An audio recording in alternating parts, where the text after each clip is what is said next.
Now for the thrilling conclusion of Phoenix Wright. Whichever one this is. After a year and a week, it's Long finally day. happening. I need to get the guide up. All it took was 2 computers and a year and a half. It wasn't even a year and a half, but just a year and a week. A year and a week.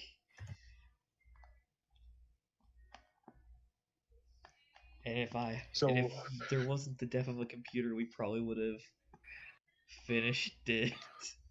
I mean, let's be honest, we still would have had that 4-month pause because you just needed time to recuperate from the lunchbox incident. You see, the thing is, I wanted to get back to it as soon as that. I was planning to just take a couple weeks off. Just chill a bit. Then dead computer. Then computer decided, kaboom, you die now. And then also EDF5 came up. There's so many other things that had to be done.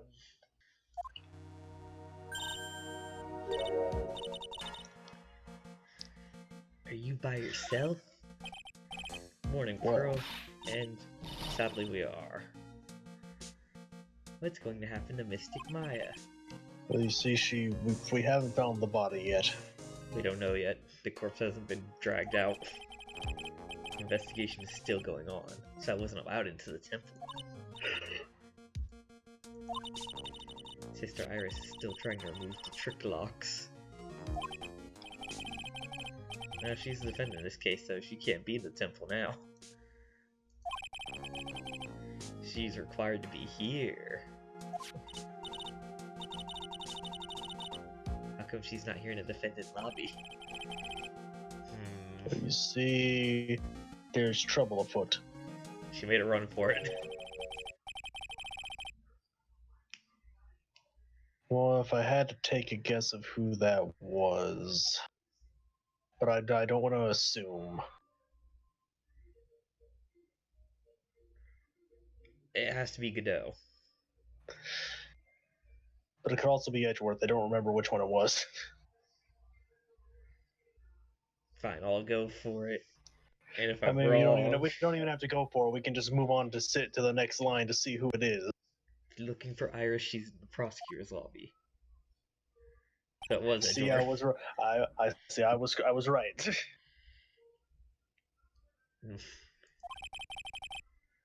So why is Iris over in the prosecutor lobby?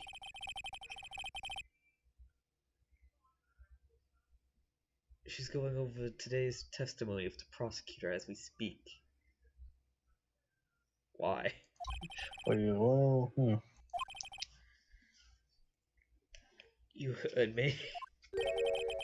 Is going to be testifying as a witness for the prosecution. No. You see, that's not how this works. You get to do that. The prosecutor is squeezing her for confession. So I've heard.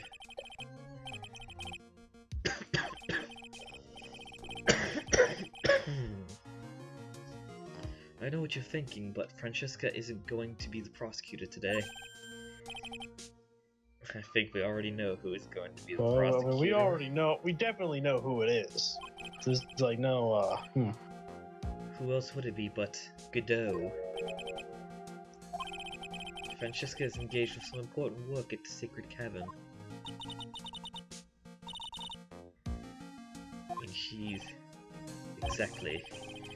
been out there all night trying to remove those locks.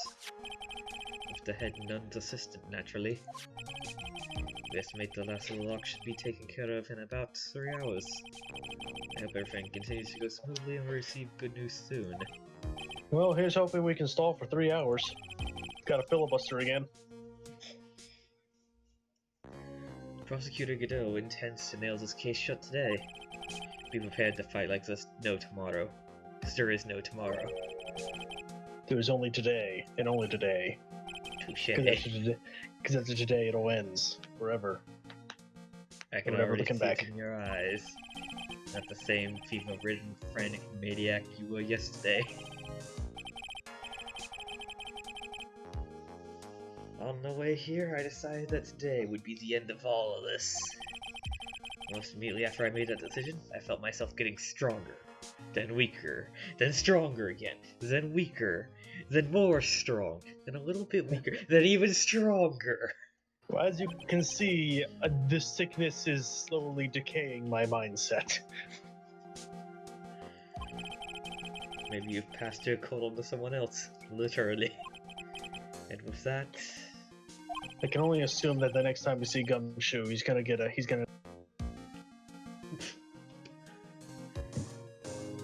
I leave the rest in your capable hands, partner.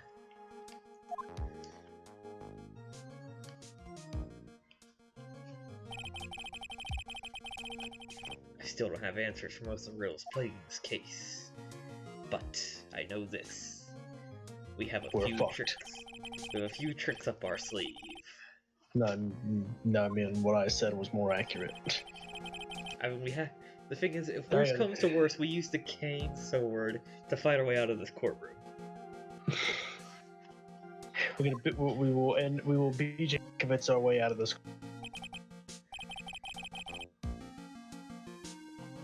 So, the real question is, who do we pin this on? Who are we pinning this on? That's the. Well, you see, there's really not many options to pin what on because we don't know who did what, when, where. We know this is mainly Morgan Faye's fault. So we can't we can't convict her of a murder which she had no part in. She was a co-conspirator in another murder. But she's already been convicted of co-conspiracy. Exactly, we'll try her again. You see, we're just buying her another 5 years in prison. Oh, the old judge is back. Yeah, we got the old judge. Why don't we get the one that we had before? Shouldn't he finish his own trial? We see it now. Everybody, well, by that logic, then fucking Von Karma and Edgeworth would still be here. But no, we got this group of people in here now. Court is now in session for the trial of Iris of Hazakura Temple.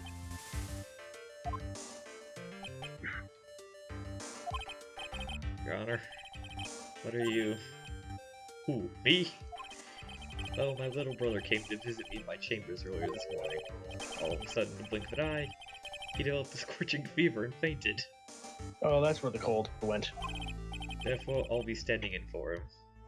So So wait, that guy is his. He just made that judge as his little brother. Yeah, they're brothers. That is. That was not a revelation I expected to leave with. Yeah. And the cold that Phoenix had got slipped over to the younger brother. So yeah, you might just killed my judge, mate. Nah, he'll be fine. You fucking gave my judge corona. How'd you feel about that? He'll be fine. Just need a few ventilators. Heard Elon Musk got to stockpile.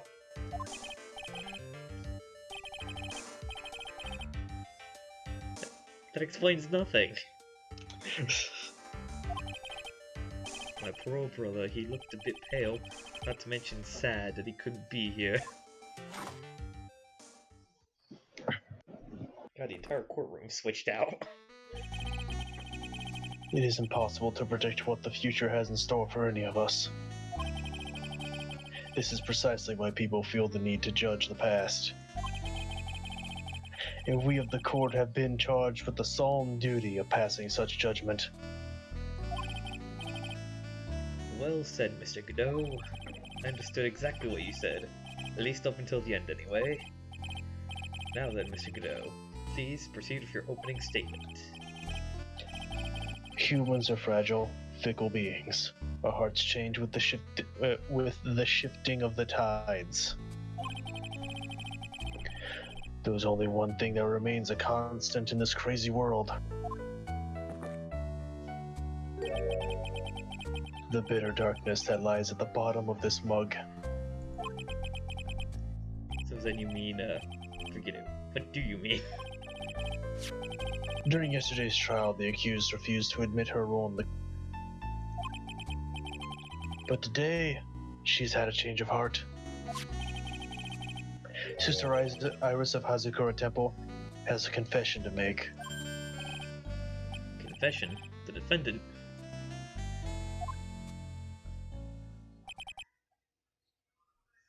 Godot just bullied her into a confession?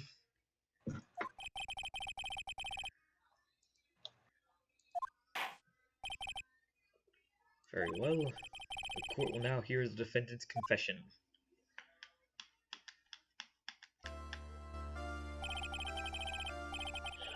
Upon meeting a beautiful lady, always ask for her name and profession.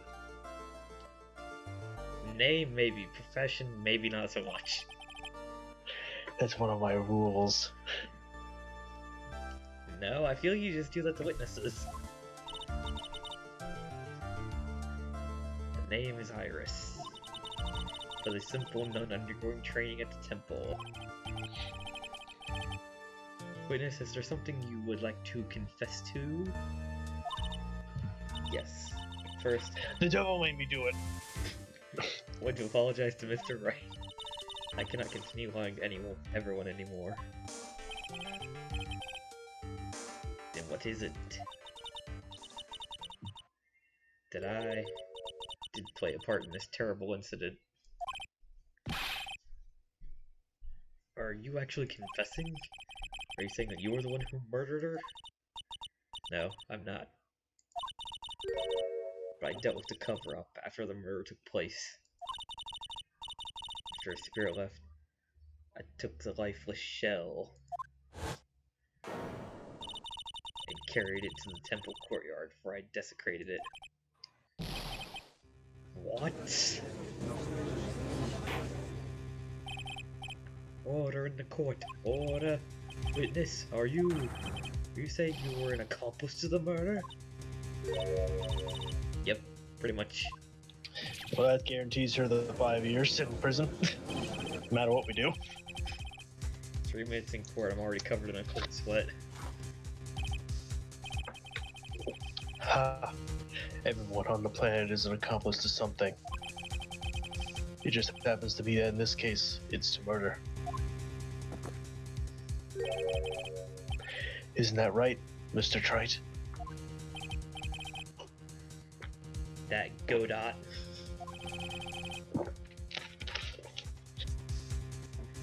Confession they were conferring about. Pains me to say this, but it looks like Iris's testimony was all a lie. Something we used to save our asses.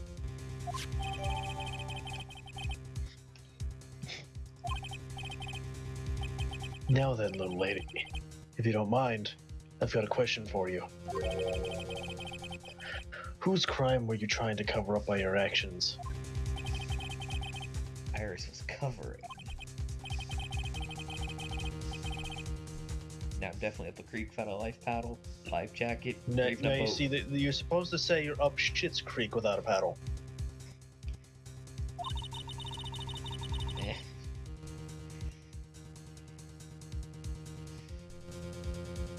The temple ever since I was a little girl. It was run by one of the branch families. One of our missions is to protect the main family. Main family? I would dirty myself need be to protect her. Daughter of the master of the channeling technique. Mystic Maya Fey.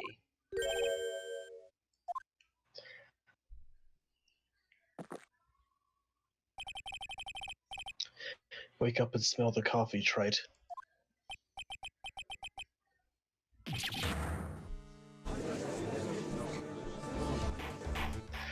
So she's trying to pin the murder on Maya again. Are we really gonna have to cover for Maya again? For the third time. So that makes 3 times now she's going on trial for murder. Yeah, three times that she's been accused of murder. She's also been kidnapped by an assassin once. Yeah. She's been a bit of a liability, to be honest. Yeah, definitely.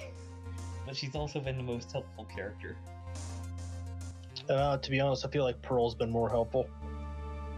Well, really, Mia's the most helpful one. It's just today to be channeled by one of those two. Yeah. So not only did you witness the murder, you know the name of the murderer. It's true. I saw her commit the crime with my very own eyes. I cleaned up the area to protect her. That's ridiculous. Maya can never do such a... The defense will refrain from commenting until the appropriate time. Now, witness, let's hear your testimony. What happened on the night of the crime?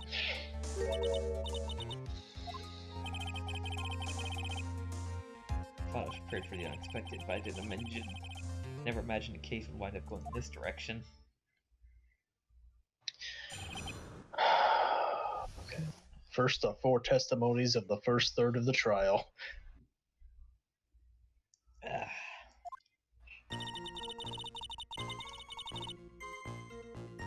Saw it all happen in the garden.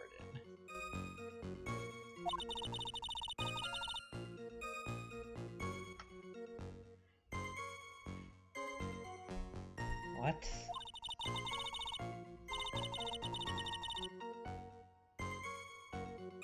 You see, she's claiming that Elise tried to kill Maya for some reason.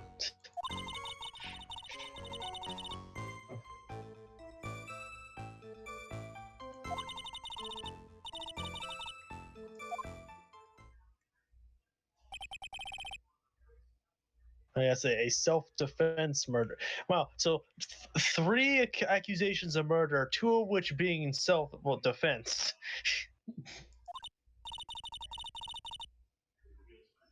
Mr. Galees attacked first. That's why I tried my best to protect Maya. You moved the victim's body to the temple so that Maya wouldn't be suspected. Isn't that right? Not bad. You've got the instincts of a true criminal. You've been struck by a smooth criminal. Iris never went to the inner temple. Who did go was her. Iris even admitted it. Now, Mr. Wright, please proceed with your cross-examination.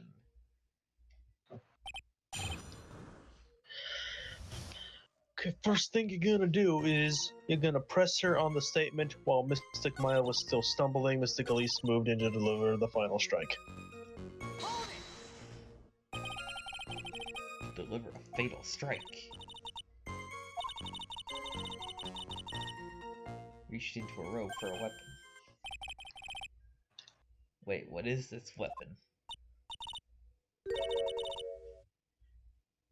Some kind of dagger. Would you happen to have such a dagger?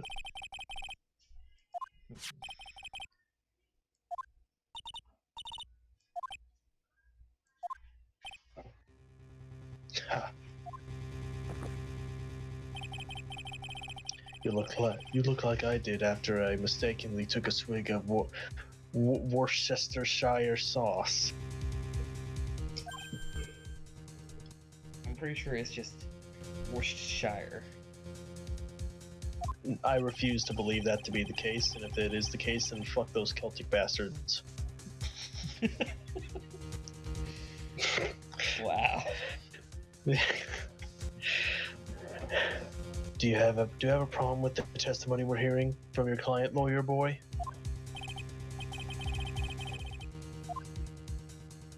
Yes. Yeah, there is one thing.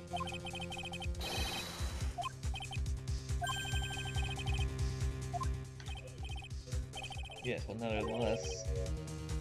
That's fine. Witness, let's add your last statement to the testimony. Yes. Hey, just a moment. It's my job to say that. Listen, Gramps, I won't say it again. Final judgment will be rendered by me.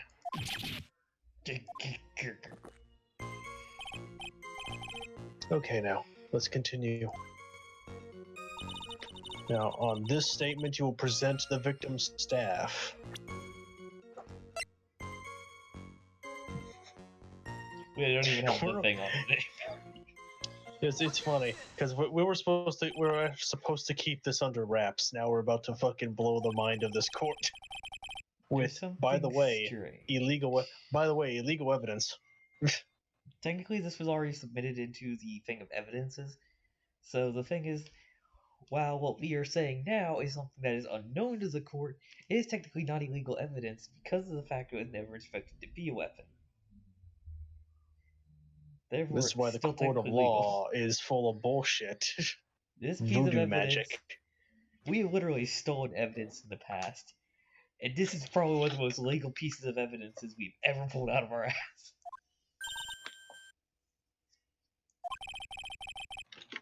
Throwing her staff away doesn't make sense. I mean, all you can do with a knife is hit someone. What the fuck's your point? Naturally, you wouldn't know. But the victim's staff had a special feature about it. As you can see, it's a sword. She had really wanted to kill my Faye. She wouldn't have needed to use a separate dagger. No, she already had a beautiful blade in her hands already. Well, what do you have to say to that? Objection!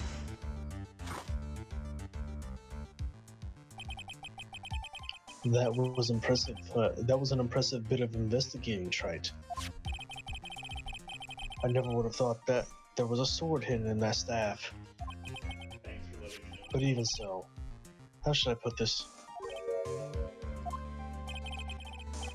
A long sword is unwieldy and thus quite ineffective in close quarters combat. I don't believe you. Maybe that's why she chose the dagger over her blade. Frankly, I get it's close quarters combat, but the thing is... What the fuck? Why the hell would people make swords if it's a sword? It's meant for close quarters combat. Hell, I'm assuming that she would have, if she were to pull out a dagger, she wouldn't have thrown the staff away for one. Yeah, she would only pull out the dagger if she if she accidentally dropped the damn thing and it got kicked away. Yeah, but also, the only way for this sword thing to fall apart, really, is the fact that it's straight impaling. Where with a sword, you just hit him in the side. I think that's the only reason they're going for dagger.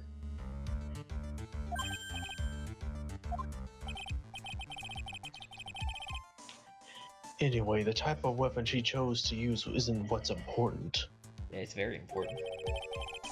The important thing is that she tried to kill Maya Fey. As long as there's nothing strange about that, there's no problem with her testimony. There's something strange about this whole testimony. Well, Mr. Wright, the prosecution has a point. Fine then. The defense will now present evidence back to its argument. I have another piece of evidence that shows us this testimony can't be trusted. And you're gonna present Elise.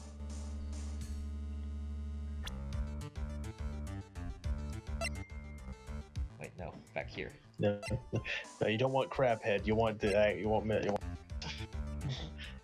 Take that!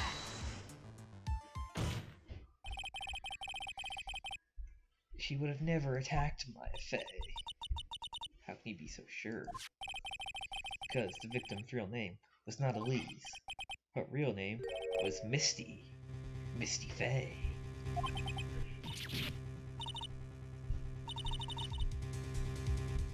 Not Mystic Misty Faye.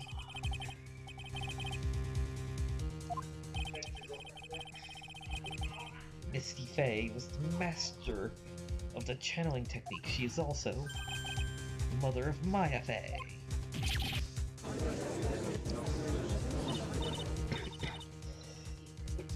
She was not a kinslayer.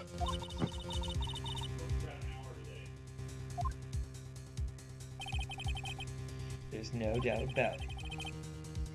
Iris had no idea. We can use this against her.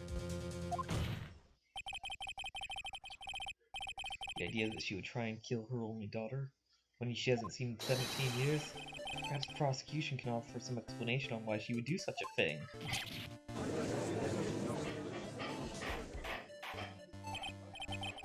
Order in the court. On first hearing witnesses' testimony, it seemed natural enough. However, in light of some facts that have just been presented, 1. The victim supposedly threw away her sword during a fight, and 2. That the people battled to the death were mother and daughter, despite the facts being believable when taken on their own. When taken together, the entire story seems difficult to believe. Listen, there's nothing in this world that is impossible. Except for one little thing. Yes, what is this one impossible thing? You still don't get it.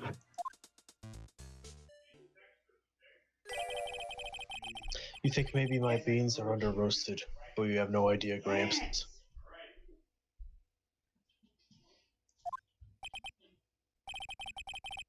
Did you get to the point? I heard this witness's confession this morning. Just as I had taken the first sip of my 8th cup of morning coffee. Man, you drink too much coffee. You're going to ruin your health, my friend. After hearing this woman's confession, I had a detective who loves to investigate sent to the scene of the crime. And he discovered this little beauty. Full of shit. Is that the dagger the witness testified to seeing? Obviously, Your Honor. But do you not notice something else? Now that you mention it, if you look closely, there appears to be blood on it. Where'd you find that, my friend? I didn't see that when I investigated the crime scene. Did you investigate the pine tree at the crime? Maybe. Which pine tree? This dagger was stuck in the backside of the pine tree.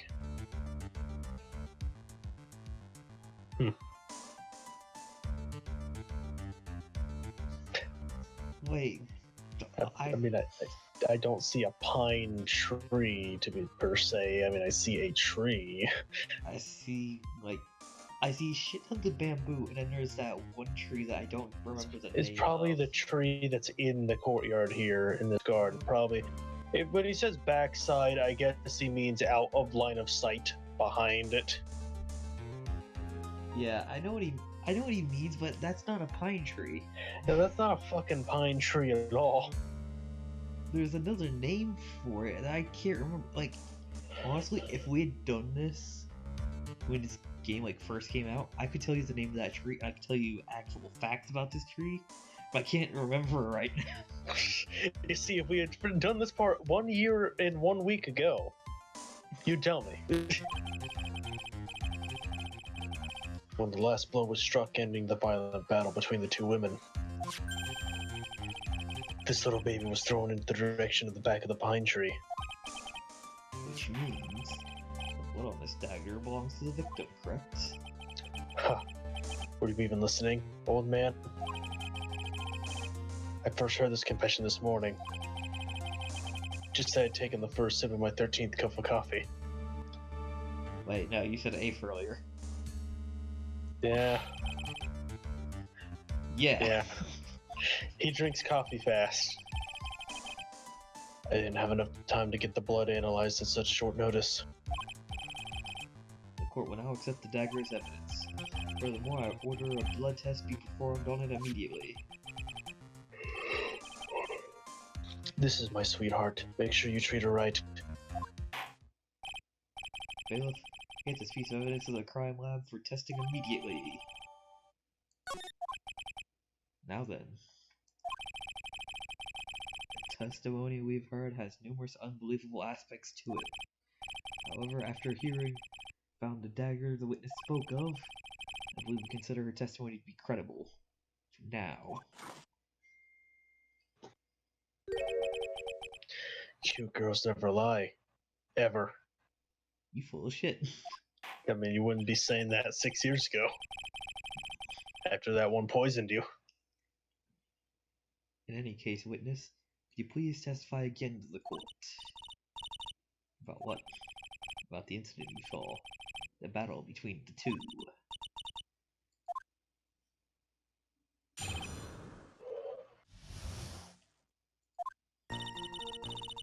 Stumbled briefly after being hit over the head with the staff, but then she dodged the next attack and stole her weapon.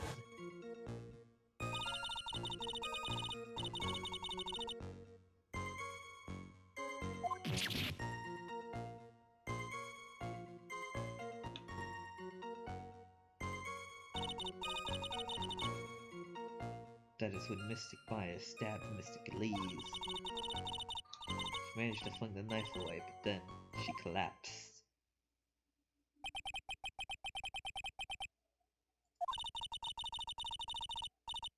I don't know if there were any bad feelings between them, but it had been 17 years since the disappearance. Perhaps they simply didn't recognize each other anymore. That seems reasonable. Now, can you give me a motive on why thing? Well, why Elise would even attack her? Yeah, we need motive. Yeah, we need motive because again, like it's been a thing for in a number of cases. Without a motive, your shit doesn't stick. Exactly. Mr. Wright, proceed to cross-examination. Okay, now this one's an easy one because you only have to do one thing. On the statement, that's when Mystic Maya stabbed Mystic Elise. You present Elise's autopsy report.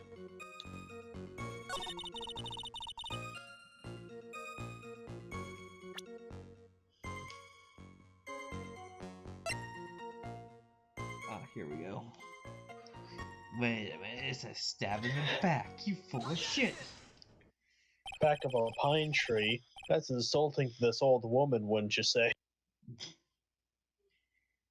What you just said isn't right. Until How dare you. I didn't think you were type to make such a careless mistake. However, the testimony you gave contains quite a few contradictions. According to you, Mayafe stabbed the victim when she had her back to the stone lantern, correct? That's right. But in that case, the victim would have been stabbed in the stomach, correct? Yes, I think so. But according to the autopsy report, the cause of death was blood loss due to a stab wound in the back. This proof was stabbed from behind, not the front. Iris, there appears to be another seed of doubt that's sprouted from your testimony.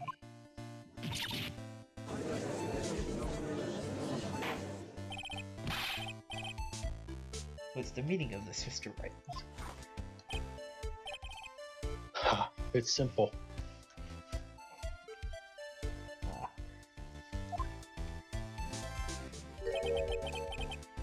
People are like books. We've all got the front and a back. You get my drift? Is that all you have to say? I can also say that darkness loves to play with the human mind. Knock it off with the cheesy proverbs and illogical metaphors. Too much of the testimony doesn't make sense. Runaway useful staff, people fighting mother and daughter, and now she falsely claims the victim was stabbed in the stomach. There certainly are some inconsistencies. Iris, well, how about it?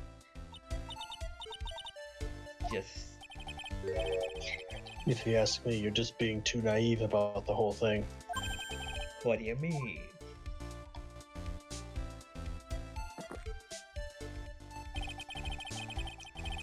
There are 253 distinct types of bitterness in coffee. But to pick out which one requires total concentration and the use of all the senses. Were you really concentrating on what this witness actually said? Prosecutor Godot, explain yourself. The witness was quite unambiguous about her own ambiguities when she said that the garden was dark and she couldn't see clearly. A human needs one thing to see clearly, and that is light. Light. By the way, did you know? Hazakura has a rule that on nights when an acolyte is at the inner temple training, the stone lantern in the garden must be kept lit. Neat rule. That's true. Shouldn't the witness have been able to see the crime more clearly? Normally, yes, Your Honor. But according to the head nun, Sister Bikini, on the night of the crime, it was impossible to light that stone lantern. Impossible? It hadn't been used in a long time. The wick good. In other words, it had to have been nearly pitch black in the garden that night. There could have been a faint light coming from the training hall, but that's all. Most enlightening. Yes, that illuminating fact has chased all the contradictions away. If the staff was dropped, it would be difficult to see. It also explains why they didn't recognize each other. You can't see the demons that lurk in the night. That's why humans are weak. Isn't that right, Wright? No.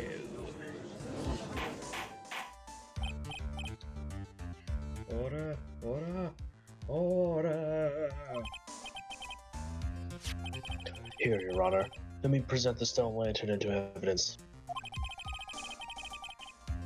Maybe it will rekindle the flame of truth in your mind. It wasn't lit.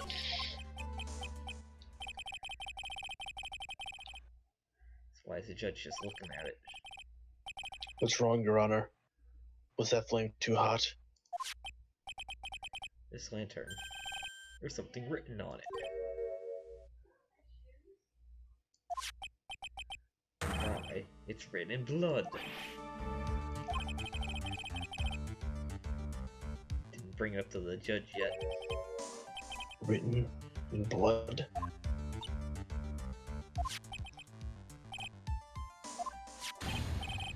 It says Maya upside down.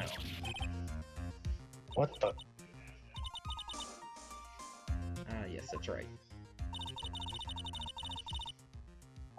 Stabbed, at least didn't fall down right away. She must have been riding Maya behind her. The blood that was draining from her body. A lot of people write names in blood in these cases.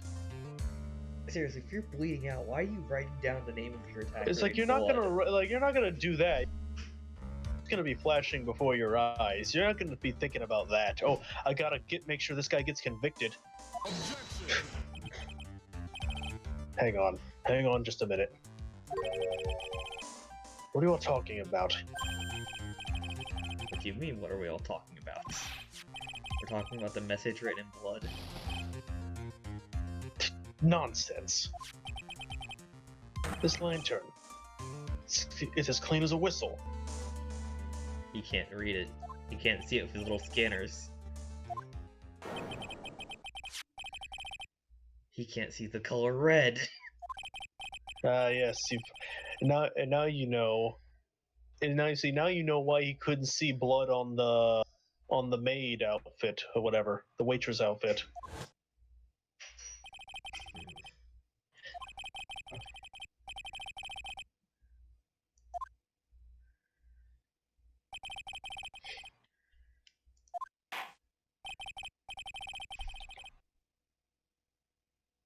In any case, this obviously is an important clue. I always know the crime scene was dark. The victim scrawled a message, the stone lantern. Well, Mr. Godot, anything further? Mr. Godot.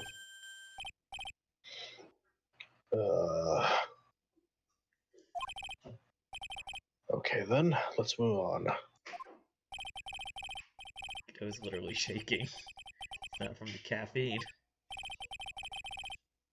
Now, I believe it has been established that our victim was killed by Maya Fey. Now it's time to turn our attention to you. After the victim died, you did something, didn't you? Let's hear it. We're all ears.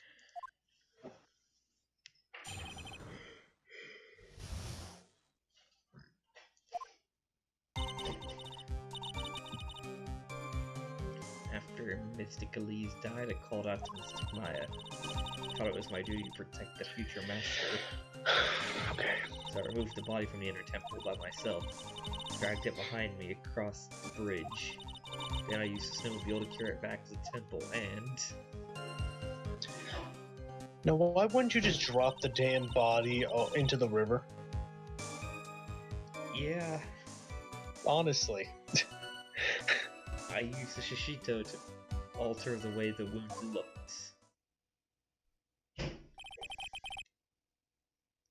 So you move the body.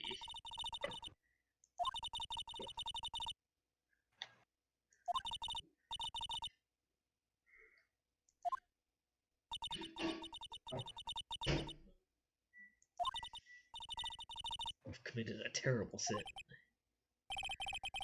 A terrible trick of fate. It's a twist of fate. I intended to return to the inner temple after taking care of the body, but... You were spotted by the head nun, correct? Yes, and that's why I couldn't go back. Story makes sense, I suppose. Right, go ahead with your cross-examination.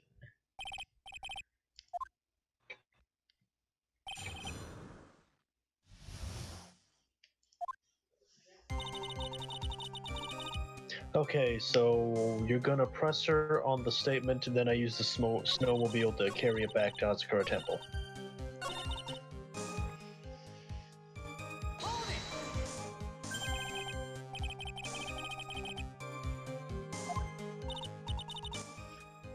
I had the key. I used snowmobile to travel from the temple to the bridge. Prove it. Show me the key right now. Give it to me. Do you have evidence? Okay, now, about the tracks. If you did move the body by snowmobile, then there should be some tracks left in the snow, correct? Naturally, you would expect tracks.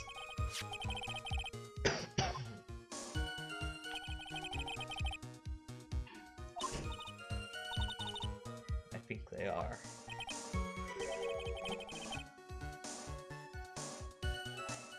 I only see one set of tracks. I don't see what's so strange. Snow is still falling while I left the temple.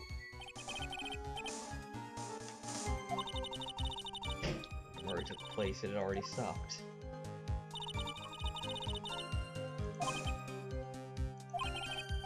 How about it, Mr. Wright? What do you think about this testimony? It's very important. Also, I want to ask, who took that picture at that time?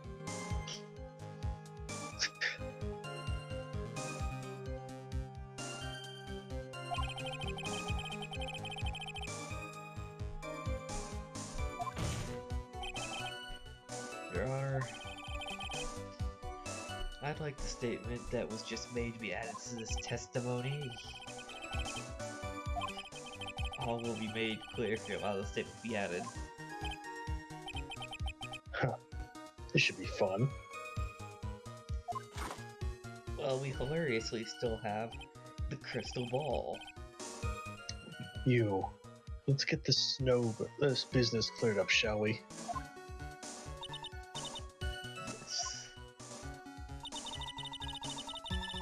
And now, when she said on the statement, I dragged it behind me all the way across Dusky Bridge, you're going to present the weather data. What the fuck happened here?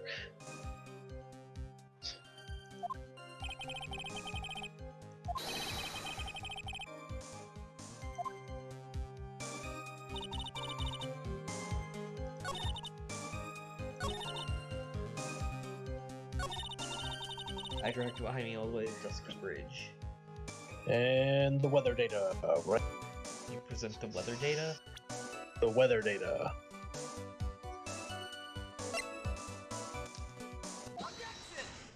Because that shit was already on fire. You claim the snow had already stopped when the murder occurred. But that isn't possible. Nani? This is the weather data from the night of the murder. According to this, the snow didn't stop till 10:50. And you couldn't have crossed the bridge at that time. Why do you say that? Because 5 minutes before the snow stopped, Dusky Bridge was struck by lightning and caught fire. Therefore, you would be a burning wreckage trying to cross the bridge. Especially considering the fact that from the side you would be crossing from, you would have landed on the land below with a fucking neck. Then I promptly would be accurate when saying, she did! Bridge was on fire. You don't mean to say you didn't know about it. It was because of the lightning strike that the bridge burned down. It can't be. It can't be! Hey, looks like you still haven't figured it out. No matter how hard you try to deceive or conceal the truth, you can't pull the wool over my eyes. I'm a real defense attorney.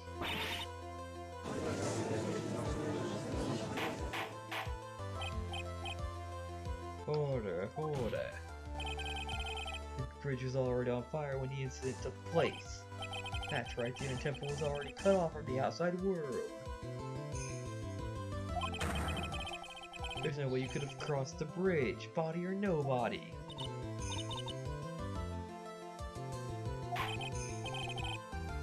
Even my patience has its limits. Any further lying and I will hold you in contempt of court. Do you have anything to say for yourself?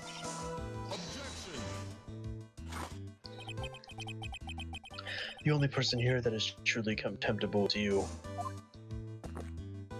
The judge? Yep, old man.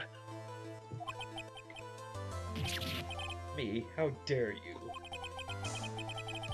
Whether this witness slide or not doesn't mean squat right now. Yes, it means everything! The important thing now is to find out the truth. Isn't that right? So therefore lying is not the truth. Yes, of course, but...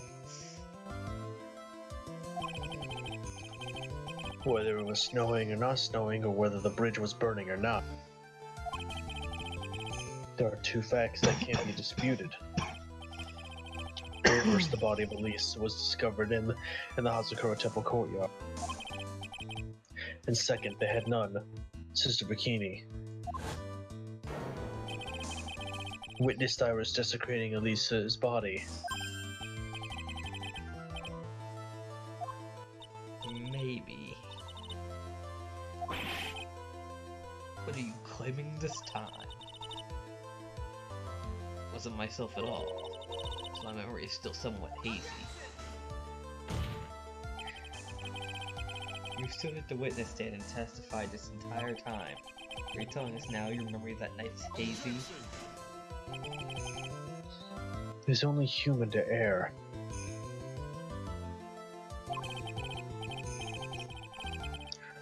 If you're so perfect, Wright, maybe you can explain this for the court.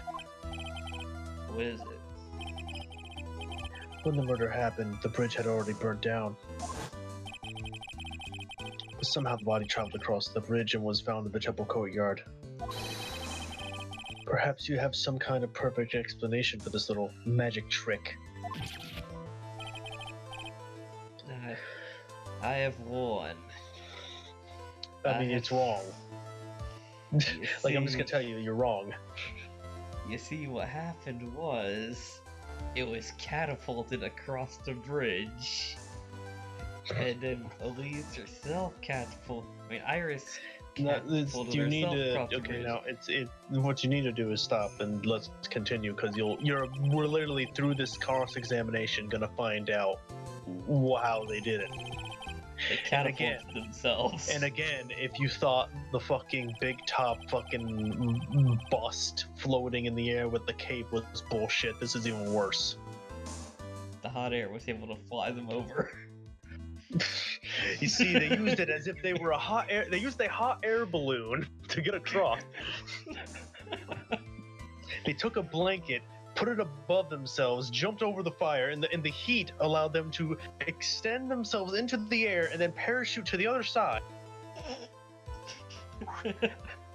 And that was exactly what Larry saw. They did some Assassin's Creed 2 Leonardo da Vinci shit.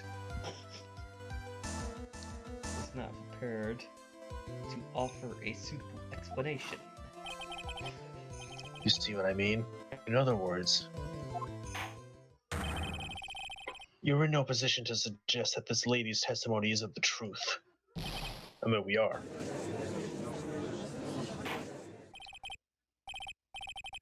Witness, let's hear your testimony once more. Yeah, what, Your Honor? You've admitted that you've moved the victim's body. Nevertheless, the prior testimony contained rather large inconsistency. Add an explanation to your testimony.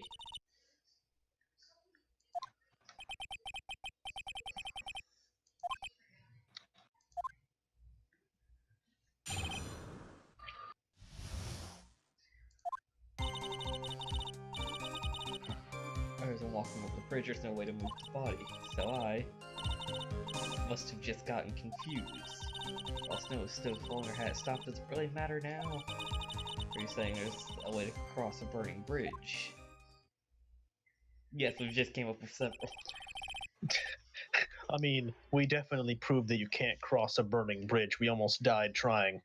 You see, we weren't doing the flying bullshit. Yeah, we couldn't fly, you see. We just plummeted to the river and almost died.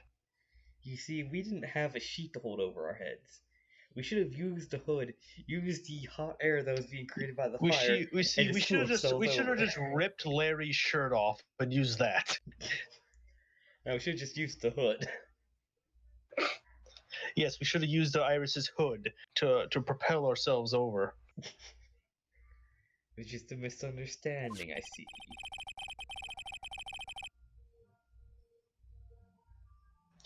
Okay, this is a photo of Chesapeake Bridge after it burned down from the lightning blast. Now, why didn't we have this before? It was taken on the morning after the incident.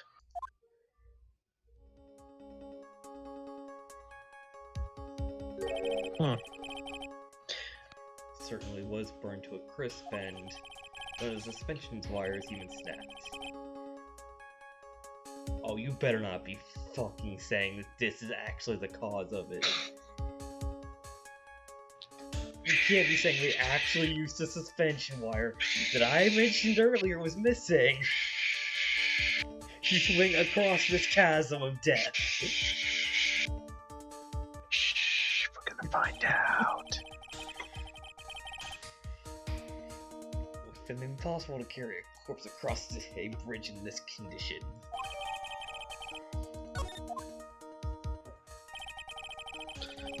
God, and this testimony takes a while to get through too.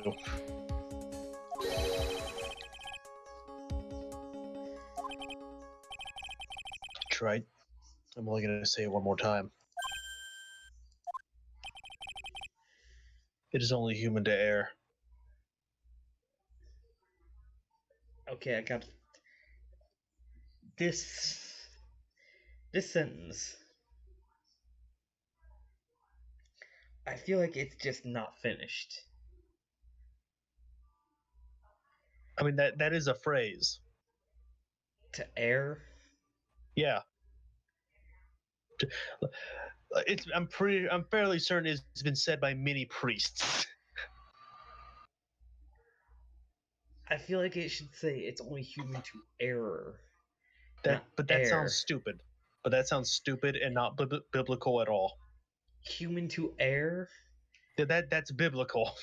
Human to air? Yes. So it's only human to oxygen. Listen, if you want to get uppity about that, take it to the fucking Pope. I'm atheist, all right? I don't give a shit. I'll fight the Pope on this. Hey, yo, man, I wouldn't be fighting that Pope. Hey, yo, I wouldn't be fighting this Pope. That one's all right with living with aliens. I'll fight the other ones then. Who's the other popes? Where are they at? All the other popes are dead. I'll dig up their corpses. And only humans can spot the errors of our ways. The more sense he makes, the less sense he makes. Yay! Alright, Mr. Wright, please begin your final cross-examination of the entire trial. Okay, now this testimony has 11 steps to it. Step 1. Yeah, okay, actually not 11, it's 10 steps. Okay, step 1 of 10. On the statement, other than walking over the bridge is no way to move the body, which is this one right here apparently, you're going to present Larry's sketch. We're about to get into the bullshit.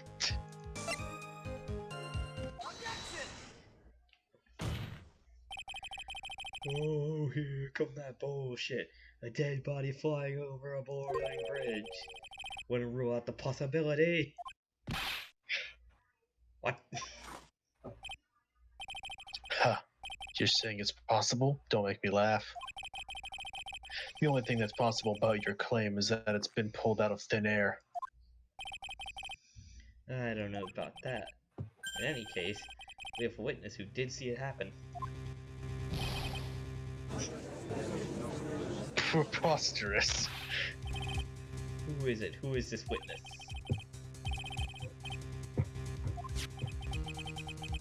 Miss Lee's brilliant and highly gifted apprentice, Maurice. Highly gifted? Apprentice? Remember what he said in his testimony.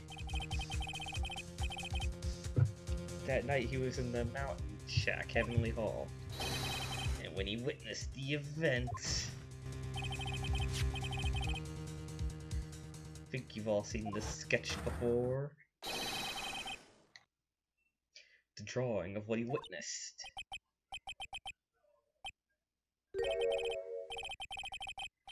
Are you serious? Today's not April Fool's Day, is it? 15 days off, to be honest. Right, are you seriously claiming the victim flew through thin air? Well, I mean, remember Big Top? Remember how you believe that? Dumb fuck. And you're using this pathetic scribble to support your argument? Yo, Larry's in the crowd. Huh. Well, try. There's nowhere for you to hide now. I mean, there's under the table. I can hide there.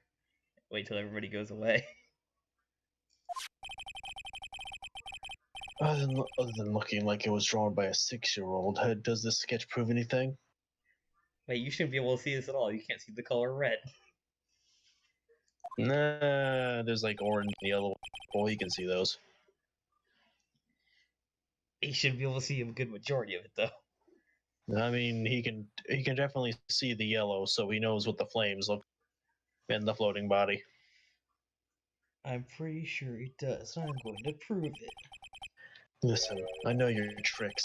You're trying to turn this whole thing upside down. If you're so eager to turn this case upside down, why not start with this sketch? You know... Yeah, you see, as it turns out, everybody in the previous, everyone in the court yesterday is actually a complete fucking idiot because they didn't do the obvious thing.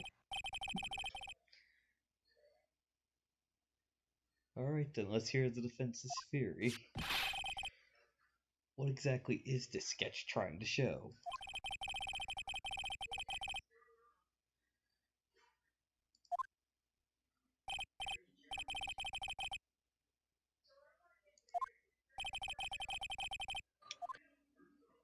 A complete contradiction.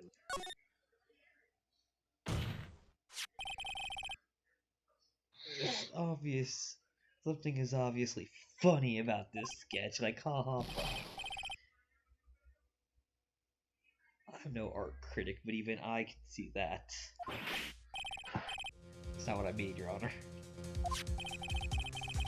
Reese stated it over and over, that this sketch was exactly what he saw.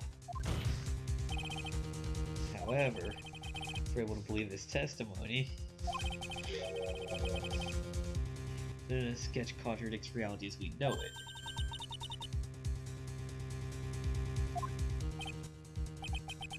it. This is getting interesting. Looks like you're back to that finger-pointing thing again. Okay, Trite. So what exactly contradicts reality as we know it? You're gonna choose the left suspension wire. This one. Yes.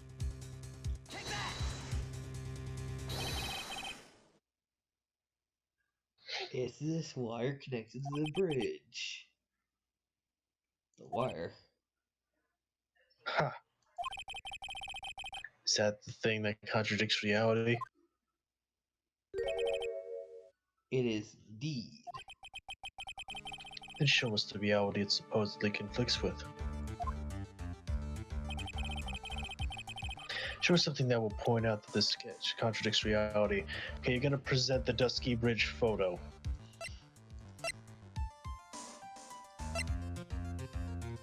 Wow, it's actually like filled up perfectly.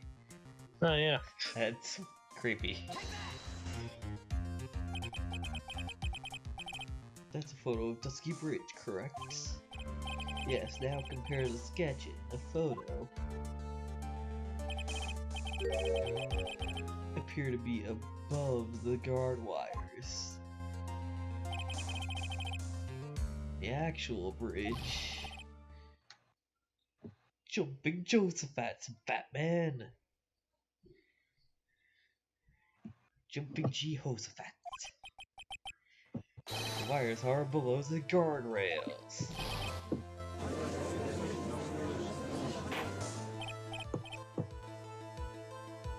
Order, order, order. The sketch is somewhat different than what is depicted in the photo. However, isn't that likely just what the artist just saw it wrong? Perhaps he just drew it wrong. Either way, it sounds like you're just wrong. With someone like Reese, I admit a mistake is a definite possibility, but then it begs the question, why did he make the mistake? What was the reason? Are you saying you know the answer to that?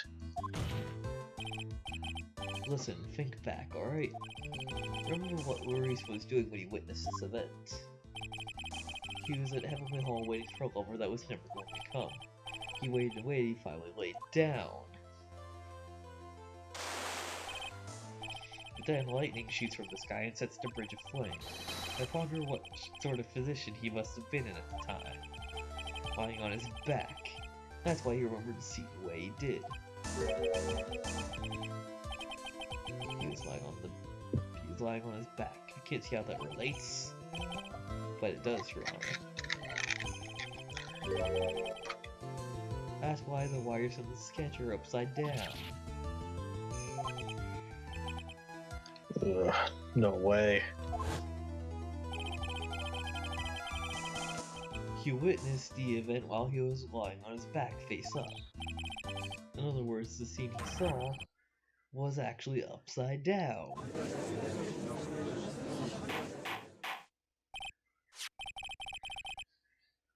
So then, this sketch should actually... I think you finally get it. The correct way to view the sketch is like this. This is how it should actually look. The victim's body wasn't flying above the bridge, it was actually swinging below.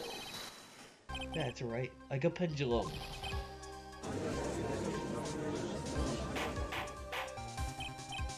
Objection!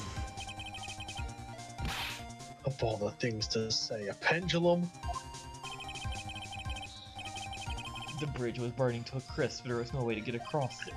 But if the body had been found at the inner temple, it would have caused problems.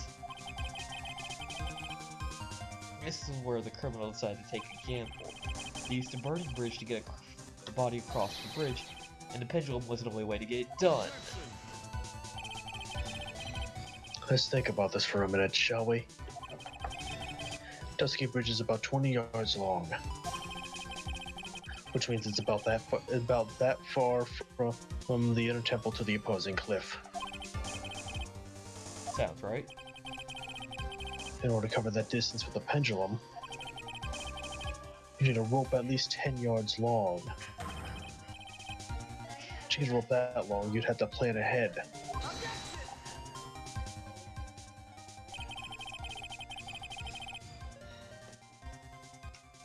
Might have only been an accident, so it doesn't make sense the culprit would have prepared a rope beforehand.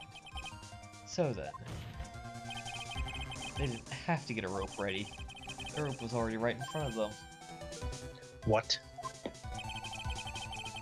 I'd say it's just a matter of using what they already had.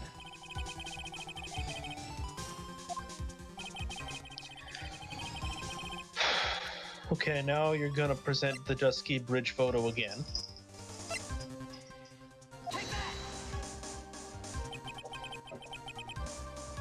The meaning of this is, you wouldn't know where the rope came from. It's hanging right there, in front of your glorious beard. This is one of the wires from the bridge. Lightning struck the bridge and set it on fire. One of the suspension wires came loose from its anchor. The criminal didn't have any time to waste, so they tied the wire around the body.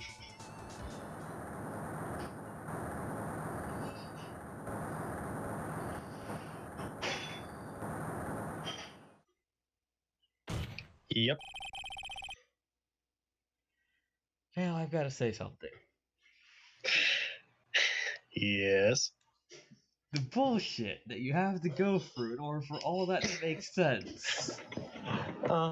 Man, sounds a lot worse than Big Top, right? You see, Big Top, it's a 1 in a million chance that that event goes down. This is 1 in at least 5 billion. Cause here's the shit that you have to do in order to get that to work. You have to tie the knot tight enough so that it doesn't fall, so that the body doesn't fall at the bottom. But when it swings to the top, it slides right out and across.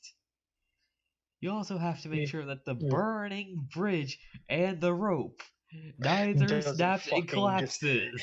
It doesn't disconnect, ruining everything. I mean, to be honest, for them, the fucking body falling into the river would be better. Doesn't make sense that it had to be in the courtyard. They just dumped the damn thing. And also, the velocity of which the body would be flying at to do that would not have kept the body in a fine condition. Because here's the thing. The body could have easily been cut in half with that kind of stunt. Or 2, the spine should be broken, which was never shown. The spine was not. I mean, the autopsy did say it did look like she took a fall. Yes, but the thing is, and it also explains why the purple shard was missing from the staff. Honestly, that doesn't explain that at all. I mean, yeah, it does. The purple. The body had the staff on it. Because the staff was used to fucking. Well, I mean, they didn't have any blood on it. And the body still had the staff. The killer you saw that in that little cutscene. Why would you put the body and the staff together and swing it across the bridge? Well, I mean, what kind of stupid person would do that? I mean, regardless, they did it anyways because the staff was in the courtyard. So it's true. You swing it with yourself, not the corpse. You swing the corpse, then yourself along with the staff. It should not have fallen. Oh, if the staff should have fallen. It should have fallen into the water. It's gone. Okay, he's having a stress drink. I might need a stress drink after this case. Mr. Godot. Still going. Seems Godot's more focused on his coffee than answering the question. Since the odds of the rope being readily available are high. Suppose it's not an impossibility after all. Objection! I mean, it's not impossibility you need to be thinking about. You need to be thinking improbability. Possible or impossible? That's not the question we need to ask. It's only one question. Did that really happen? Wright, I wonder if you can prove what happened to us. Do you have any actual evidence that the body was swung like a pendulum? And now you're going to present Elise's autopsy. Oh, it's 10 feet fall, not a 10-yard fall. I present my evidence. Let me review what we know so far. According to this photo, one of the wires snapped. We can see that this one was in front of the inner temple. That is where the spot where the criminal. Yes, precisely. No, also, by the way, the suspension rope still has not been fixed. That is a health hazard. Yeah. Now, let us consider the body's movement by looking at the overhead map again. The body was pushed from this point here.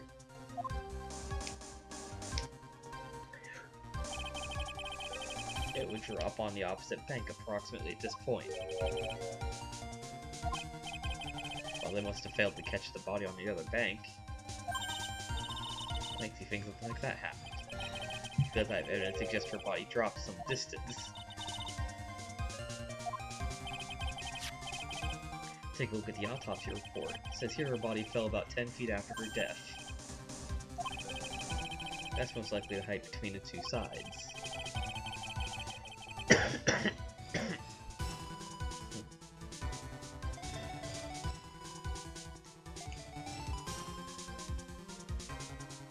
That's not how momentum works. Yeah, it really doesn't. Because in terms of actual physics, and when it reaches the opposite end, it does not go above the starting point, because that's just not how physics work.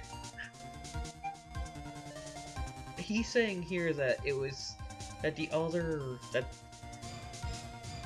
other side there's like a 10-foot difference in like each side, but that would mean that the bridge would have to have some sort of elevation difference, which I don't see that in any photo. So literally, due to the laws of physics, this literally cannot happen. I don't care how much extra power you put into it, you're not throwing a body above that 10 extra feet. I mean, we're talking about laws of physics and whatnot and how it doesn't make. But we're in this universe we have fucking spirit mediums with actual dead people and whatnot. So we really shouldn't even be bitching at this point. You tell me how spirits are going to be able to affect this body, other than doing the killing itself. The crystal spear was knocked loose. The blood-stained crystal. The one that came off the staff. Even more important is the place where the crystal sphere was found.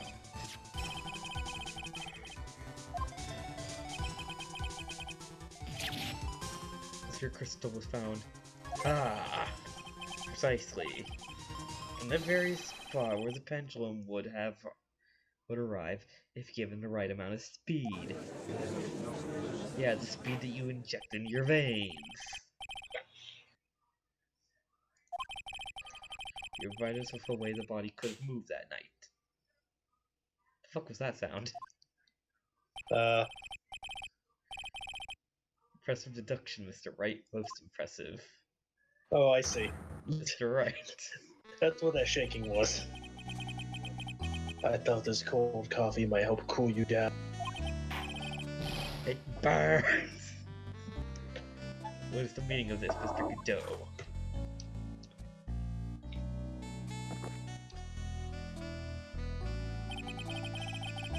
That was a dark and bitter guess that you made, Wright.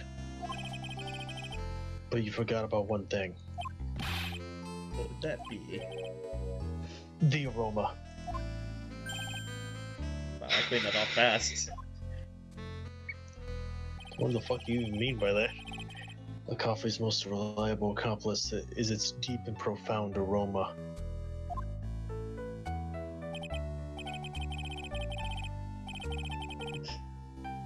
Coffinese. The rest of the court doesn't speak Coffinese. Can you elaborate a bit more? If the criminal had sent the body to the other side like you said, then naturally, there must have been an accomplice lying in wait. An accomplice? The criminal wasn't able to cross Dusky Bridge. So who collected the body? What do you have to say about that, Trite? Mr. Godot is correct. This can't be the work of a single person. Oh, Mr. Wright, you must know. You know what you must do. Yes.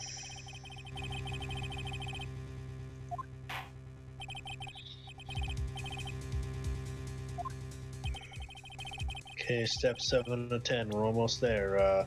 We're gonna present Iris.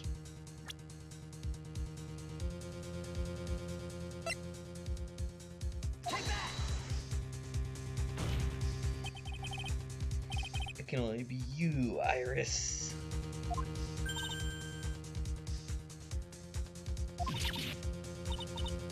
But I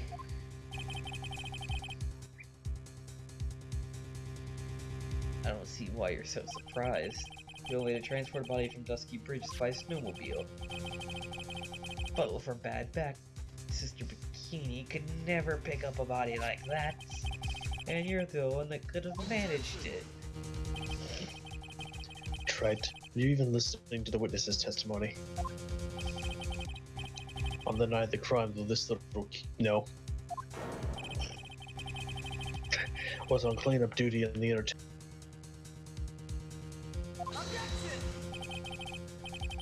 I haven't forgotten. But if you, Mr. Godot, this witness was seen at the temple. As a Sakura temple, desecrating the corpse of the victim. Strange indeed. It's almost as if, on that night, the defendant was in two different places at the same time. Sister Iris, let me ask you something. Why didn't you mention it when you first gave your testimony? Mention what? The pendulum, of course. Using the sketch drawn by an eyewitness, I've established how the body was moved using the burnt-out bridge, which means if this fact has now occurred, something you should have already known. I had no idea. I didn't know anything about a pendulum. But the body couldn't have passed along the other side without your help, so you should have known about it. In fact, it'd be impossible for you to be clueless about this whole thing. Unless you're not really Iris to begin with. How can you say that? Well, I think you know where this is going. What kind of nonsense is this? Saying this witness isn't Iris of the temple? Are you serious, Trite?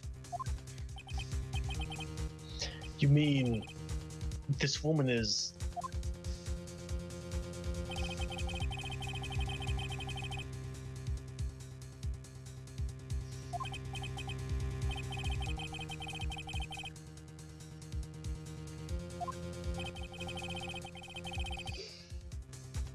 I hold demeanor changed so subtly from yesterday? Why she's trying to pin this murder on Maya? The woman standing there at the witness stand, her real name is... Dick Gumshoe. It's Dick Gumshoe! You're fitting this all on Maya's revenge!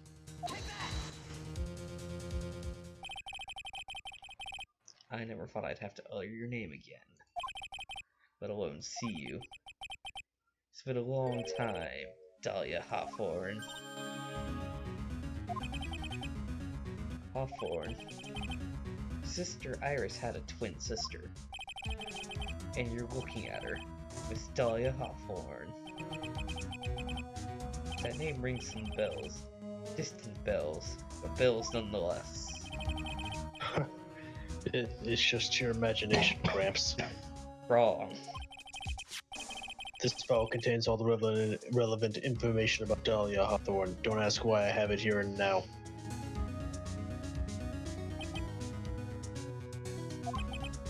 Oh yes, I remember now. That case, 5 years ago.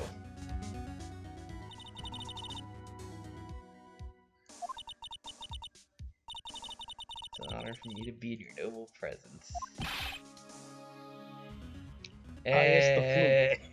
Yeah, pain with the floop. Floopy pay.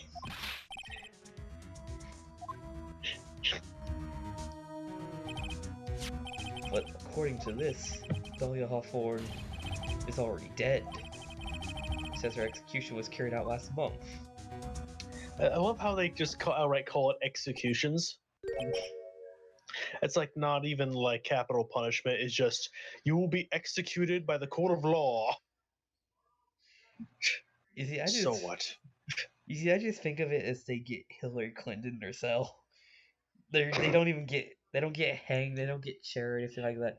It's just they wake up on the day of their execution, they just shoot them in the back of the head with their gun. It's like they don't even announce anything. They don't tell them. It just at some point randomly that day they will get 2 shots in the back of the head and it'll be claimed as a suicide.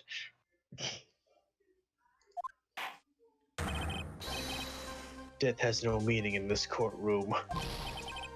What? Well, you're not wrong. Order.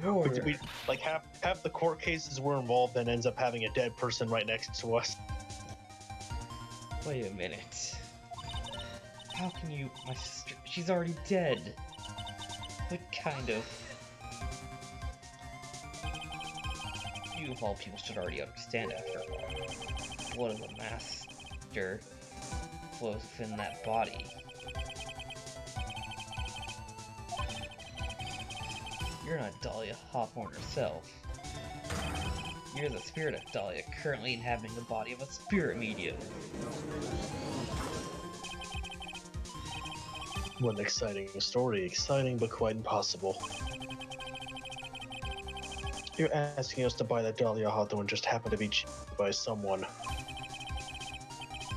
on the very night of the murder to a temple where her twin sister, Iris, was. Well, if you're gonna put things that way, then yes. We're supposed to believe a coincidence that like that just happens. Naturally, it was no coincidence. The whole thing was part of the plan from the very beginning. It was all written right here in these instructions.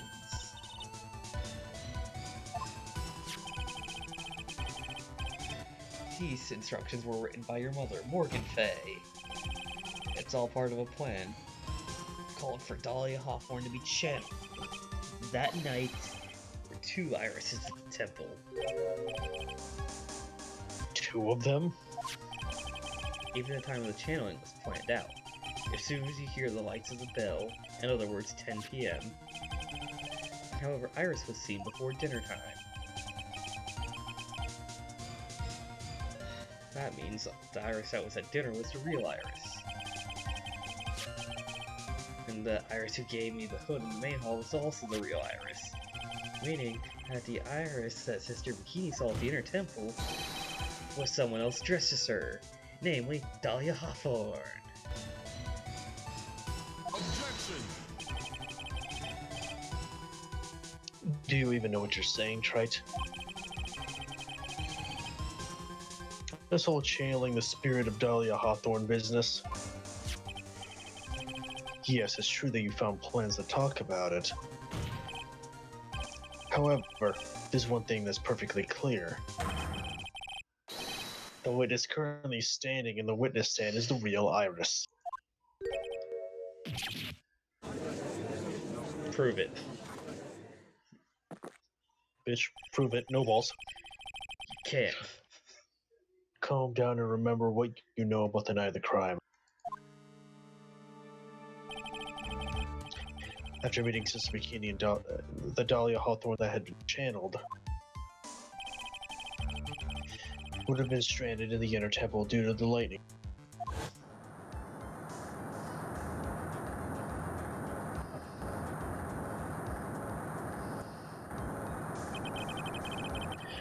It was later that the body was moved by a pendulum. That's correct. Naturally, that would mean that the Iris was received the body was the real Iris. Are you with me so far? Yeah. After being notified of what happened, the police came to. Okay. There they found Iris. And ever since, she's been under police supervision at the detention. Except for one point. Except for one point in time, because someone was a pussy and couldn't handle a little earthquake.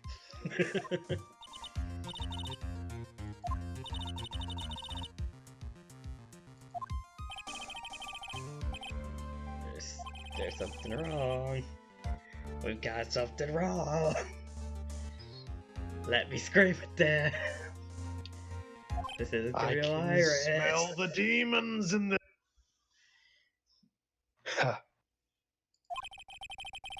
I suppose you're about to say something really ridiculous.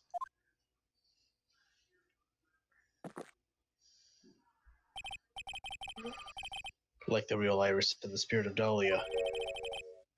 Somehow switch places. Switched places? Yes, I am actually. There's a very reasonable explanation to it. To be perfectly honest, there's still quite a few things I don't understand, but I do know that unless we confirm the witness's identity, we can't continue with the trial.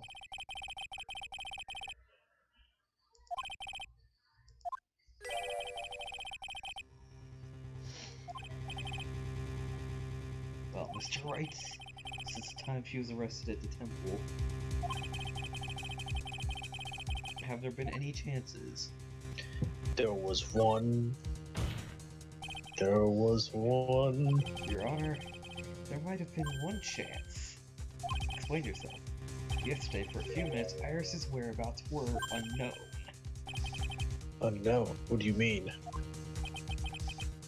What I mean is, there was a span of time in which Iris made him move freely, unsupervised. Well, who was it? Who would give a murder suspect time to move freely like that? It wasn't your fault, but the person who gave Iris a chance to freely move around. See, Miles Edgeworth, the chicken shit. The fuck is he? Oh, why is he all the way over here? See, he's with the rejects. This is Mr. Edgeworth, isn't it? Your Honor, there was a fairly large earthquake yesterday, was there not? Yes, a 10.10 on the Richter scale. I think that would have torn the area apart, and it definitely would have collapsed the buildings. Not to mention a 10.10 just honestly probably just means that's just 10.1. As you can see, that area was directly on top of the San Andreas fault line.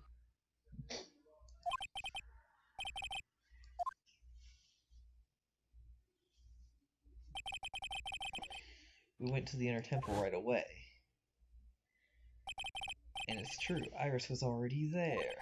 However, they had already switched places by that point in time. When I arrived at the training hall, I was met by none other than Dahlia Hawthorne. That's quite enough already, Mr. Wright. Now see here. No judge in their right mind would consider the idea of spirit channeling and... Be quiet. It's been a long time, Mr. Judge. That voice. Guess I'll have to ask again. Upon meeting a beautiful lady, always put her name and profession. That's one of my rules.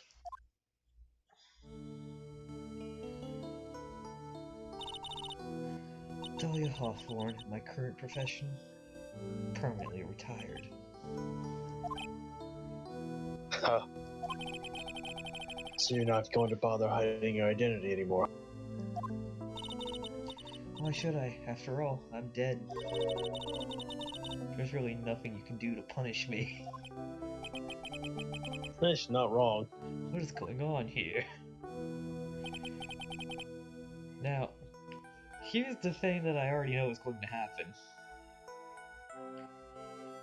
This person on the stand is Maya. And the reason they didn't want anybody getting in that cavern is because there's nobody there. The part that's really going to be stupid is her plan to be put in prison, still being in Maya's body. I guess she planned to wait out the death sentence in her corpse. No, I mean,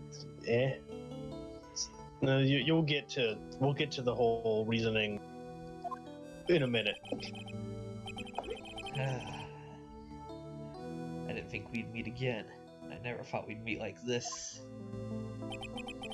But this time, I'm gonna end it.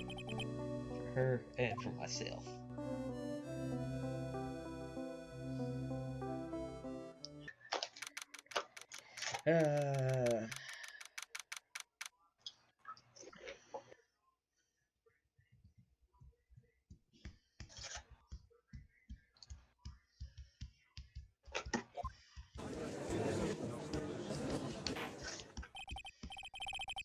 Now then, let's continue where we left off, shall we? Well, witness. Yes, how can I help you, Mr. Judge? Well, it seems if we are to learn the truth, we'll need to hear your testimony. I have no problem with that. But, you see what I have. Sometimes the truth is better left unknown. Heh heh heh. In any case, let's hear your testimony. Tell us about the plan that was carried out that night.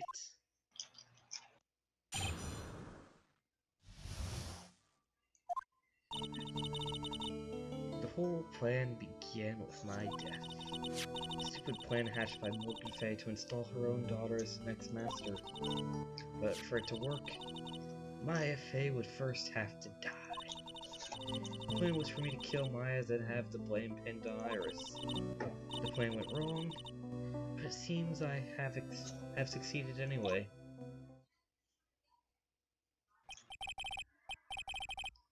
That means you really are.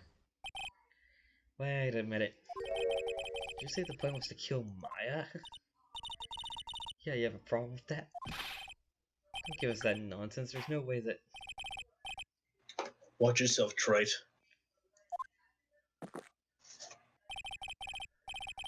If you got a problem, solve it during the cross-examination. That's one of my rules. We're about to do cross-examination, you dick. That's why we're asking questions.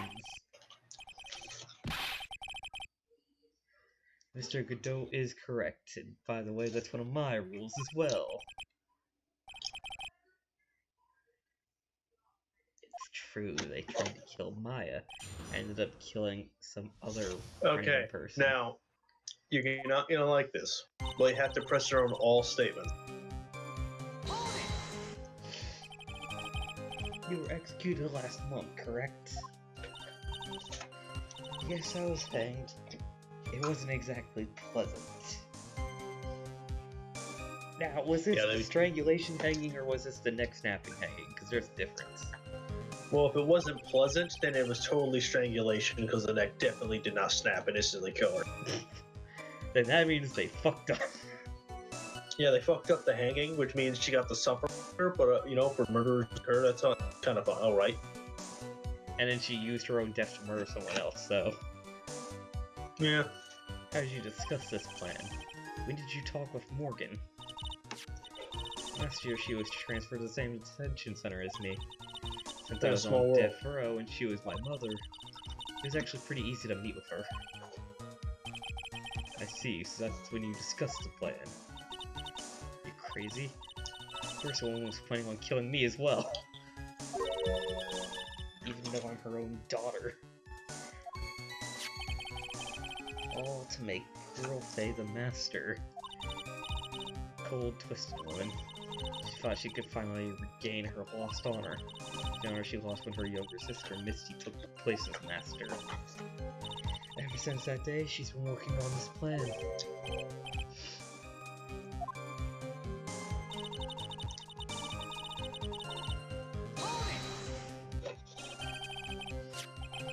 You're talking about Pearl, is that correct?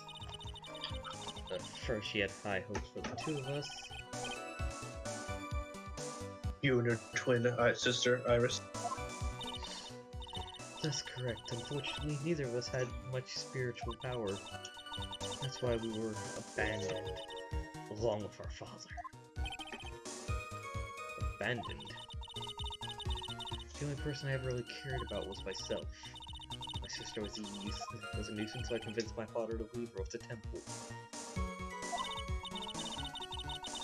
Who had a daughter?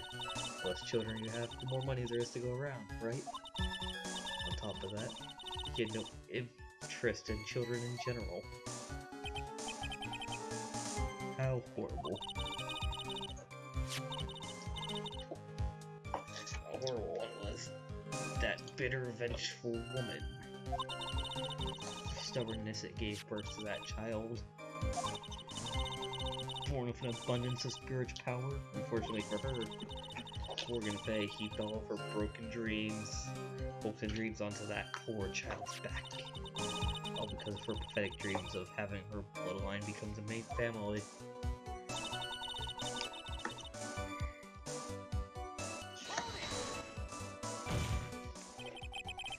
I would have to die, but why?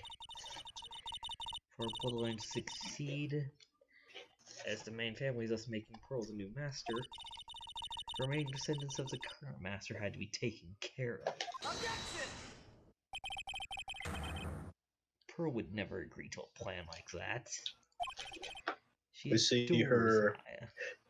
Well, you see her. What's the word I'm looking for?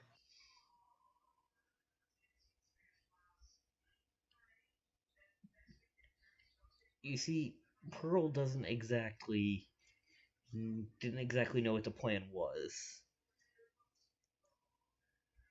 Yeah. And the thing is, she didn't really have much say in the matter. Yeah. How sad you don't get it, do you? Well, Pearl once had nothing to do with it. Morgan didn't care one bit about Pearl. The only thing she cared about was the position of the master. That's all. Ridiculous. She's willing to sacrifice anything and anyone to achieve her goal. The life of her daughter, and naturally the life of Maya as well.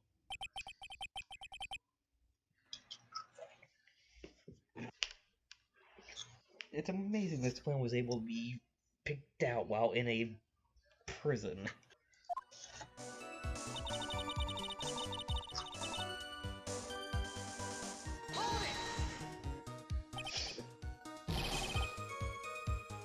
You were going to kill Maya. Pearl didn't need to know anything about it. All she had to do was follow the instructions of the letter and channel me. I simply would have used her body and finished the job. In any case, I'm already dead and there's anything you can do to me.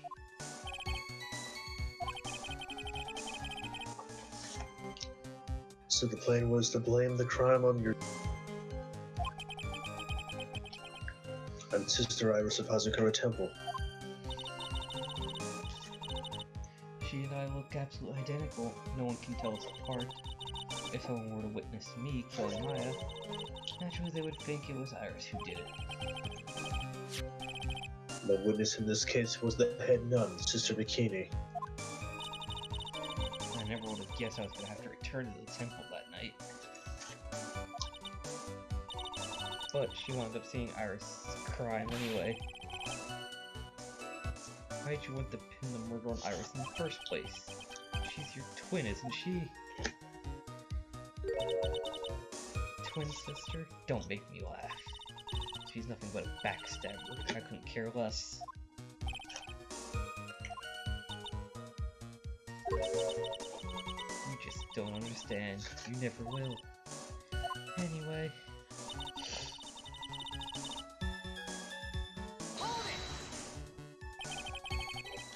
You think the plan was a success? You heard me, just as that woman had hoped. Maya Fey is dead. Now the title of Master will pass on the pearl. That's absurd. Maya's just trapped inside the sacred cavern. Not really. You're as foolishly optimistic as ever, aren't you? Meanie. It was the truth. Ever since we met, I've despised you. Sniveling naivety and your pathetic faith in other people. I know. What did you personally think of Morgan Fay's plan? Told you already, didn't I? It was a stupid plan. It had no point, no value in fulfilling her own greedy desires. Yes, it was certainly nothing to be proud of. If that's how you feel, why did you help carry it out? Why would you do it? Why would you kill Maya? Because she has a grudge against the dead. You may not understand it, being as kind and gentle soul you are. You'll appreciate why someone like me would help a woman like that. So tell me why. I only act in my own self-interest. The reason I helped her was for myself. For my own personal satisfaction.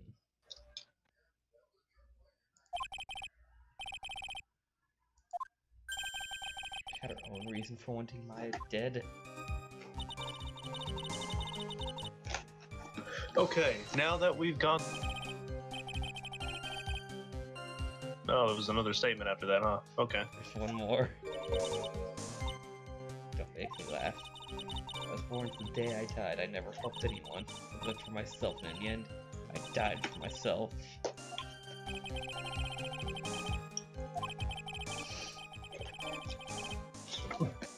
Okay, but the next thing you're gonna do after this whole thing is done is on the statement, do you understand why I would kill Maya Fey now? What my goal was? You're gonna present Mia Fey.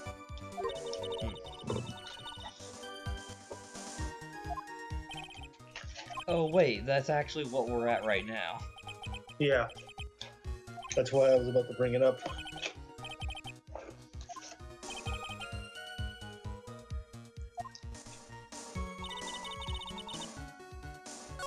Oh, now you have to fucking go all the way back.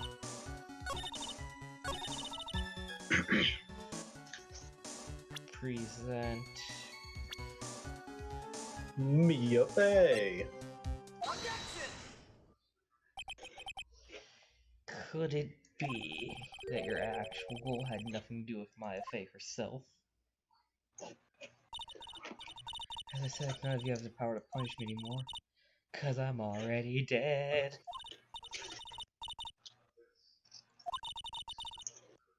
You can't punish the dead, and you can't take revenge against them either. You want to take revenge on someone?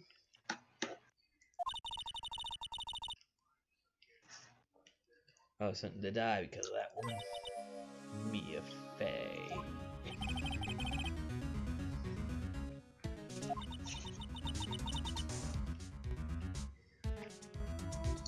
It was sending a message. It's at her hands I suffered my first humiliation. I wanted her to feel the same pain that made me feel. When I realized revenge was impossible, I gave up. And the reason it was impossible was that perhaps Miafe had already died. Yeah, and I realized there's only one way to take revenge against the dead. How do you do that? Even when the body dies, the spirit, the ego, it lives on forever. I want to take away the person that Mia loved the most. I want to kill her with my own hands. That would be the one and only way I could take revenge against Miafe. That was the reason I helped out with the plans. The goal was no different than that of Morgan Fay.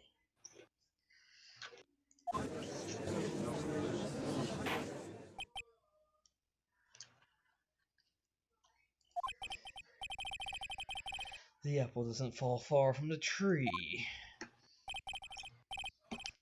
Such a cruel plan. A cruel, cold, and heartless plan. Don't waste your time preaching to the dead. I already told you it's not a thing you can do to me. Alright, get a priest. We're exorcising this ghost. Get the holy water. Out of this house! Out of this house!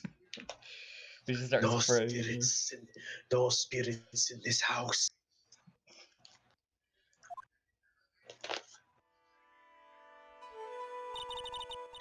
You know, just get some put some holy water in a bottle of Windex or spraying her. Bad, be gone. The power of Christ compels you.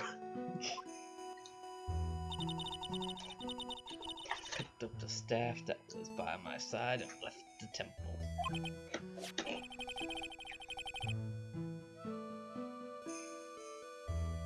So it was Elise who channeled her. What? You'll understand later. It's very convoluted.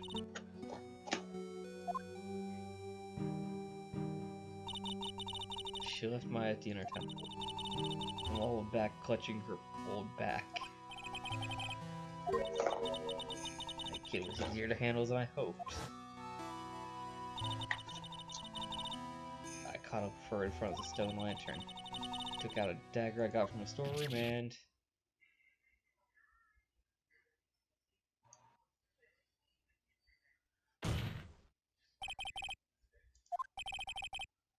You're saying you stabbed Maya.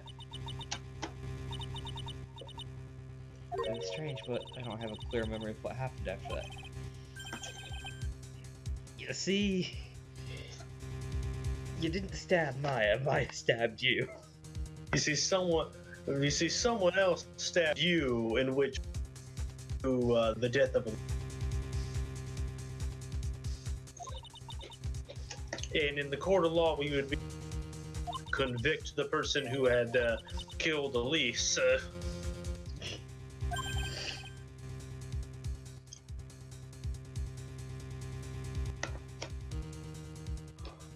You know, I think I know who did the real stabbing here, and it's not great for the person involved. Because there were 3 people there. But then we'll get to that later. Maya Faye must have stabbed me, I'm sure of it. No, wasn't Maya. Because you were stabbed in the back. And she was in front of you. By Pearl. Pearl did it. Well, Pearl, you're going to prison for murder. You're gonna die 5 years from now, at the age of 14. I suddenly lost consciousness, but before I did, I scrawled her name across the lantern. Just as I was passing out, I wrote Maya behind my back. It would cast suspicion on her. my memory temporarily stops. I don't have the memory of actually killing Maya Fey with my own two hands.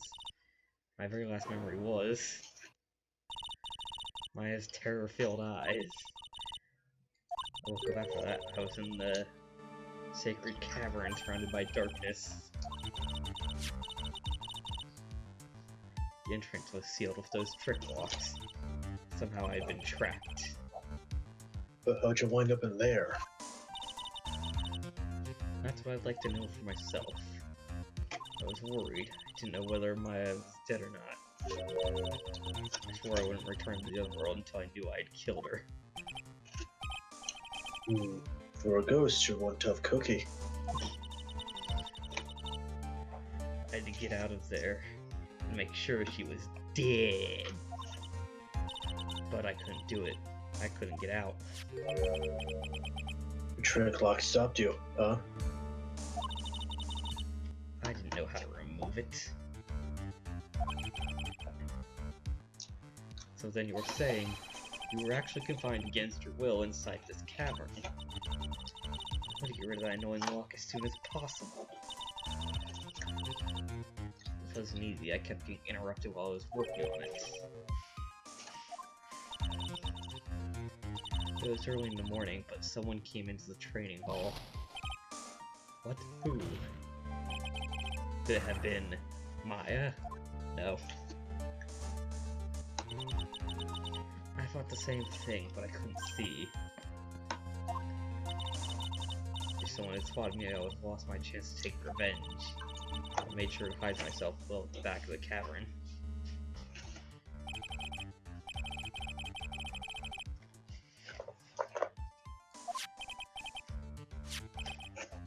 And Pearl.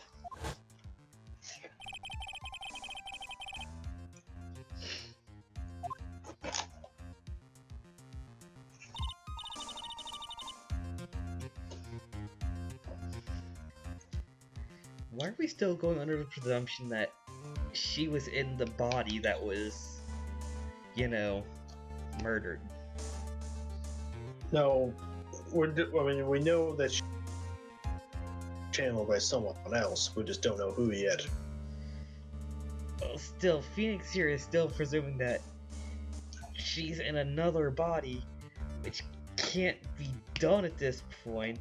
But she's still in like another third or fourth body that she couldn't have taken, because we knew she channeled the victim channeled her in the first place. Tried to kill Maya but got stabbed in the back, so that body is dead. But we're not taking into account all the people that could have been on that island and the fact that she has to be in the body of the only person that's unaccounted for. Listen, you just need to accept the fact that you're gonna get your answer eventually. It's 10:45. I want to get this done so we can leave this night. Finally managed to remove the lock, but I was too late. What do you mean by that? The flies had already started to gather.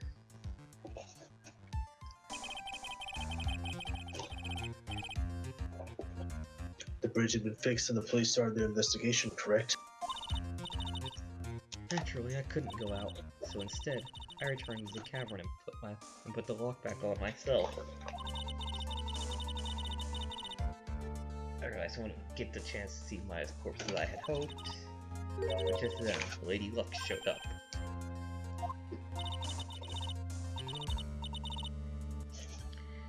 A big earthquake. She showed up all by herself.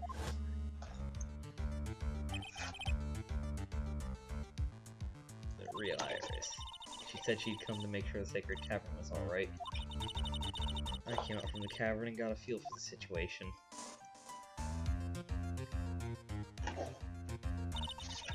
And I locked her away in my place. Bada bing, bada boom. Yep, she's still in there.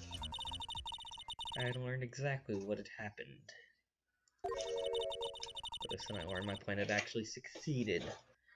Brilliantly.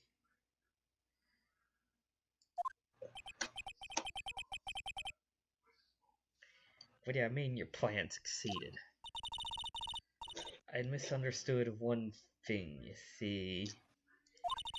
That night, the one that summoned me, I assumed it had been Pearl.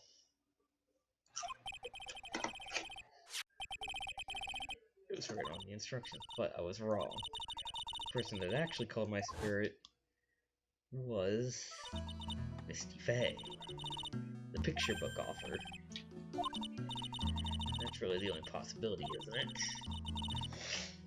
After I lost consciousness in the garden, it was her body that was left lying there.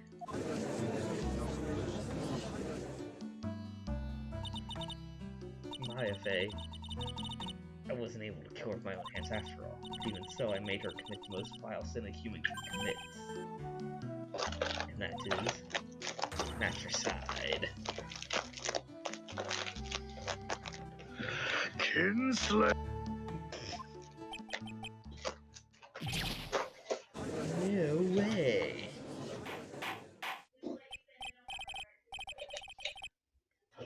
What is the meaning of this? The one who attacked Maya. But even so, the murderer who actually snuffed out Misty Faye's life was none other than her darling little Maya. Ridiculous. Shenanigans! Just think about it. There's evidence supporting these facts, is there not? I mean, there's also evidence promoting the contradictory to you. What is the so-called evidence? The fact that Maya Faye has disappeared is evidence enough, isn't it? The idea she's still in the cavern is ridiculous. She wasn't able to escape near temple is that much obvious. There's only one place she could be.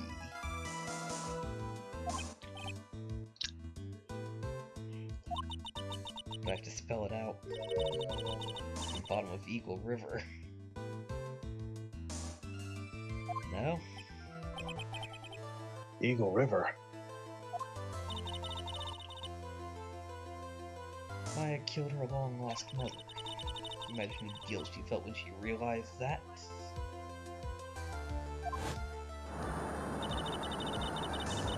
That's why she threw herself into the river. She did! Most bodies that wind up in there are lost forever. But I mean, you are like proof that that's not true. So is Phoenix. Yeah. Yes, the two examples we have of that not being the case are literally in this room.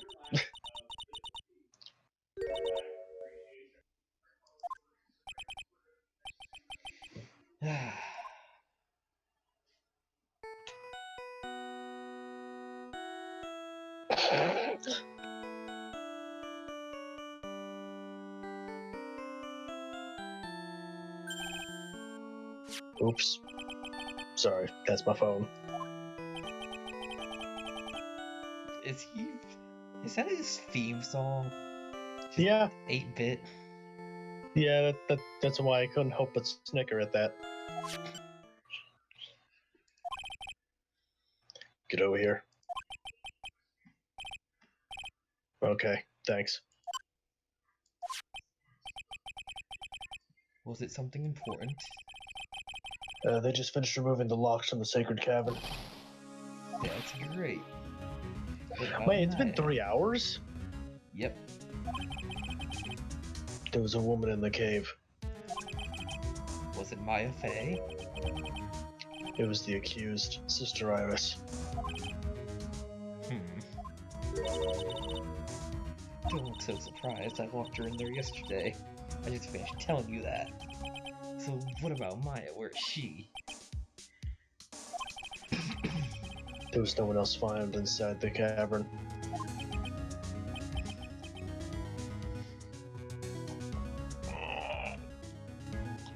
Can we skip this hullabaloo? We already know where she is. I mean, yeah, just keep going. Stop, like, having fucking brain tumors and then do this if you're having so much trouble with it. She's dead. No. No, she's not.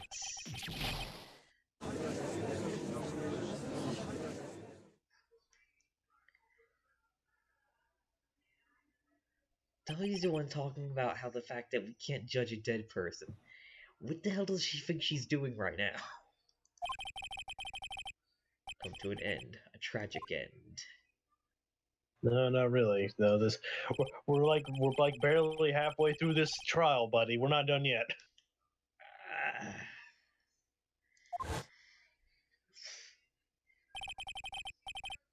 It's her own daughter, Maya Fey. No, we're not done. Just hurry it up already.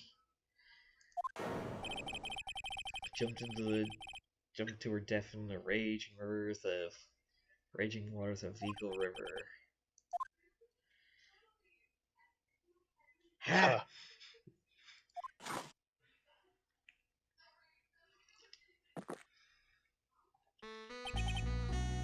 Trite, have you ever heard of this one? Once you eliminate the impossible, whatever remains must be the truth. No matter how improbable it may seem. What is that supposed to mean, prosecutor? According to this witness,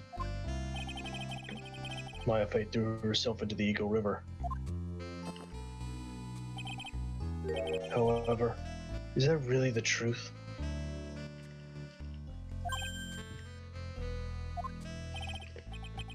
Remember, this woman had testified earlier that the bridge was already on fire when the murder was taking place in the garden. Which means if Maya Fey had thrown herself into the river, it must have been from the inner temple side near the bridge. That's where she jumped from. But that's impossible. It's impossible to jump into a river from there. Yep. Don't get your panties all twisted up, Trite. Just relax and think through the whole thing again.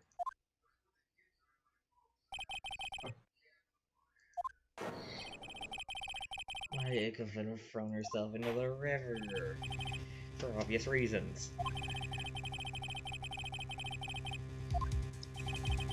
They're gonna present the Hazakura Temple map. Fluffy, please stop looking at my foot.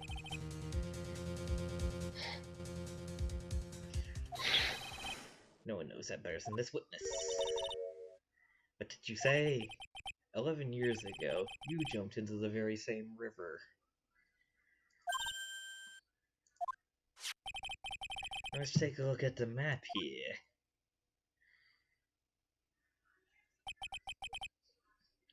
As you can see, below the cliff, there's a big rock shelf there.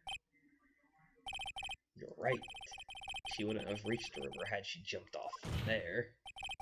In other words, if she had jumped, you'd be able to see her body in the photo. Well, not this photo. Not really in the photo, just you'd be able to see it down a mangled body at the bottom of the canyon. You see, like, the bottom of the photo, this one little jagged rock sticking up, like the corpse of Maya just bent over it.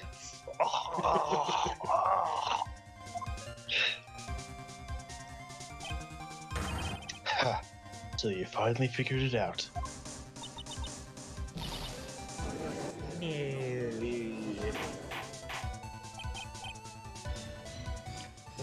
Order.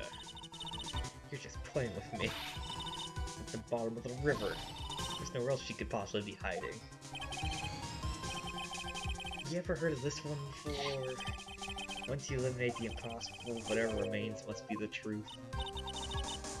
Yes. Literally just a few minutes ago. From that guy.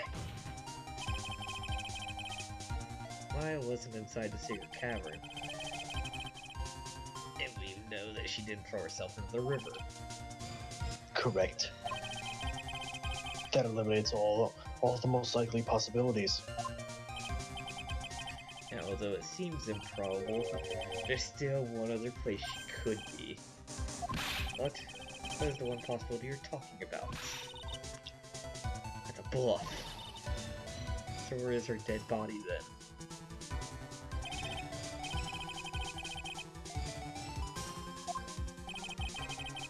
Living have no way to punish the dead. Exorcism time! Shall I tell you, Miss Hawthorne? She's in this very courtroom. One possibility left. Namely, she's right here in this very courtroom. Maya Fey is here. You say she's here in my courtroom? Dahlia Hawthorne? I seem to recall that you said I misunderstood one thing. I think there's one more thing you misunderstood. Tell me something. At this very moment, who is channeling Dahlia Hawthorne? That's all. It's Pearl. You're wrong. Pearl tried, but couldn't.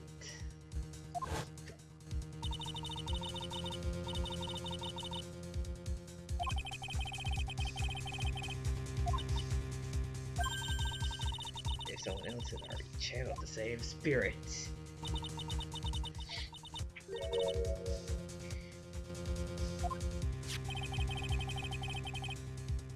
Pearl even tried again the day after the crime, but she couldn't.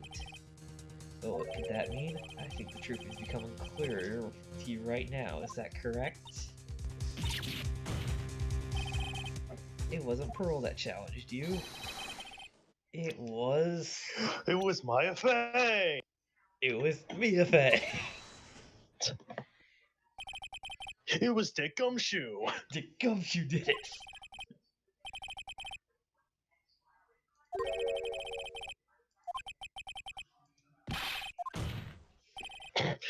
You see, he's speaking your language. Maya Fey!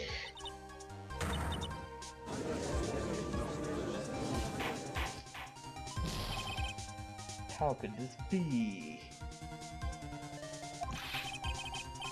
Or what witness Dahlia Hawthorne had in her goal? She said that her goal was to kill Maya Fey. That's right. But if Maya channeled the spirit on someone that was trying to kill her... Ha! Well, Gramps, what would happen?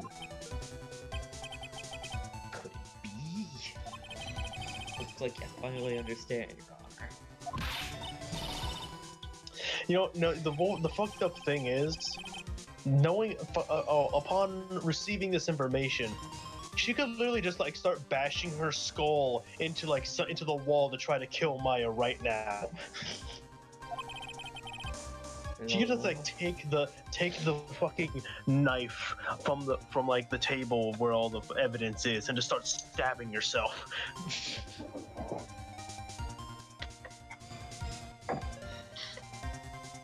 You know, I'm trying to think of like a reference to something, but the only thing that comes to my mind is Yandere Simulator, the murder-suicide thing. Where they just start... I think it was where they used to stab themselves.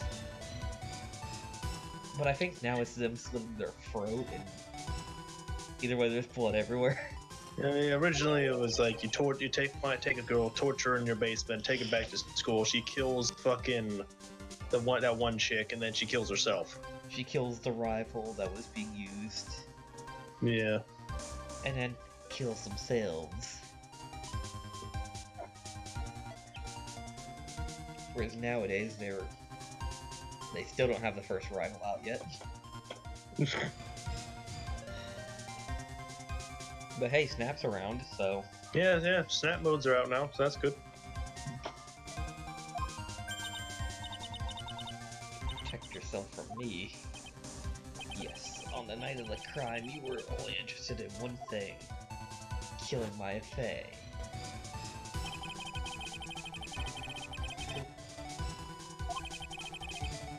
So then the problem became, where would be the safest place to hide?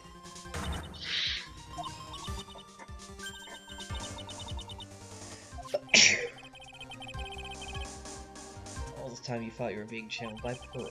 That's why it never occurred to you that Maya's hiding place was you. Don't say that! That I, Dahlia Hawthorne, was played for a fool by that little wimp. Welp. Whatever.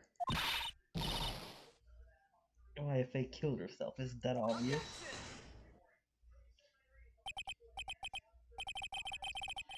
No, it would have been impossible for her to jump into the river.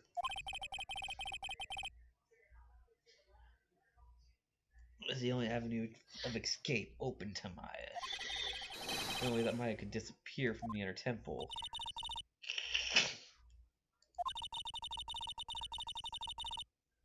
She's never been out in the real world. She would never could have come up with a whole plan like that. Who could have ever given her such a brilliant idea? Well, I see. I know somebody.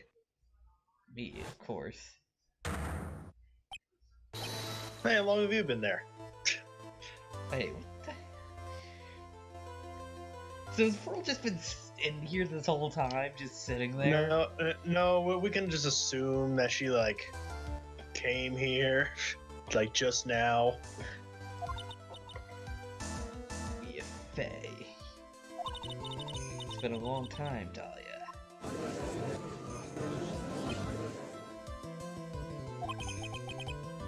So it's true. It was you. Yes. Huh. There's something else. What are you doing here? It's Pearl. Tell me something, Dahlia. I want you to think back to that night one more time.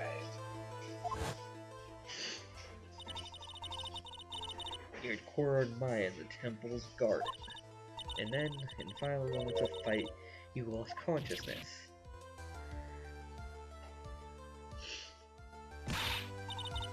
I was stabbed. Actually, Maya lost consciousness at the same time as you. She did? Not terribly surprising, since she was about to be killed.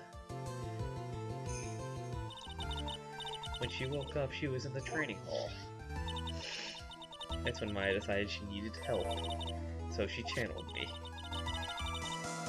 She explained to me what was the situation she was in, what she should do.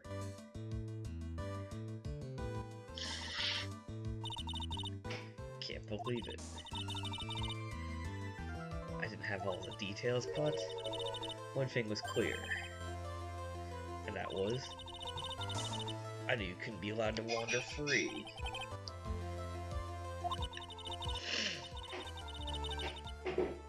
I wrote down two things that Maya had to do. Channel her, and lock herself in the sacred cavern.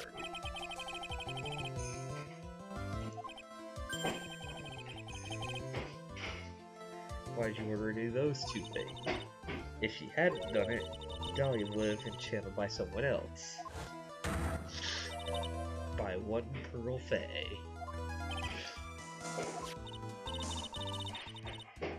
Pearl didn't properly understand the plan. All she was trying to do was follow Mother Fae's instructions. If she had succeeded in channeling Dahlia Hawthorne's spirit, things would have turned out badly. So that's how it was.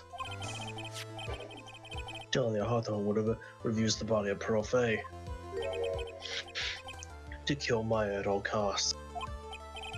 It sounds like that was the intent all along. I won't forget this. Then why not just admit it? Your little plan was nothing but a failure. Another failure to add to the pile of shame, wouldn't you say?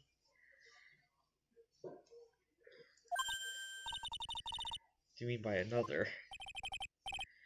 Think about it. Remember all of your past crimes?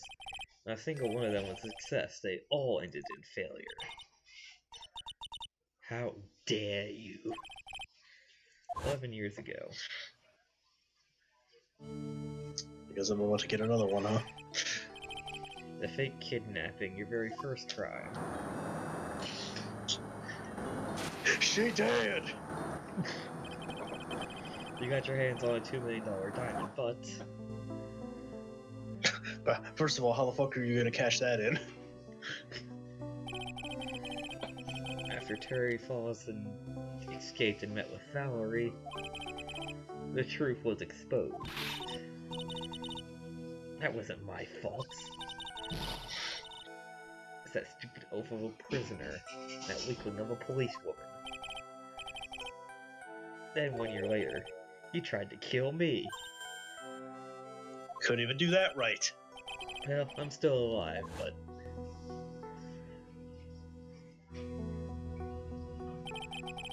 you wound up killing someone else.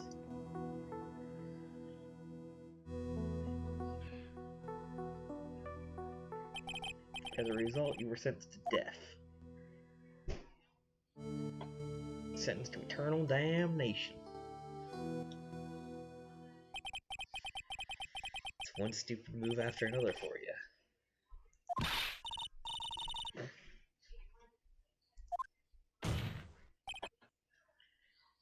And now this. You've messed up again. You let Maya Fey escape. Even though she was right there in front of you.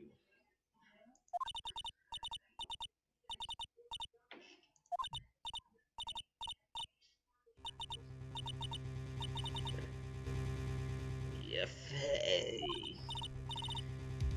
Spinster, I was supposed to kill Maya like I swore I would. If you had only gotten that spiky-haired jerk the guilty verdict, I would have been hanged. True. But I think you finally understand. You will never defeat me. What did you say? Whether you're alive, dead, or somewhere in between, you'll never defeat me. As long as I'm around, you're destined to lose for all eternity.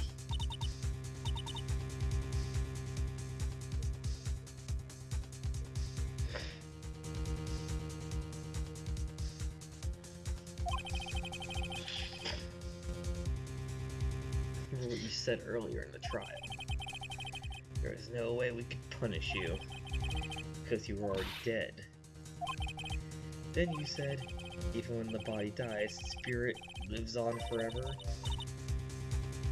True, it's exactly what punishment will never be able to escape from.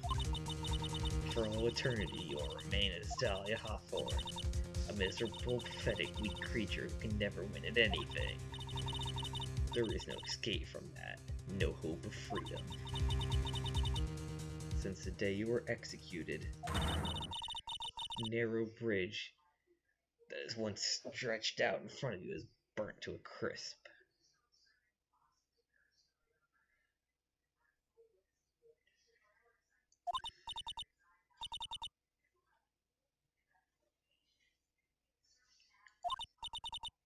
You're wrong.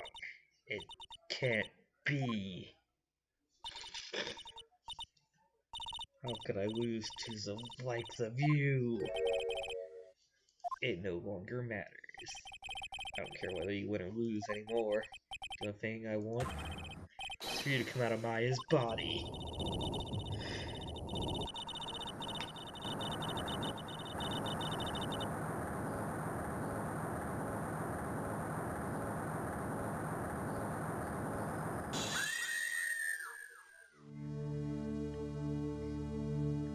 That shit's scary. That's concerning.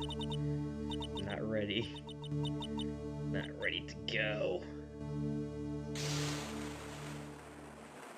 We have exercised the demon.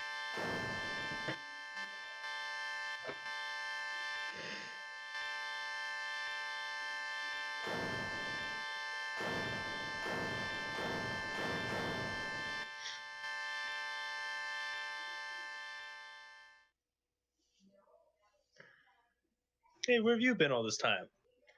Ah, you've been missing.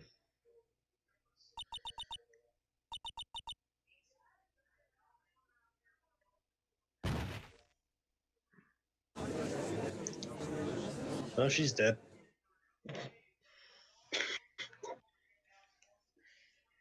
Alright, let's go dump her into the river now. Make that story true. Man, that was one testimony, by the way. Yeah. Yeah, we Man. still have a whole third of this trial to go. What the hell else is there to solve? 4 more testimonies. Yeah, well, we still got to figure out who was actually the person who killed Elise. You know, because someone has to get that guilty verdict. But we've already proven who it actually... It was Dahlia doing the main murdery stuff, and killing of Elise was self-defense. No, we don't know who stabbed Dahlia in the back, though. We don't need to figure that out. It's not important. We do. Not important. The plot demands that the plot demands that we need to know. So shut the fuck up and let's get going. Not important anymore. Identical. In any case, it appears that everything has finally been cleared up. You know, in game. But one last thing, in game, this trial's gone on long enough for the 3 hours to take for those locks to be broken, and also for her to get to here. Yeah. This is like being filibustered to fuck. If you ask me, Your Honor, it looks like she went back to the house she came from. Seems that Misty Faye wasn't the only victim of this crime. Maya Faye, as well as young Pearl Faye, were also victims of the wicked and selfish plan. The tragedy of Medium Valley has come to an end. Medium Valley? Apparently. It'd be best for everyone if no further attempt was made to channel that spirit again. Your Honor, what is it? About this whole spirit medium thing. It's almost weird how comfortable you seem to be with the concept. Well, he's seen so much of it at this point that like it's gonna, you know. Well, to be frank, my younger brother is quite judgmental. He often criticized me for not studying hard enough. That's why I made a concerted effort to study up the Kurain channeling technique. The New Year's issue of Occults. Mm-hmm. It's seen quite a few things in many years on the bench. And all that time I finally learned this one thing. Each case is different and takes place in its own world, if you will. In order to fully understand that world, first we have to immerse ourselves in it completely.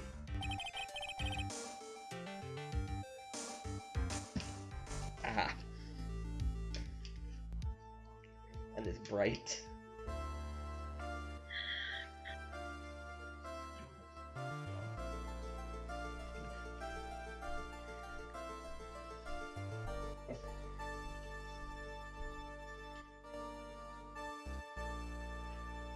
That is where my brother and I used to differ.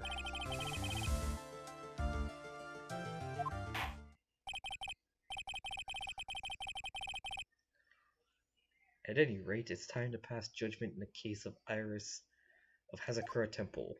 Objection!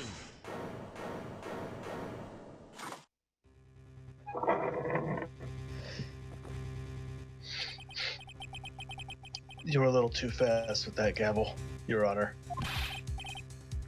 What do you mean by that, Mr. Godot?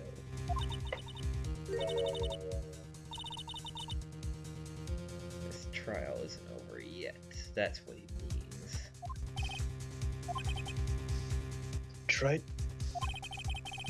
Remember what Miss Evil Spirit said in her testimony.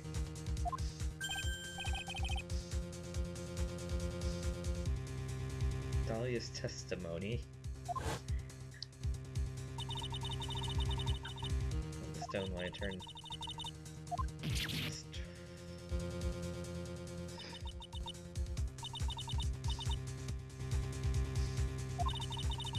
Clear clear memory of what happened.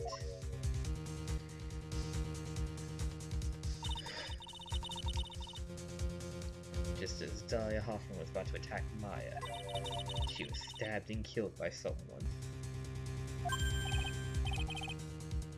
Right.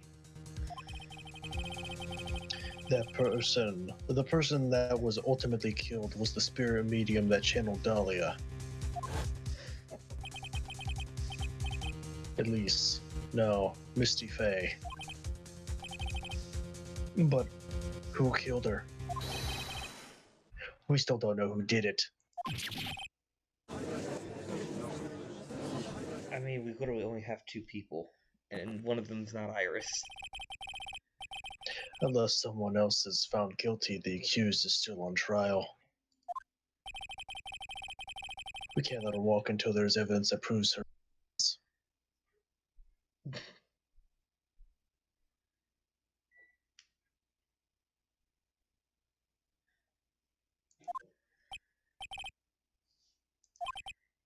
But this court isn't prepared for any further testimony. The prosecution is ready to call our final witness. Final witness? This one will clear up the whole mystery. The mystery of who killed Misty Faye. Indeed.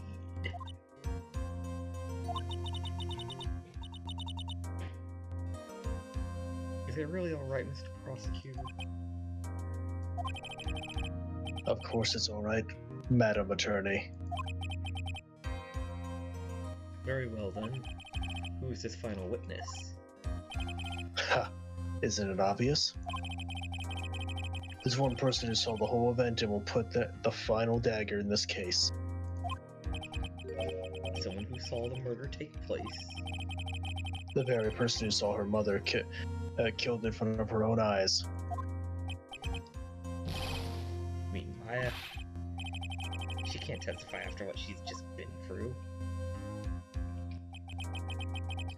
We need to find the truth. The prosecution calls Maya Faye to the witness stand. Very well. But first, we'll take a brief recess. Let's wait for Miss Faye to recover before summoning her. As we receive doctor's permission, we'll proceed with the trial. Hey, Wright, I've got something to say to you, so listen up. What is it? I don't think much of you as a lawyer. It's always the same with you. You somehow manage to just squeak by without even a feint of understanding of the case. Some beautiful woman always seems to come dashing in at the last minute to save you. Got some nerve. But that's not gonna happen this time. This time, you're going to have to do this by yourself.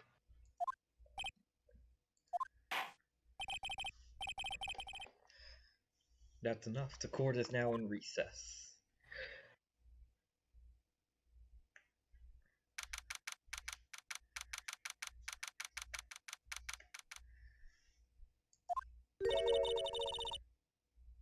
Truly sorry about everything. You're working so hard to defend me. I was missing all day and didn't even have a chance to talk.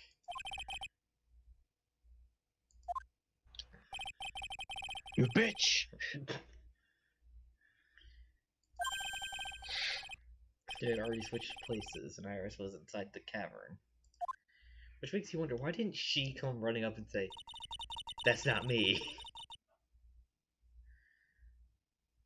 Meh.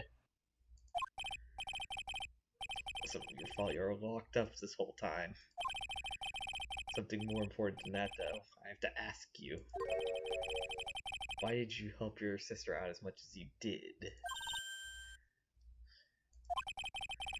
If you tried to get help at the cavern yesterday, you wouldn't have spent an entire day locked up in there.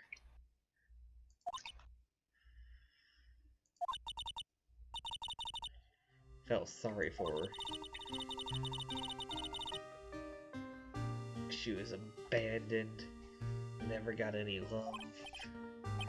But it was the same for you too, wasn't it?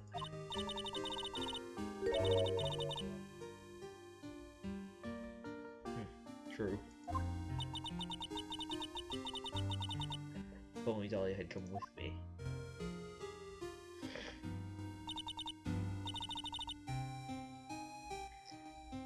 You poor innocent fool. You see, Iris, this is why Dahlia fucking hates.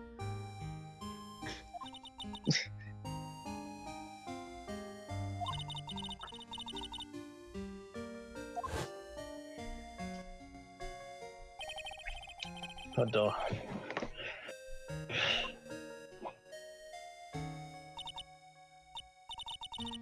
Wanted to be useful to her in some way.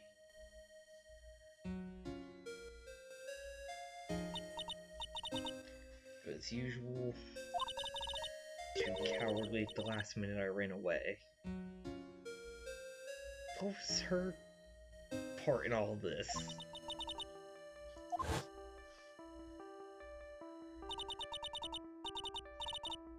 Valerie ended up in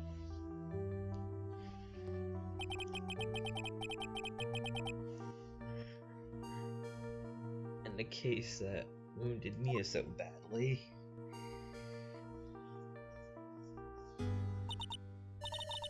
But things didn't end there, of course. Some people suspected that she was involved in the murder. 2 defense attorneys, Mia Fey and Diego Armando. One of which mysteriously disappeared.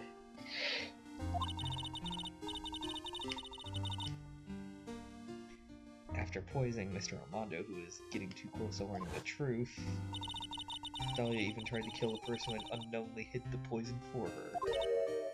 You. That's right.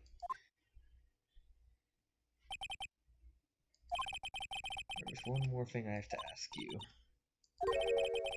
On the night of the murder, the person that cleaned up the corpse of the victim, Elise, was it really you? Yeah. During the lights out bell, I went back to my room. At around 10:30, I received a call.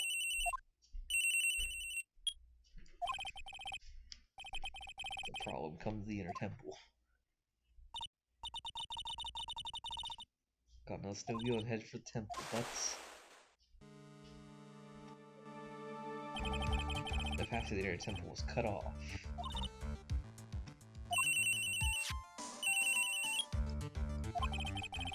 Can't just leave the body here. So you've got to do this exactly as I say.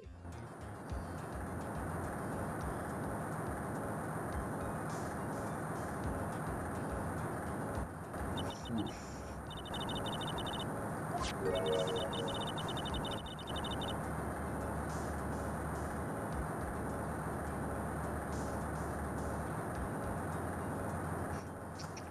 What?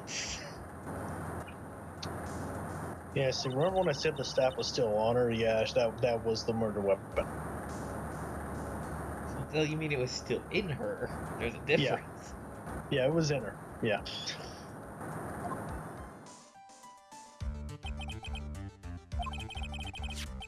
The actual murder weapon was the staff.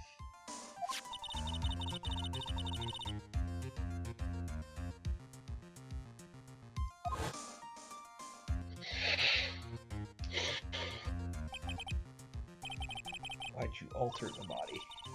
Didn't want anybody to know the staff was the murder weapon. I don't want to leave anything that would lead back to Misty Fey. So I dressed her in a robe and stabbed her with the shishito.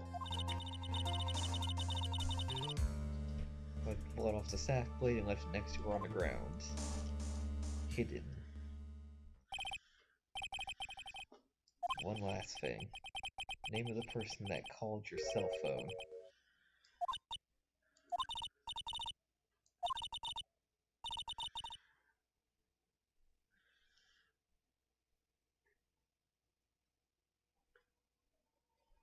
Why not? Because we have to do this alone.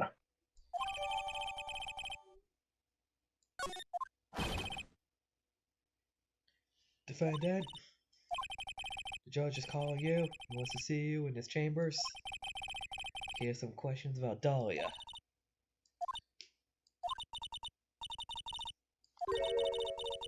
Something I want to tell you.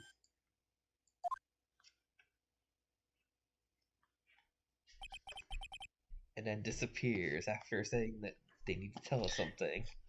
They'll tell us that later.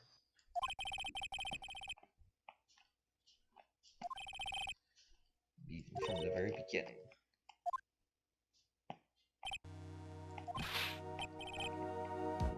How is Maya doing? She'll recover, but emotionally she's been hurt badly by the case.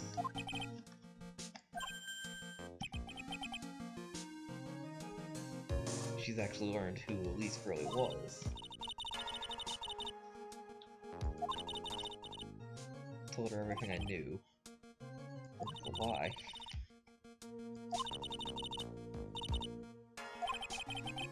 What do you mean by that?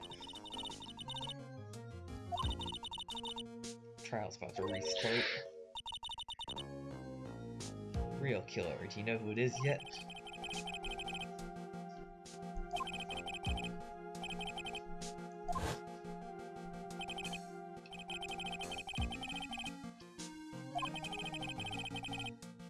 The criminal wasn't just there by accident, which means the killer knew of Dahlia's plan from the beginning.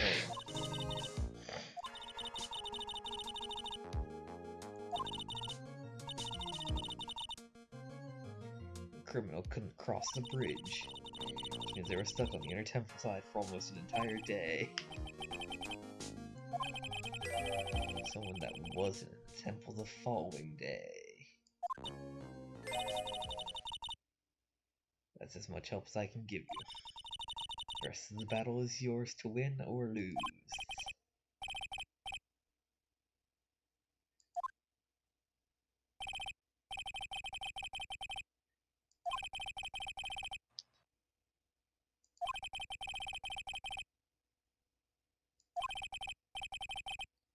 I have to prove it. I'll buy myself and the guide. This is a long, long trial. Yeah. Haven't had a long trial like this since the first game. Isn't this only a 2-day trial, though? It is a 2-day trial, yeah, but I don't think there's any fucking, well, 2-day case, but I don't think there's ever been a fucking case yet that had us do a trial that was 3 fucking parts. Wasn't the one during the final case of the last game take much longer? It just didn't split it up into multiple parts. So if we didn't have the save scumming ability, No, we literally would have been.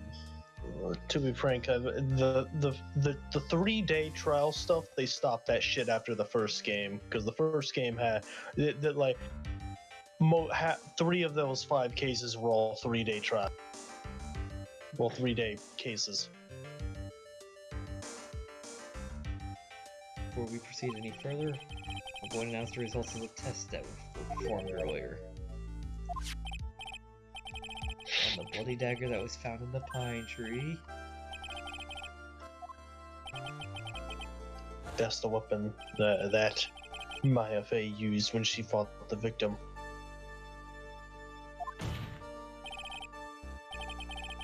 Was the victim's blood, or due to time constraints? You had fucking 3 hours! Was not the victim's. That is all.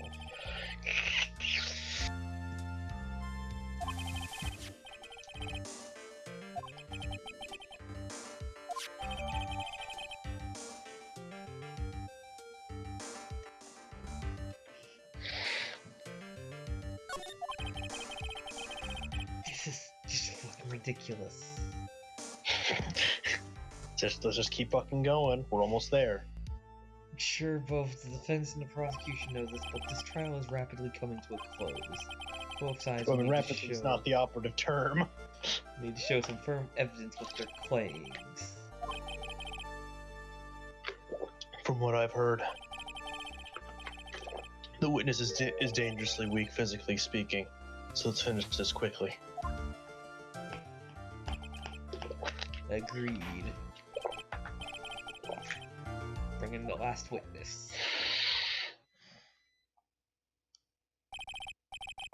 Witness, please tell us your name and profession.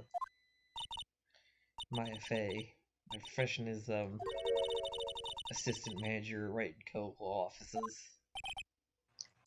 Yeah, I get you. Yeah, makes sense. According to the magazine I have here, you're a speedy medium of the crane channeling technique. I'm frightened.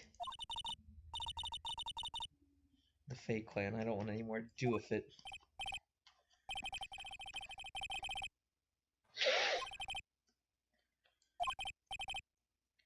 Now then, Miss Fae, when the event occurred, you were in the garden of the inner temple, and you witnessed the moment of Miss Delise's murder. Is that correct? I didn't see any. Straighten up this instant, young lady. Huh? Pick your head up and speak clearly. There's always time for crying later. But Your mother was killed right in front of your eye. There's nothing you can do to change that fact. But there's something you can do. You can finish this. You've been watching the whole thing, right? You've seen the witnesses come out, and you've seen us squeeze the truth out of them. Now it's your turn. Let's hear your testimony. On the night of the crime, what exactly did you see happen? this is going to get spicy. Witness, if you please. On to the final testimonies. I need this to be cleared from my mind. I need this done. Alright, now, I do have one quick question for you. What? What the fuck was going on that whole time? Because I heard something coming from the mic. I was just talking to myself. Don't worry about it. Alright. That was all I was wondering.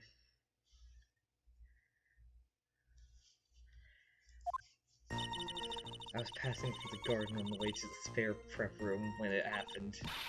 Suddenly someone struck me over the head. I stumbled and ended up against the stone lantern. I screamed, "Help me." Then something warm splashed over me. That's when I lost consciousness.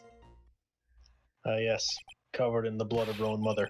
So you were struck on the head. Suppose it must have been the staff. The person who hit you was Dahlia Hawthorne. I couldn't see, I didn't know who it was.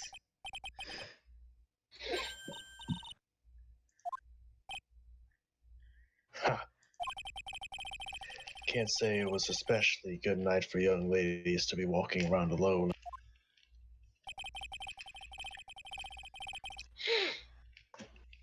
It'll be hard to determine the criminal through testimony alone.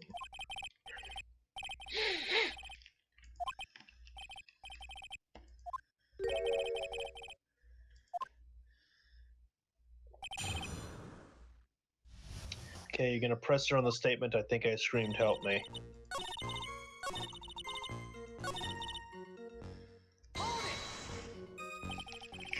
You think you screamed, but you're not sure? It was a complete wreck. It was dark, couldn't see. Was it a man, a woman, an adult, child? I had no idea. I was scared. Believe me, my dear, I'm certain I would have soiled my robes. I'm pretty sure I screamed. Thought it was my last hope.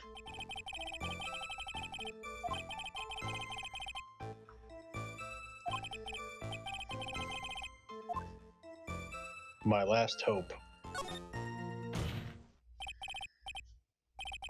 What's this, my last hope stuff? What do you mean by your last hope? No, that's what you said. You said my last hope. I said what?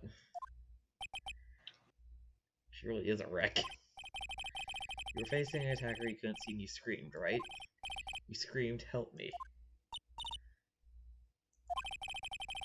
But you testified that you screamed because you thought it was your last hope.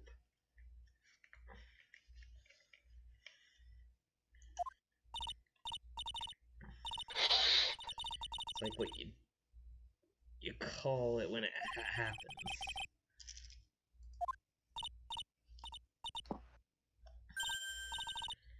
That's right. I remember now. I was facing my attacker, but that's not who I was screaming at.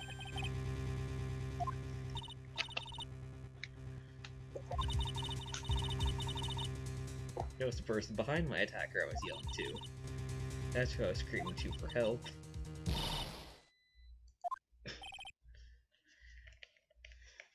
Now what do you know? I mean, to let that slip out.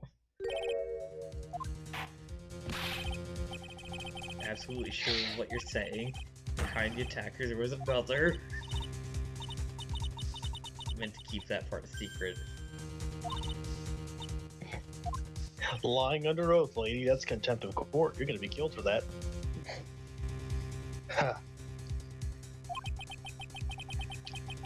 Takes a ton of pressure to make a diamond. Like a $2 million diamond? That's what I always say. A ton of pressure. You're in a court of law here. You can't make things up and try to hide things in this chamber. I mean, it's been working so far for most of the people here.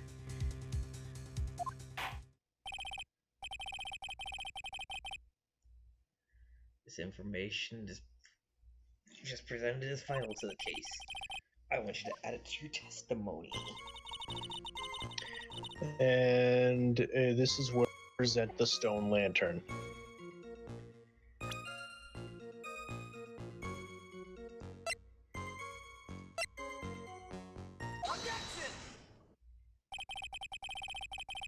So there was a man standing behind your attacker. Yeah. He stabbed her from behind. He's the one who killed Elise, otherwise known as Misty Faye. Killer. You know who killed your mother, don't you? What is the meaning of this, Mr. Wright? To be frank, Your Honor, I think she's in shock and is quite confused. Why isn't she noticed a huge problem with her testimony? What problem? On the night of the crime, a stone lantern was out of commission. What? It's true. There was no light anywhere in the garden that night.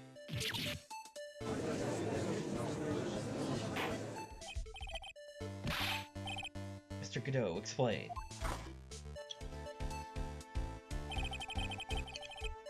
Add the pureness of milk to the perfect clear darkness of coffee. Stir. That is the state of the witness's mind right now. A cup of I'm not gonna fucking bother with that. Cafe Lot. Late. Whatever that Like is. you skipped the AU. That's the part. No, that you didn't say you said Cafe Lout or whatever. At this point, it doesn't even fucking matter. The main problem right now is I've noticed some like discrepancies in what Godot has told us as facts. How the fuck does he know the lantern wasn't lit? No, I mean it was whatever. He's the only one who knew that information. Cafe, is that even legal? Mr. Trite's words are the milk, and you are the spoon, Your Honor. I'm a spoon? I'm no spoony bard, I'll have you know. You must have noticed it too, Trite. This witness's mental state is highly unstable right now. It's not hard to understand why she would make a little mistake like that. That's not gonna cut it. What did you say? There truly was no light in the garden. Then a fatal contradiction this witness's last bit of testimony.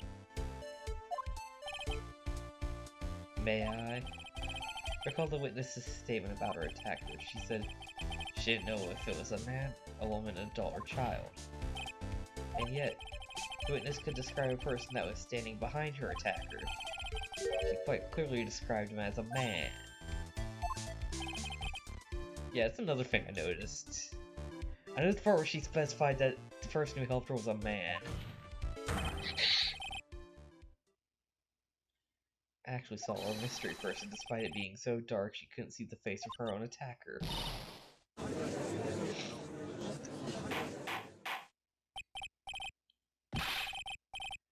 What in the world does this all mean, Mr. Wright? You saying Miss Faye saw the real killer under the pitch black conditions?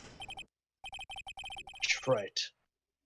Do you have any idea what you're proposing? How could she have seen in the dark? There's no other light source at the scene.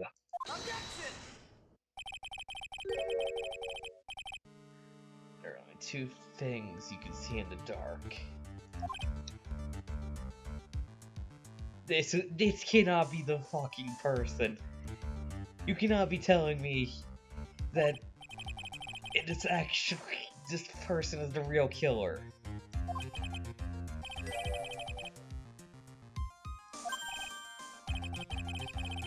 For the man that killed her mother. One conclusion I can draw from this. You know who this man is.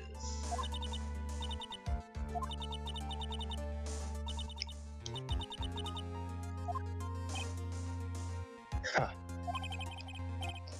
You talk a good game, Trite. Let's see if you can walk the walk. It was pitch black, so what could the witness see? I'm calling your bluff.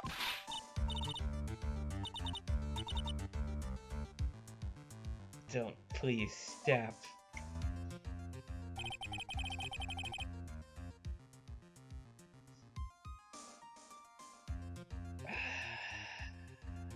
Keep it moving.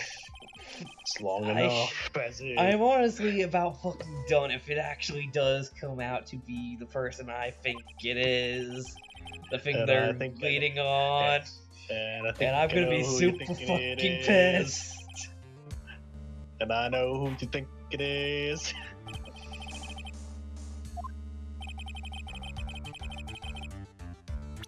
As we know, it's Dick Gumshoe. No, it's Godot. It's Godot. It's Dick Gumshoe. He's the real killer in all this.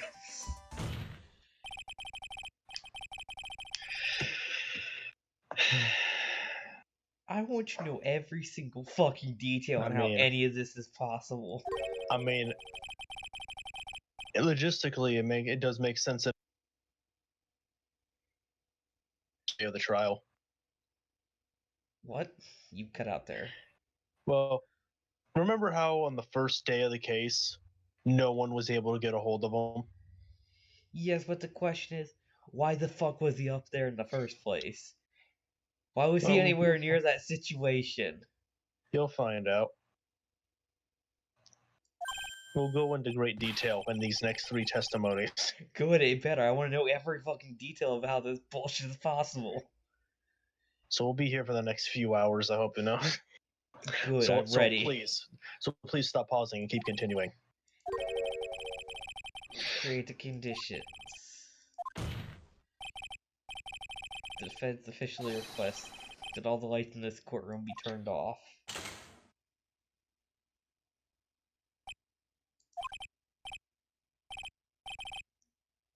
Can't be. Ha!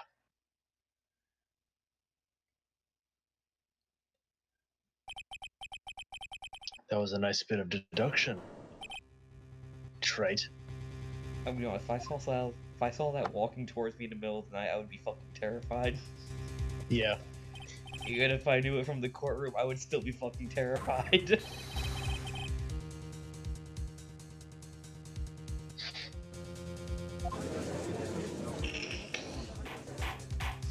You know, it would be the first prosecutor we put away for murder. True, but frankly, I just believe this is bullshit. Everything we've done in this series has been bullshit. This I've is just the accepted most that. bullshit of all. I mean, there is literally no reason for any of this. Why aren't you denying it? Ha! Your Honor, you're asking the wrong person.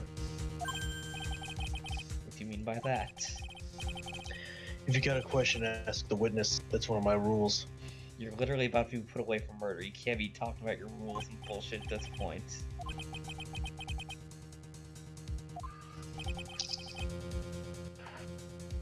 Was it 3 glowing red lights?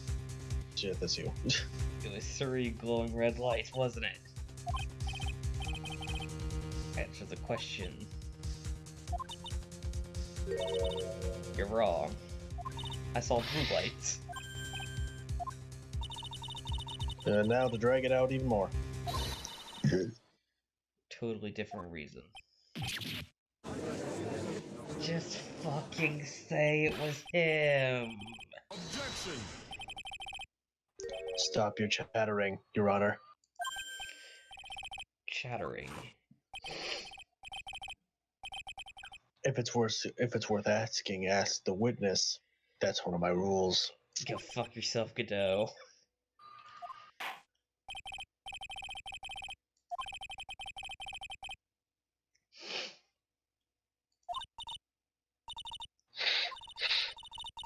Realized until after I woke up, but Okay, 204, let's go. was just lying there on the training hall floor. Got back to the garden. The place had totally changed. Torches were lit. Body was gone. All snow around the lantern had been cleaned up too. I just assumed it was a man. Ha ha ha. I mean, that makes no sense, but whatever. Okay.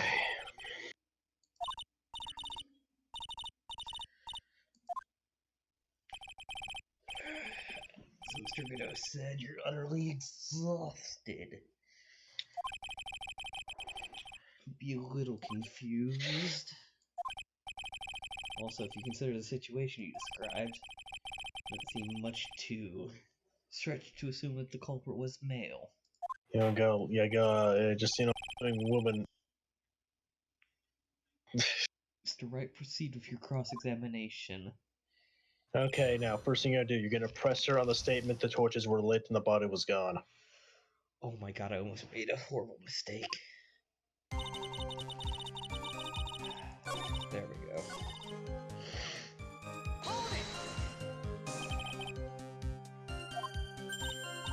Yes, that's how I noticed the whole scene had changed.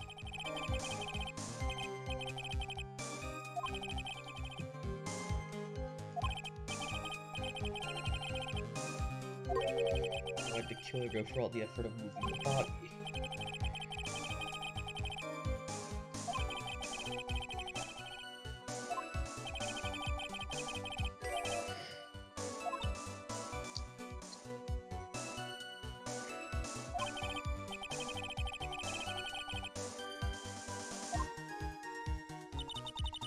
Okay, now you're gonna press her on this statement right here. You're saying the killer cleaned up the snow?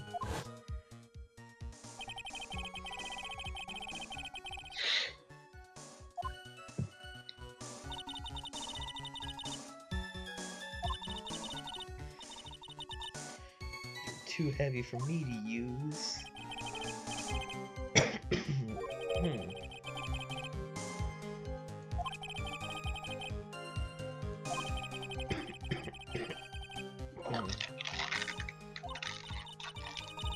Ended up being splattered, in other words.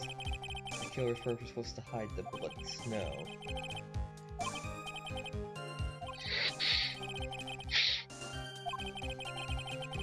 Hide the snow blood on it. So I need to remove that amount. Nah, that would look suspicious.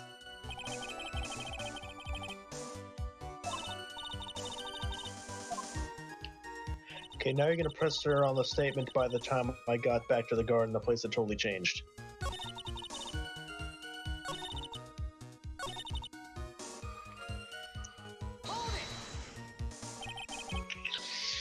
Must have done it. Why would a killer tamper with a crime scene?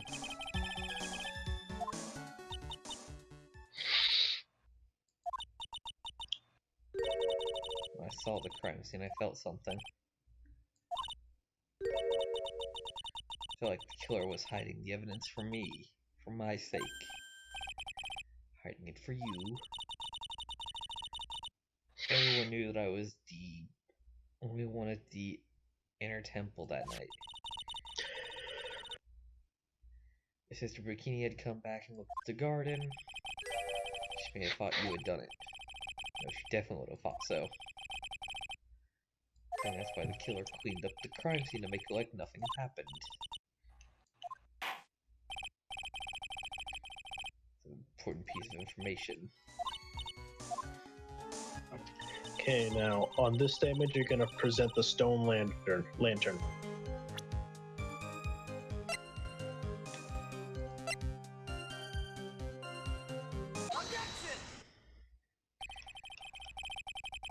The part that implicates Godot more, because he can't see the color.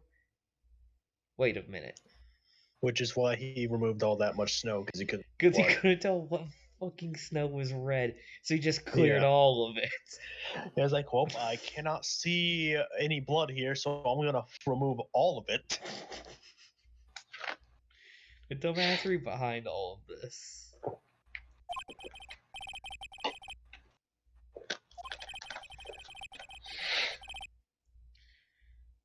The snow we suspect was covered in blood was scooped up and removed.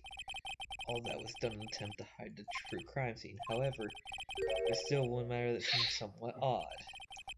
Oh, and what would that be? You must have figured it out by now, Mr. Godot. It's the message written in blood on the lantern.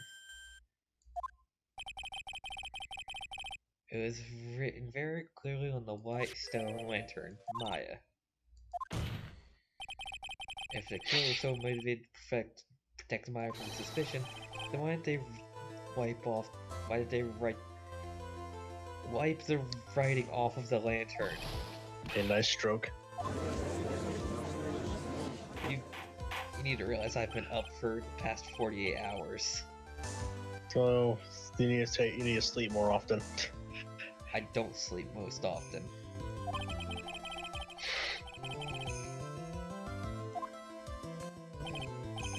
Indeed, but it doesn't make much sense to move the body and remove the bloody snow, and not wipe off the most incriminating of all, the bloody writing, unless they couldn't see the blood. But if that's the case, do you have an explanation for the killer's mysterious behavior?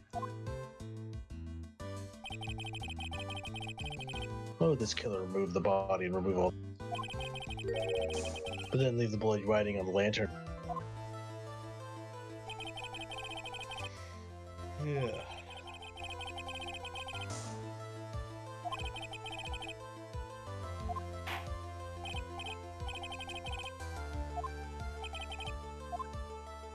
And it's because he didn't notice it.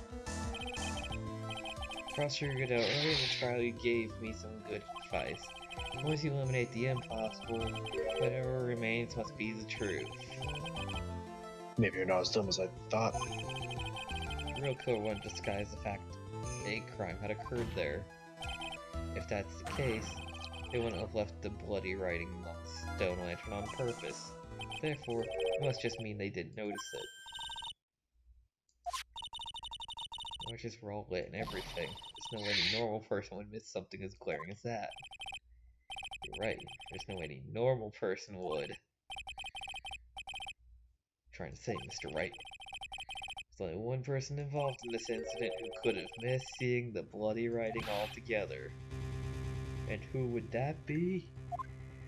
Oh, you're gonna present Godot again!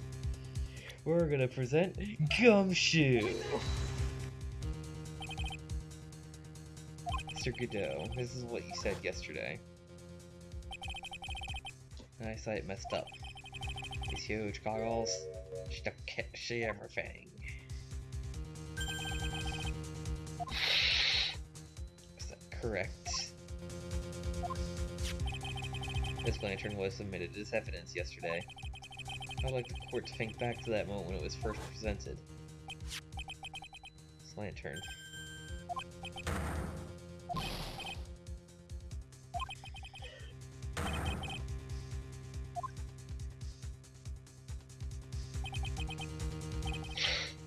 Just admit it.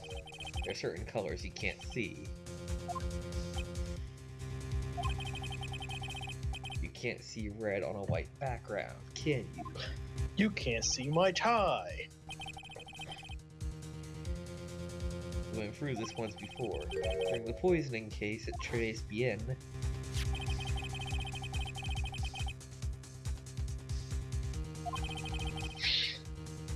Somehow spilled coffee on. It's still bothering me. Can I explain the bloodstain?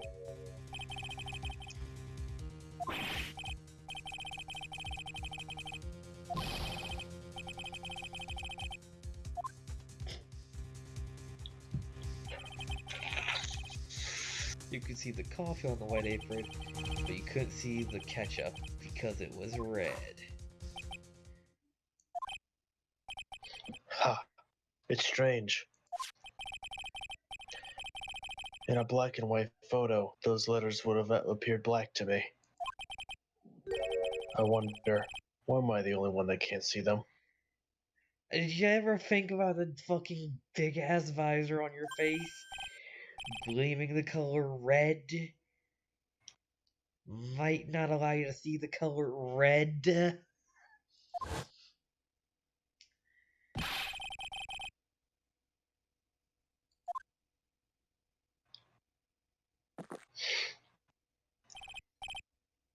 Hey, Gramps, didn't you know? That's the reason why I don't drink red tea. What? Another curveball that's just to confuse you. That's also why I don't drink red wine.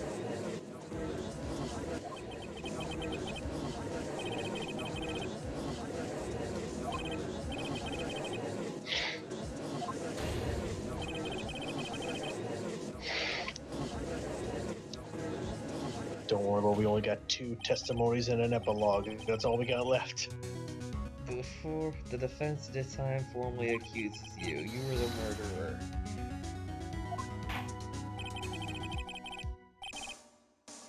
However, once again, Mr. Wright, this is a fact. Ha. Just make sure you don't fill out the indictment in red ink, Gramps. Come on. How does a little graffiti make me into a killer? Besides, it's not like it's my name written there. Certain that a killer wasn't able to see the color red. This is rich. Do go on, Wright. The answer is right there at the crime scene. In the snow. How so? Why had to kill or remove all that snow. You said it yourself. You wanted to hide the bloody snow, why not just take that area? The killer couldn't see the red blood that had seeped into the snow. So he had to remove all of it.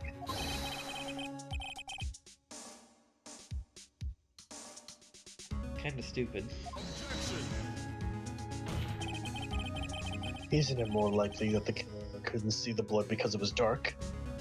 So that's because you lit the fucking torches. No, Dumbass. the torches were lit. He would have been able to see it just fine. There's so much filler dialogue there. Taking an unexpected turn. Can you explain us accused? How many fucking coffees do you think he's had in the past, like, possibly, 5 to 6 in-game hours? 25. Normally he's supposed to stop at 18. Godot isn't the killer. After all, he didn't even come to the Inner Temple until 2 days after the murder took place. He didn't... How would you know that? He didn't show up until after that bridge got fixed up.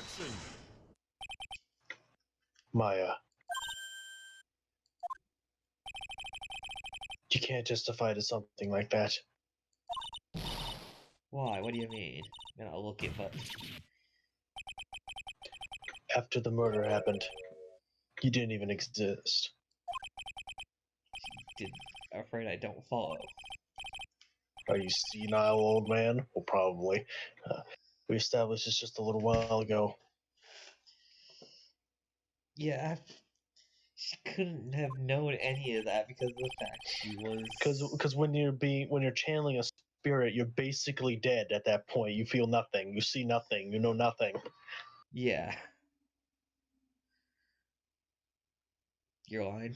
Right, my shit. I'm out of it. After the murder, the witness was unconscious for a long time. Because she was channeling Dahlia Hawthorne. That's right. Let me add my testimony.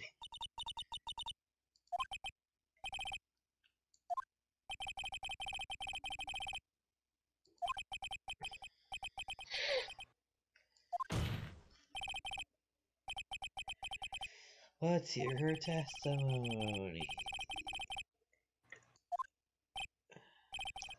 Ha! Nicely done, Wright. I hope he tells us why he keeps calling us trite.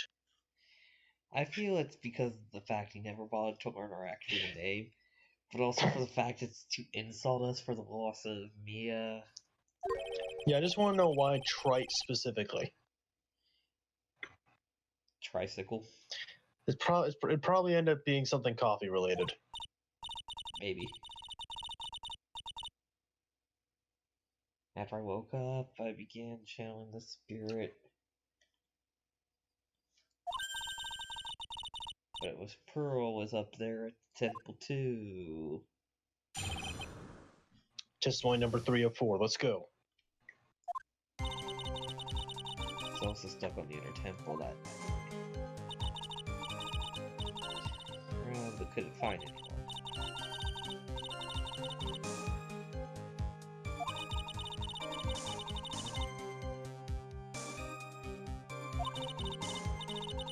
Found Pearl first and cheered her right up. How the hell would you know that?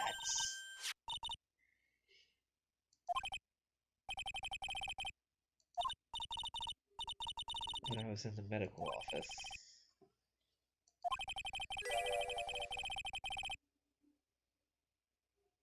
Not admissible testimony. Okay, we can skip this.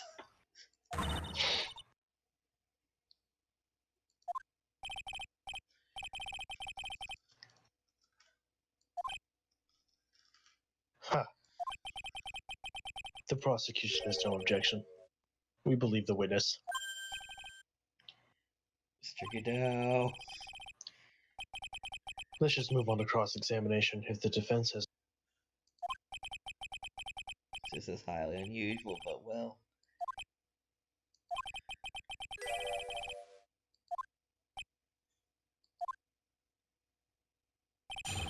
Okay, first thing, you're gonna press her on the statement he found Pearly first and cheered her right up.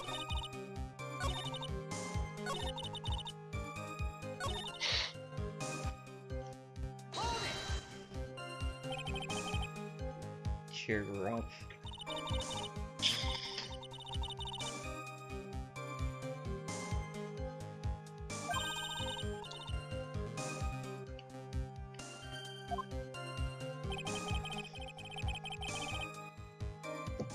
And here I was thinking you were nothing more than a coffee addict.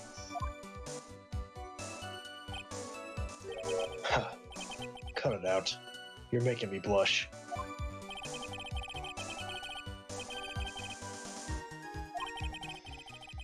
The truth is, there aren't that many places to look on the Inner Temple side.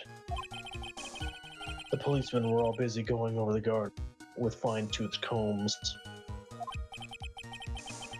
So I decided to carry out an investigation my own way. Godot style. I'm the same way. I like to hand down verdicts in my own way. Judge style. Godot's investigation.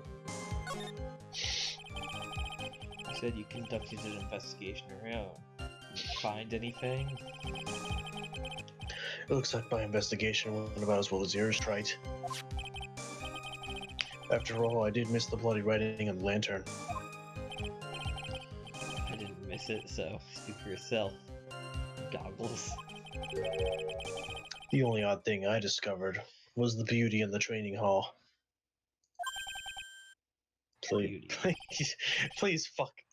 Okay. Wait, what? He's probably referring to the scroll. Clad in her stunning Japanese garb, surrounded by the hue of the Western tastes.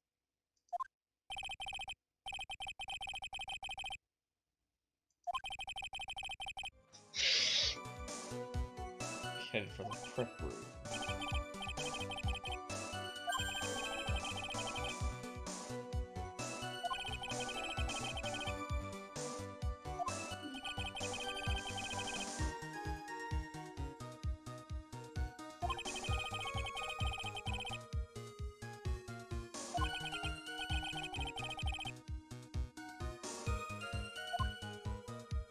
Okay, on the statement, that's when Godot arrived at the inner time, is when you're going to present the hanging scroll.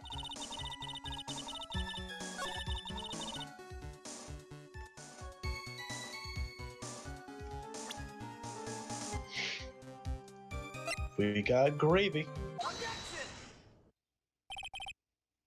Mr. Godot. The first time you crossed Dusky Bridge and went up to the Inner Temple was long before the murder took place. Why do you say that? Because he just made a fatal slip-up. The hanging scroll in the training hall. Mr. Godot was right, that scroll shows a picture of my mother.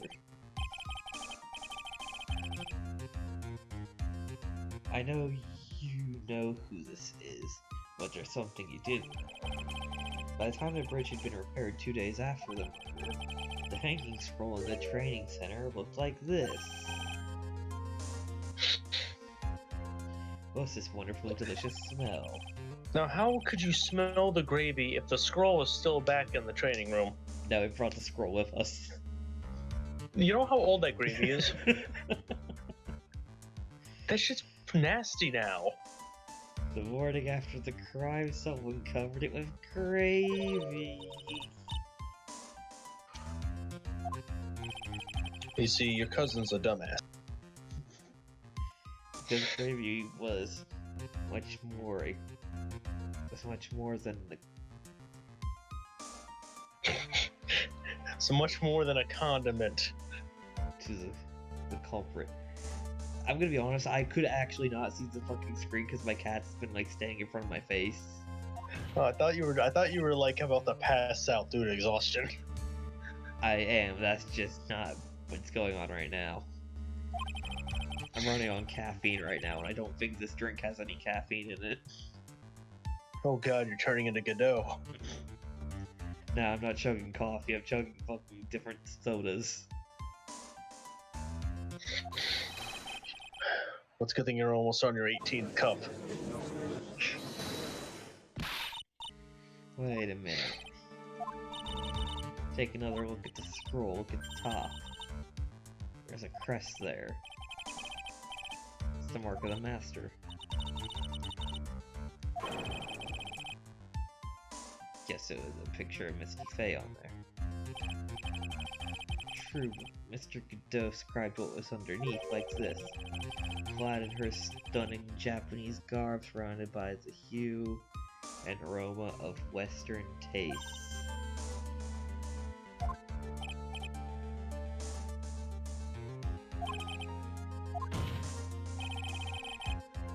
You could have known that she was wearing Japanese clothing.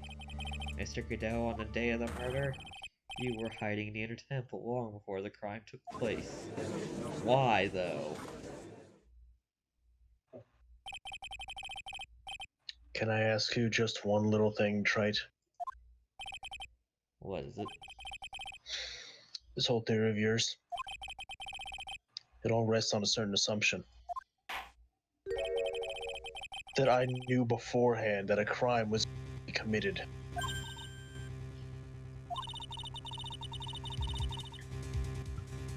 There's no reason for him to sneak up on a crime scene. Of course Godot knew about the plan. You say? The burnt letter.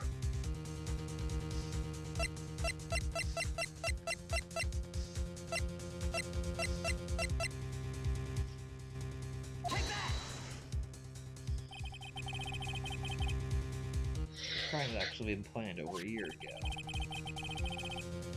Offered the plan for the dollar's future. These instructions were hidden somewhere in the Fae Manor for over a year. However, by the time Little Pearl had found the instructions, they'd already been unsealed. The killer had read these instructions long before Pearl ever found them. That's how he knew the crime was going to take place at the Inner Temple. And you still insist that this crafty killer is me. Betcha. But you just said that the instructions were hidden. That's right. Godot couldn't have known where the instructions were hidden. Oh no, would have had one great chance to find out. During a visit.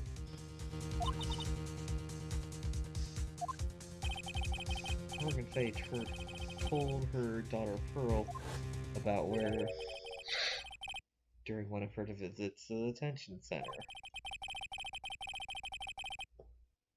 It's the only time for someone to have learned where they were hidden.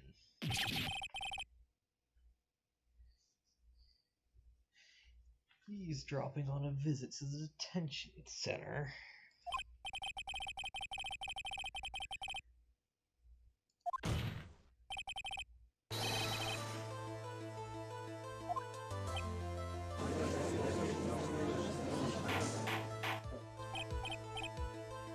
Order, order. Mr. Godot, you're under fire again. This murder could not have been carried out without prior knowledge. You're the only one that could have acquired information before the murder.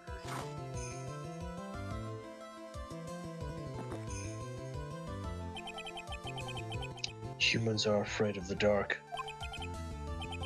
And yet, at the same time, we're fascinated and bewitched by it. Maybe that's why humans drink the darkness that is coffee.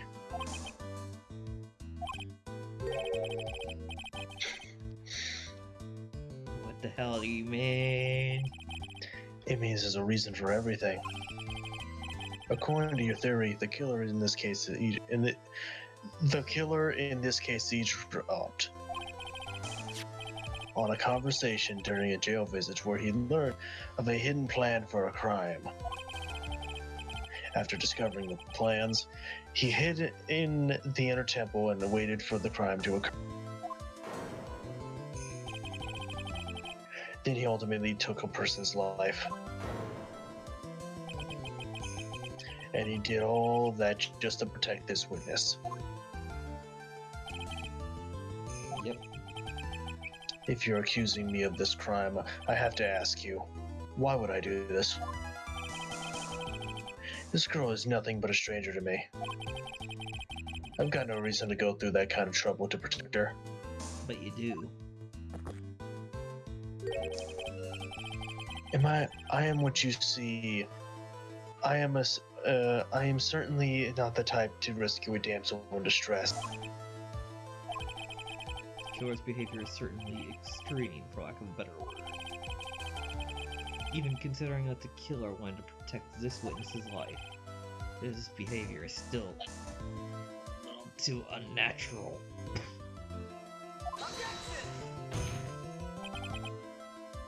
However, if you had a good reason, didn't you?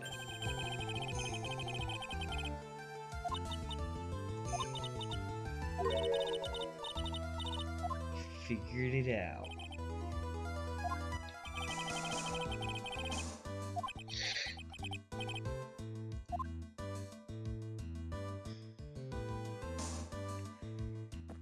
Armando. Okay, Wright. I'm all ears. Let's hear it. We've got you cornered.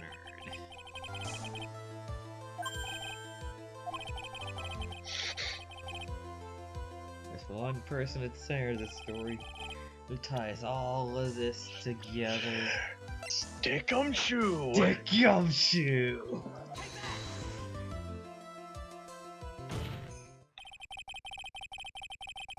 Man, Gumshoe has not been here in this. Yeah.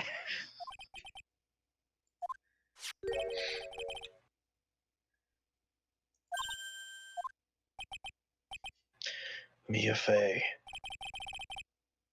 You once worked alongside her, and that's when you were a defense attorney. Wait a second here. Mr. Godot is a defense attorney? If your honor's piercing intellect, you must have figured it out by now. The real name of the man who calls himself Godot? His real name is Diego Armando. Isn't that right?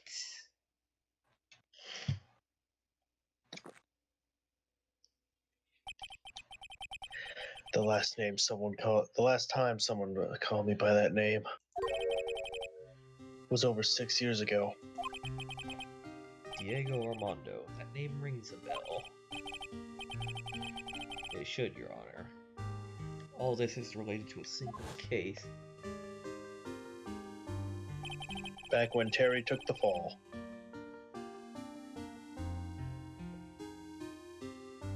The fuck is it raining in here? What is that? Oh my god, you're losing your mind. Finish this. I mean, a droplet of water just fell on top of me. Either A, there is something spitting at me from across the room, which I can't see. There's like... I don't think the ceiling is leaking, but I know for a fact it was water just now. Ah, my fucking eye. God, maybe you should move your position away from the droplets. I'm just planning to finish this and I'll deal with this later. I'm like going into fucking hysterics because I still didn't even see where that water came from.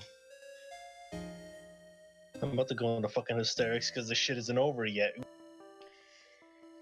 It's not been a fun week.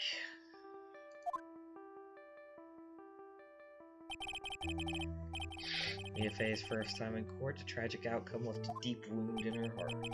She knew behind it all, it was a heartless, scheming demoness in disguise. You couldn't tear off that disguise entirely. There was one man who reached out to help, Diego Armando, a senior defense attorney at the office where she worked.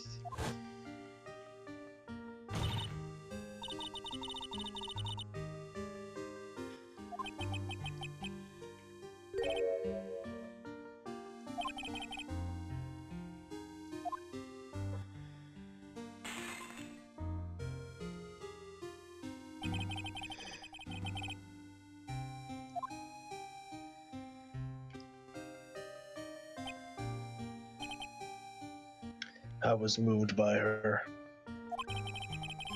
The way she put all her faith in her clients. That pure sweetheart of hers. That's why I could never forgive Dahlia Hawthorne. Mia and I thoroughly investigated that fake kidnapping incident. Then one fateful day, Dahlia wanted to meet with me. It had been 6 months since the trial. We met in the courthouse cafeteria. I just remembered. 6 years ago, right here in his courthouse, you were poisoned. Even I didn't see it coming. Dahlia Hawthorne slipped some poison into my coffee. Some newspapers at the time called it a murder.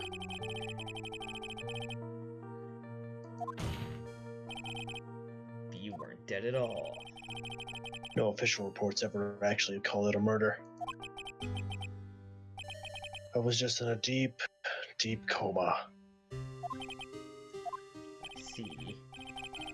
My body shut down, and my life became nothing but a long, deep sleep. That woman's poison did a real number on my central nervous system.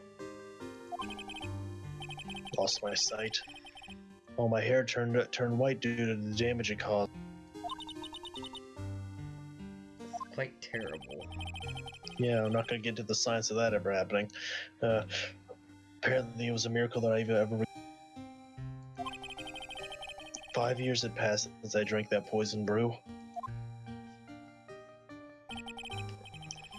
Then one morning, my eyes flew open from the smell of a doctor's cup of coffee.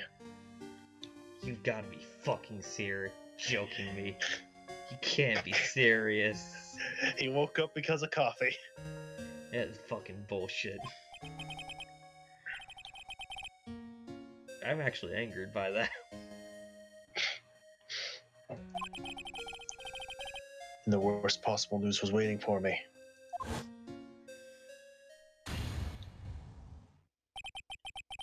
Mia Fey was dead. From the very moment I opened my eyes, I'd already lost everything I thought I had. The woman I loved had been murdered. And the woman I loathed had been sentenced to death. The woman you loathed? The woman who would spite my scalding hot coffee, Dahlia Hawthorne.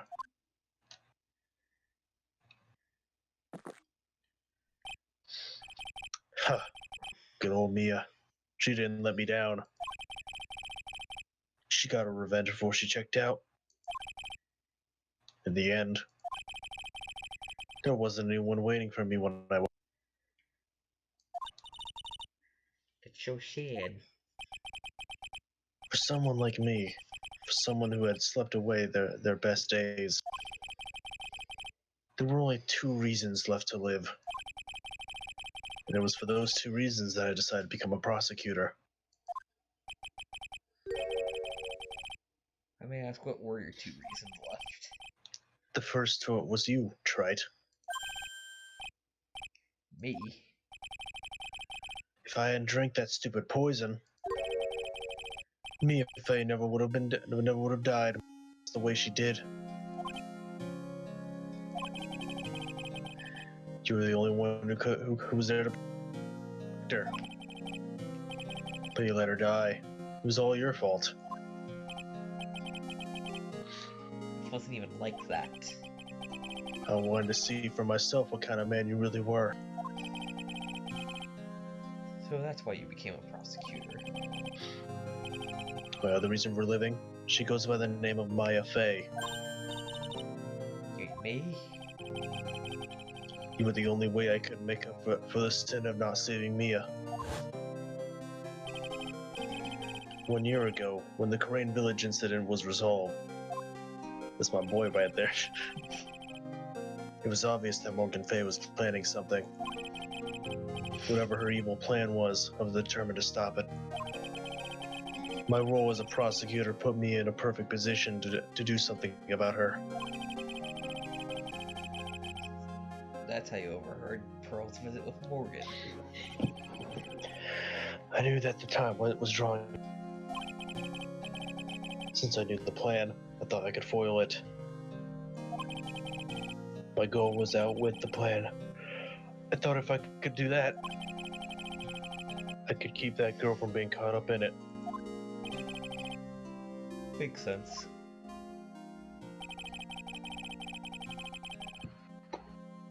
If Pearl had known that the actual purpose was to kill Maya, she never would have helped. Finally, the day of the plan was drawing near. I contacted both my accomplices, Accomplices? Iris of Hazakura Temple and Misty Fey. How the fuck did he have contact with Misty Fey over everyone else? I especially need the help of Iris. She was to take the fall in my backup plan in case we couldn't control Pearl Fey. How'd you... That's what I want to know. She had been missing for... oh, that shit. She'd been missing for almost 20 years. Officially, yes. What do you mean, officially? You've heard about it, haven't you? About the strong ties between the main family and the government? No? Wait, what? No, you didn't. What part of the government... where did the government at? Trump? Trump, you involved here? Even without her official position, Misty Fey still wielded great influence. The police have been keeping an eye on her movements time. Gant? Gant, did you know about this? That's how I was able to contact her. Again, because of my position as a prosecutor. Was cooperating all this time.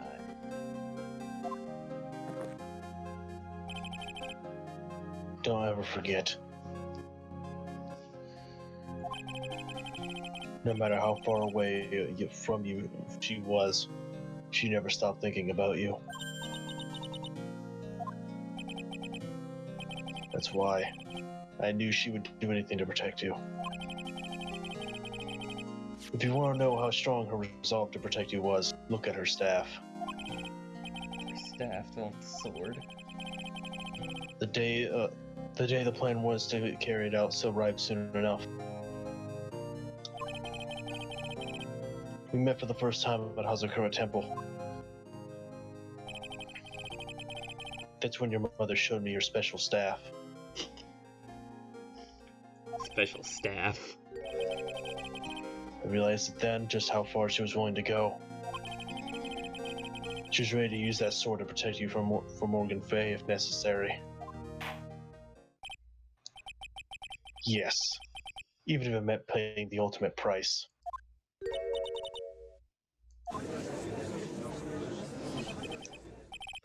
That night, the night of the crime, there was just one way to stop Morgan's evil plan. Pearl, don't ya? We had to make sure she didn't channel Dahlia Hawthorne.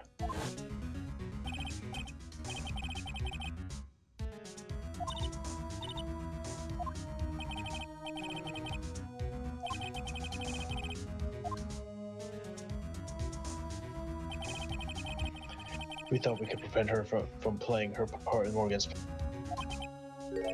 But she never showed up.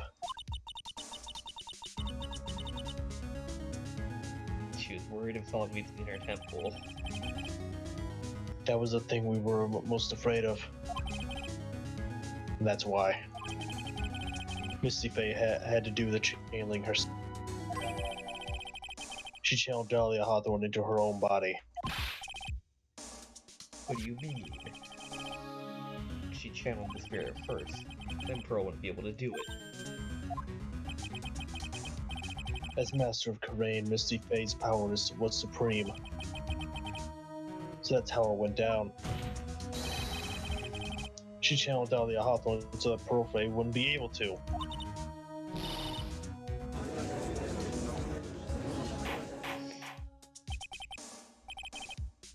True. My role in the plan was to make sure no one was gonna hurt Maya.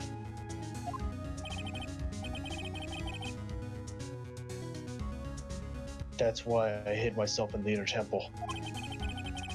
Just in case he needed to be saved from Dahlia Hawthorne. Godot. Anyway, that's all I'm gonna admit to, Trite. There's no doubt about it, you're a great defense attorney. But you're gonna have to do the rest yourself. And after all that, we still have one last testimony. God damn.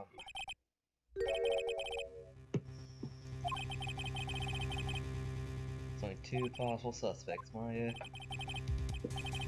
and Godot.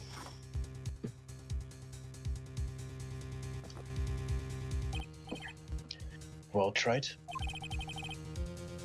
if you're the real deal, then finish this thing once and for all.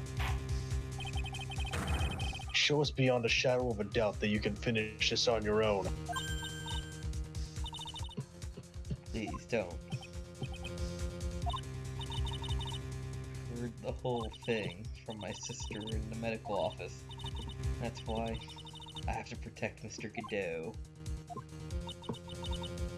Can't do it. I can't testify against him. After all, he's going to put his life on the line to protect Mia and me.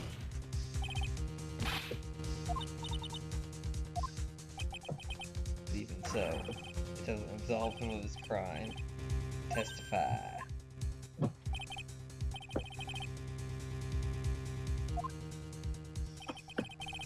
It's the final testimony. Don't bother trying to hide anything, because I'll know. I want to hear the truth from you.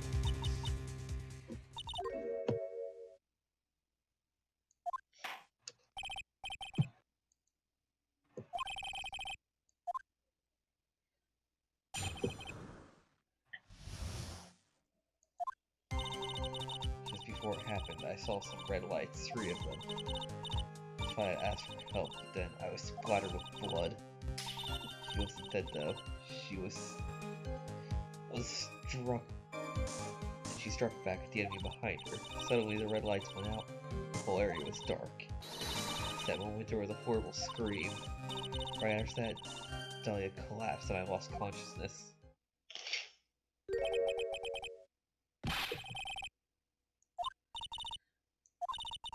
I thought I saw them, but then they disappeared. Things break, Trite. Even the best of theories. Who was it that stabbed Misty Faye? It looks like you still can't prove it.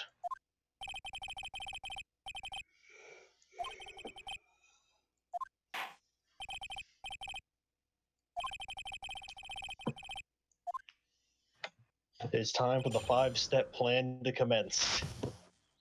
Press everything. Step 1, no, thank God, no.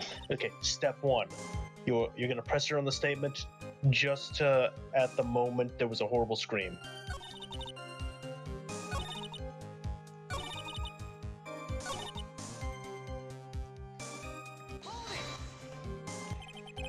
What do you mean by just that moment? The moment the lights went out? The scream that you heard then, was it Dahlia? I don't think so. I'm pretty sure it was a man's voice. What? Scream came from the killer. Oh, that explains why there was blood in the knife then.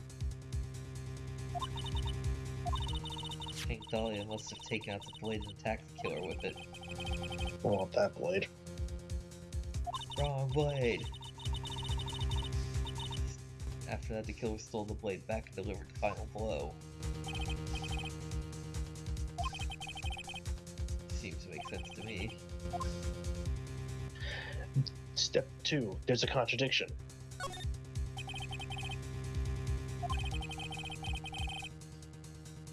Create an enormous contradiction.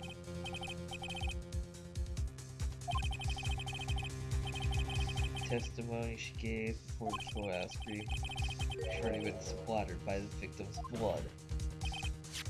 In other words, the blade and the staff had already been plunged into the victim.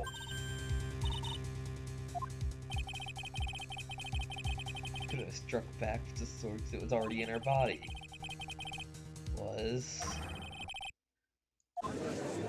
Just let us pick the knife already.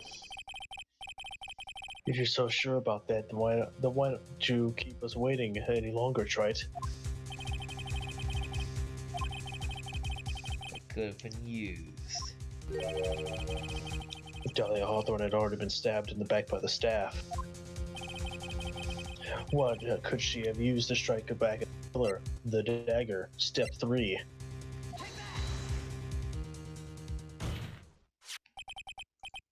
It's a dagger. So it's a crime scene stuck into the pine tree. Yes, the detective found that this morning and brought it to me. That's the only mention of Gumshoe at all. Yeah.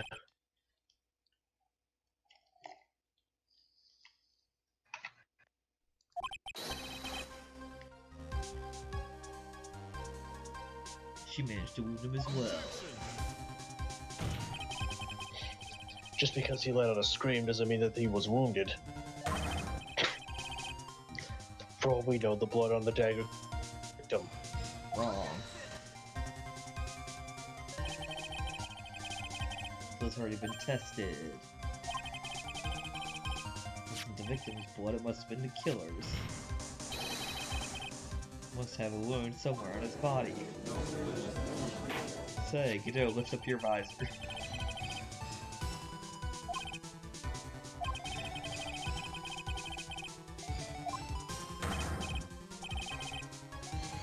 Prove that it's your blood. Nice theory, Trite.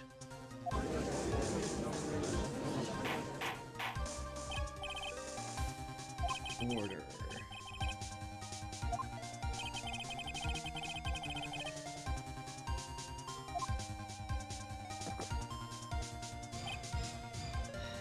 Ha. Let me ask you something, Trite.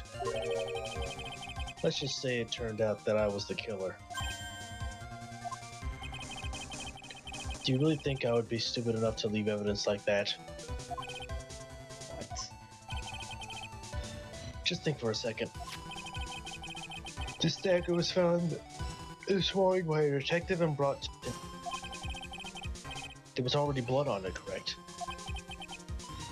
But even so, I was the one who brought this dagger here to the courtroom.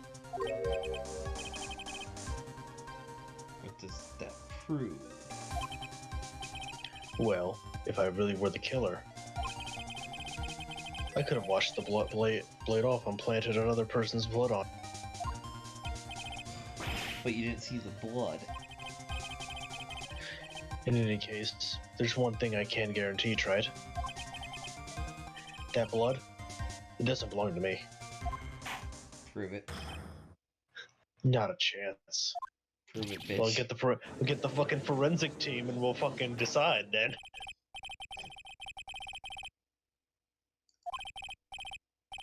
We've been here for like 8 hours. Like they should have got the results by now. They brought it back. They didn't bother actually testing the blood. But yeah, they had 4 or 5 hours to fucking test the blood.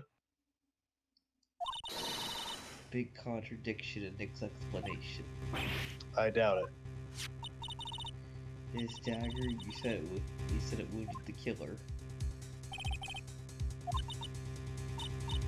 But if Sergo had been cut with the dagger, his clothes would be bloody or have a rip in them.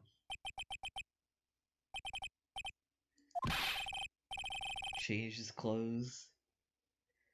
That solved the contradiction pretty easily.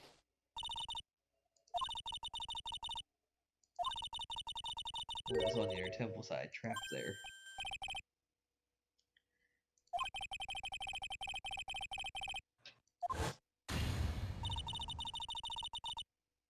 Was already there waiting for. How do you know any of this?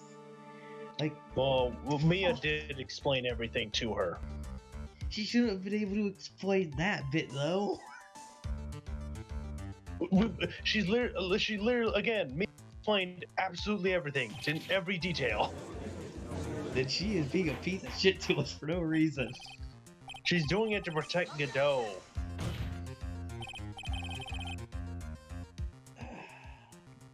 Probably change of clothes. Yeah, fuck you. Shut up, Judge.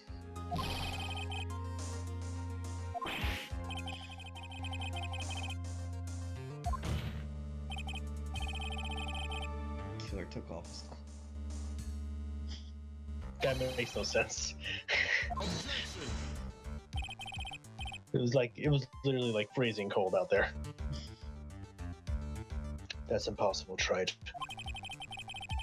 You know how cold it gets up there late at night? After a few minutes with no clothes on, you'd be solid.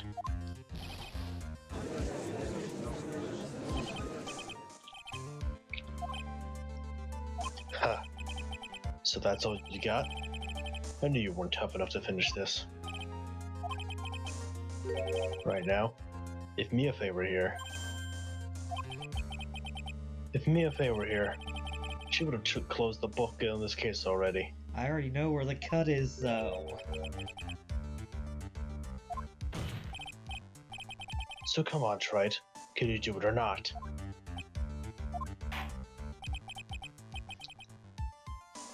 About it. Being the killer, can you prove it? Have you gotten one piece of evidence? Kind of. I mainly just have a question for him.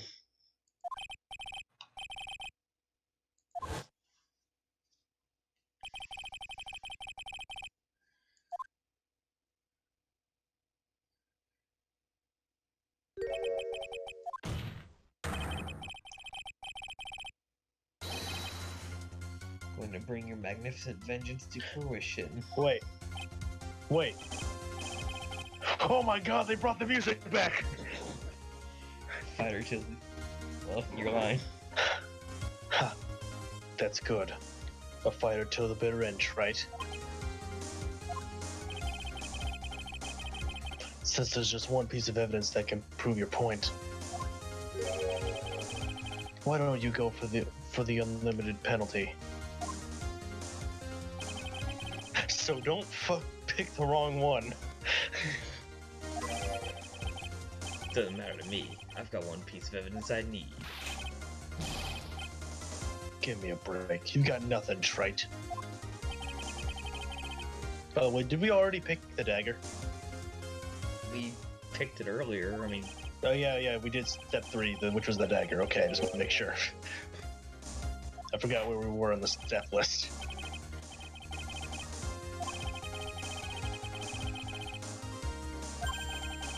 killer was wounded, proven by the blood on this dagger.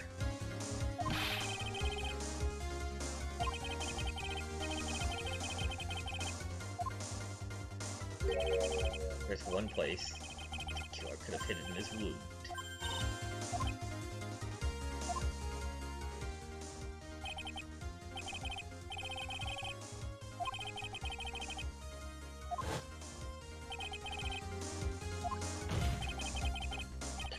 It's the end of the line, the final stop, Trite. Let's hear what you've got. Where's the location where you say the killer hit his wound? Now you're just gonna present Godot.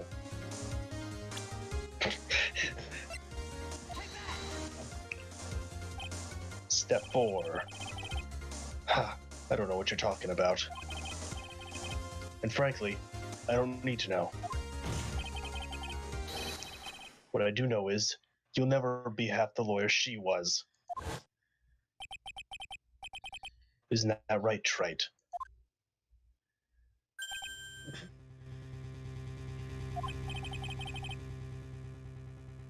Was that just now?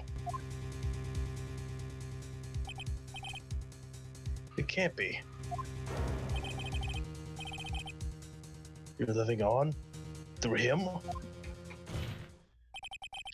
Even as we speak, you're still hiding the wound.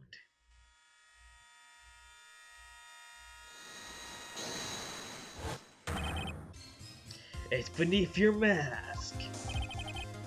During the fight, red lights were given off by the killer suddenly disappeared. Seconds later, the killer let out a scream. That's right, your mask went flying off your face. Mr. Godot, would you mind removing your mask? If you have a dagger wound stuff underneath there somewhere, then I'd say this whole case is solved.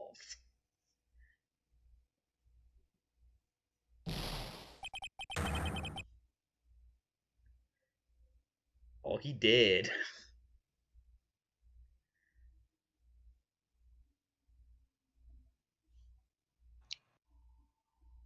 I guess you could say his mind was officially blown.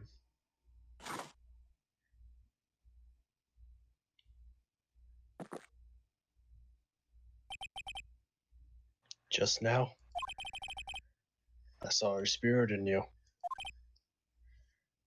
You're a medium too? I never liked you.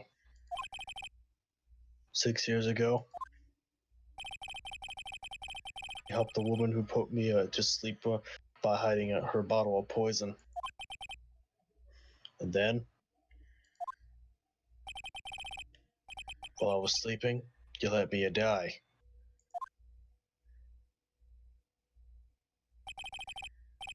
But you didn't care. You just kept living your pathetic happy-go-lucky life. Not the way I would word it, but sure. You even had the nerve to follow in her footsteps as a lawyer. I could never forgive you. That's what I thought. Mr. Godot. But I was wrong about you.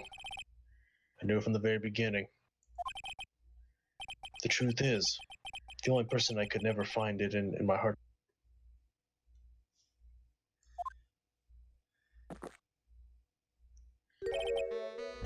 was me. That smooth sax. You, yourself.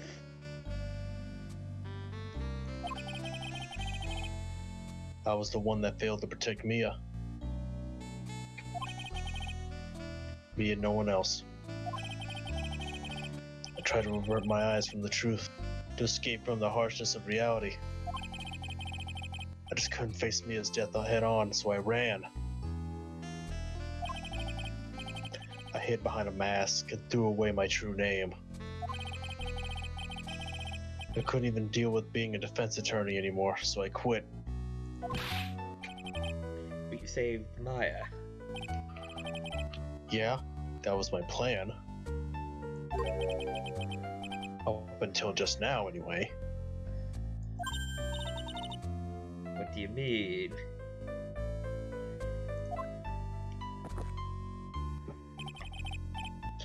Are you listening, Maya? If I'd really wanted to save you, then there's no one person that I should have gone and talked to right away. Who would that be? Talking about Nick? But I didn't do it.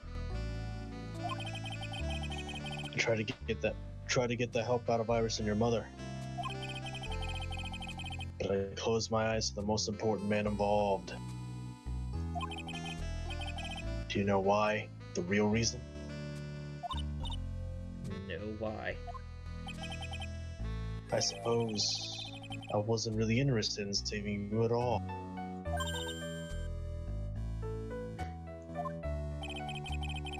I think I was just trying to salvage what's left of my own broken soul. I was trying to make up for the fact that I couldn't save Mia, nothing more. That's why I let you walk right into that situation. Forgive me. You're wrong. You put your own life on the line to save her. Was it really for Maya's sake? Even I'm not really sure.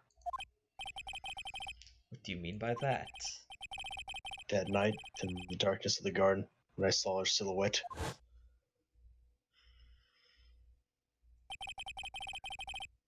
Part of me must have known the truth. The truth that it wasn't really Dahlia Hawthorne standing there right in front of me.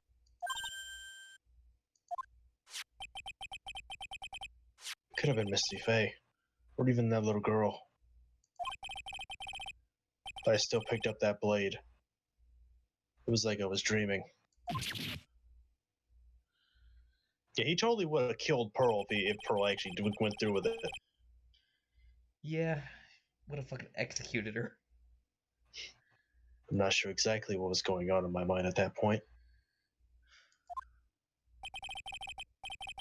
Was I really motivated by pure desire to protect Maya Faye? Or was it something else?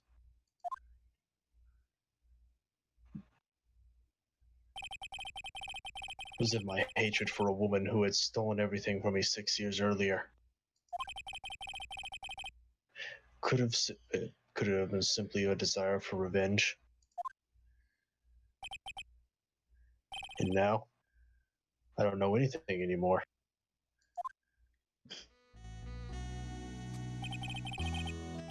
I did learn something today, however.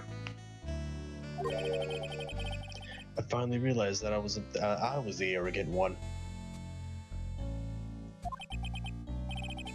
I was just chasing an illusion, a fantasy. The stupid fantasy of defeating you in the courtroom.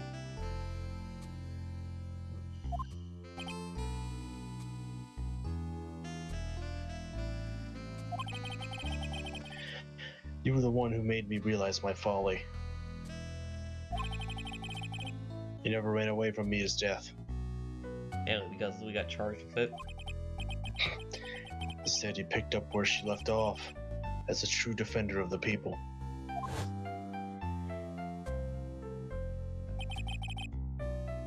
In that one moment, I understood everything.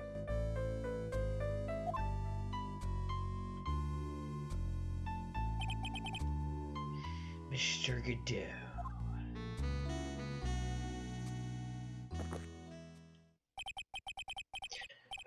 I think you already know this, but if you don't, my name is Diego Armando. You could have easily just not said that. I mean, we fucking called you out on it.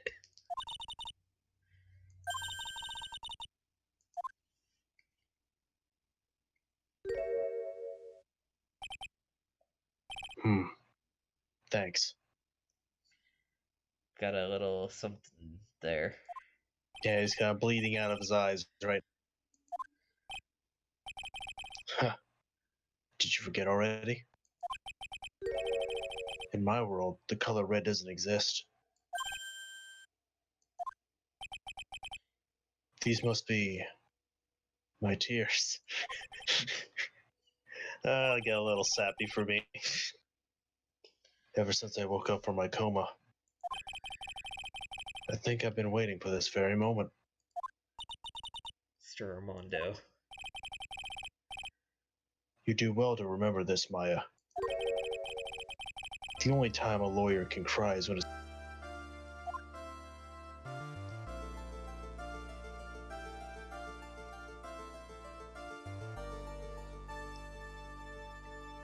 Kind of is all over for you.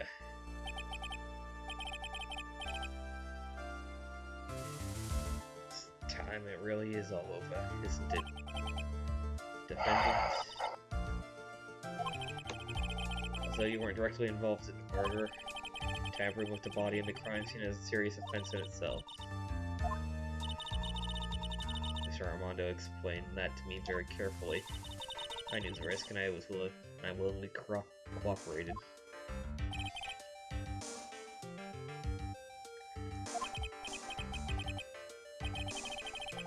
Is there anything you'd like to say?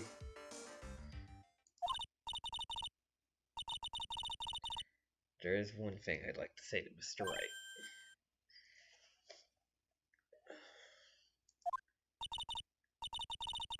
I want to apologize. For what exactly? The case 5 years ago, of course.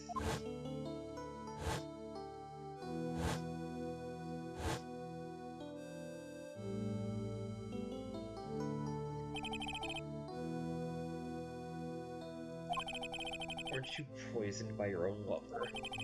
Not exactly, but yeah. Even now, 5 years later, I can hardly believe it. She was planning to kill me.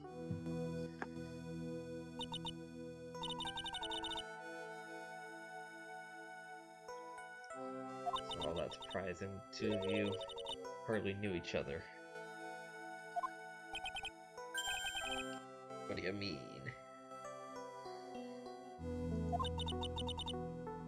My sister, you only met twice. Wait, are you fucking serious? I was actually right? Yeah, you were right. Iris really did try what was with Phoenix all those months trying to get that bottle back so that Dahlia wouldn't kill him. The fuck? First time was when they first met. And that second time was in the courtroom. Yeah.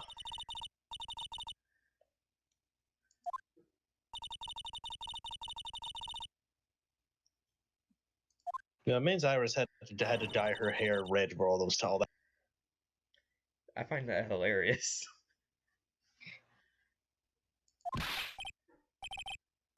I forgot that guy's name was Doug Swallow.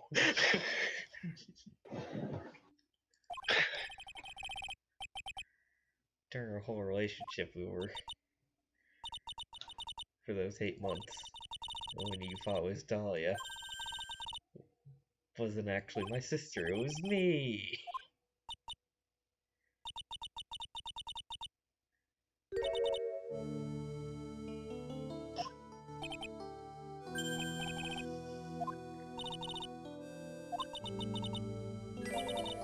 For 8 months. Well, we're adding that to your sentence.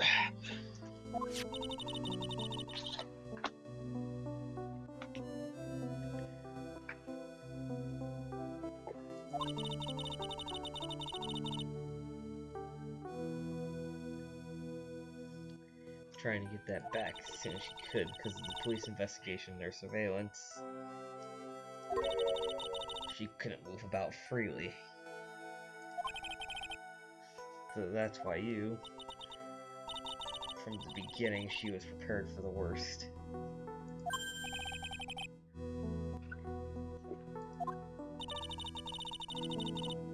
She thought that you might discover the truth. She was always ready to deal with you at a moment's notice. God. Mm-hmm.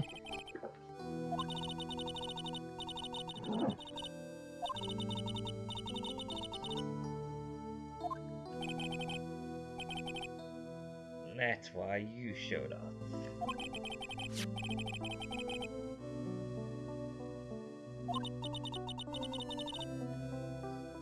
If I couldn't get you to give it back, I failed at something even as simple as that. I mean, it's not your fault. Phoenix was just a fucking retard back then. Still is today. Yeah. He keeps on, like, doing these trials whilst also not getting paid. He just keeps doing it. Hell, I'm pretty sure you don't even know what money is. We get paid in food.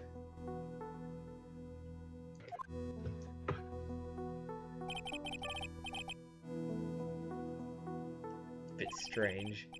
Till that day you two were partners in crime. She would confer with you. She must have noticed. Noticed what? Feelings and shit. If I'd found out she was planning on killing you, I would have done whatever was necessary to stop her. We did it for her.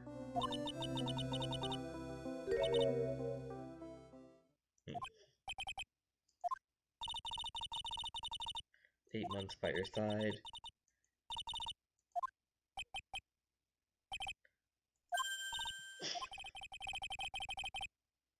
You really are the person I always thought you were.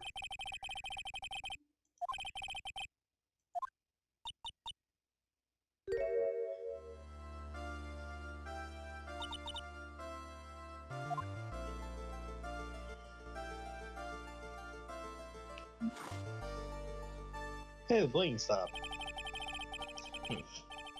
How many cups of darkness have I drank over the years? Even I don't know. I'll tell you though. Right now, this one here's the greatest cup I think I've ever had. Don't you think so? Phoenix, Wright? Hey, he said it! He said it!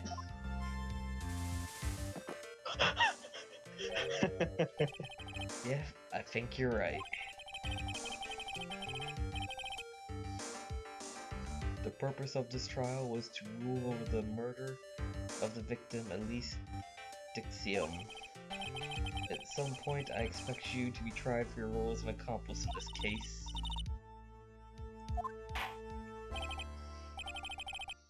On a charge of murder, I hereby find the defendant Not guilty. This court is now adjourned. No streamers, because this is not a happy time. Pee.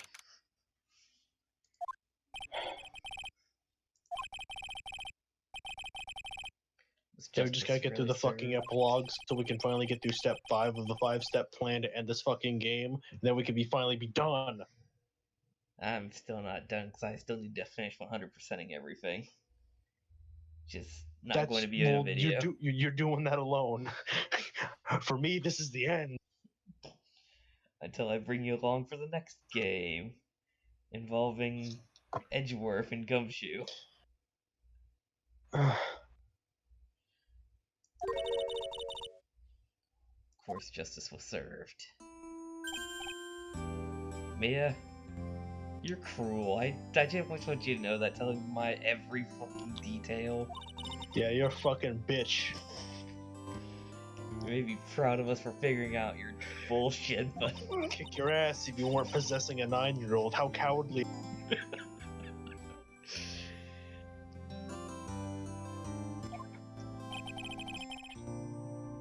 couldn't save Armando himself. Well, yeah, he killed somebody, so fuck him. Oh, I don't mean that. He's a cool dude. He's my guy. You did save Diego. You saved him in the only way possible. You see, we saved him from his crippling depression. I think one day you'll understand. I want you to remember one thing. You're good out there as any defense attorney could ever hope to be. There's nothing more you can learn. You've accomplished something I wasn't able to do. I owe a great deal. We'll meet again someday.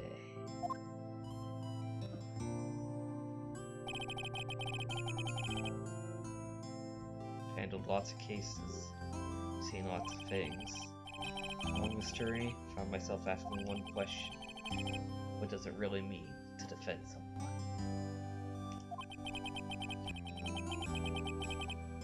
I suppose today's case produced one possible answer. Maya. Guess it's like my sis said. What did she say? That night when I channeled me to get her advice on what to do, but she wrote back. Don't worry, Phoenix will save everyone in the end. Well, I mean, didn't save your mother. Kind of with the gloomy face, can't you see? Sure, Iris, too, we owe you for everything you've done.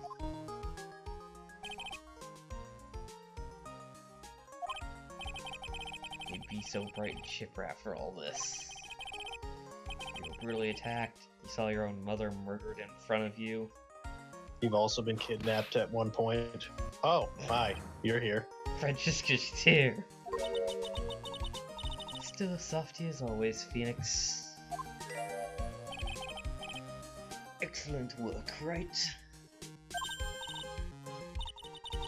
When'd you get back?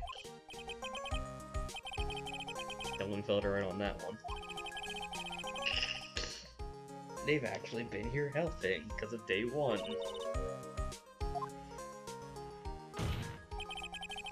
These two hadn't been here on the first day of the trial.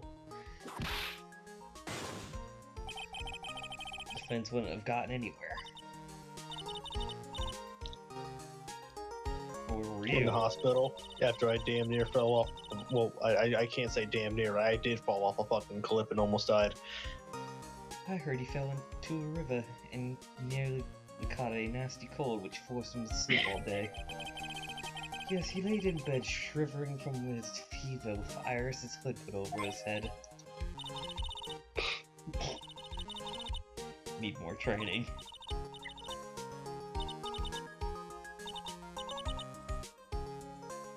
Thank you, Edgeworth and Francesca.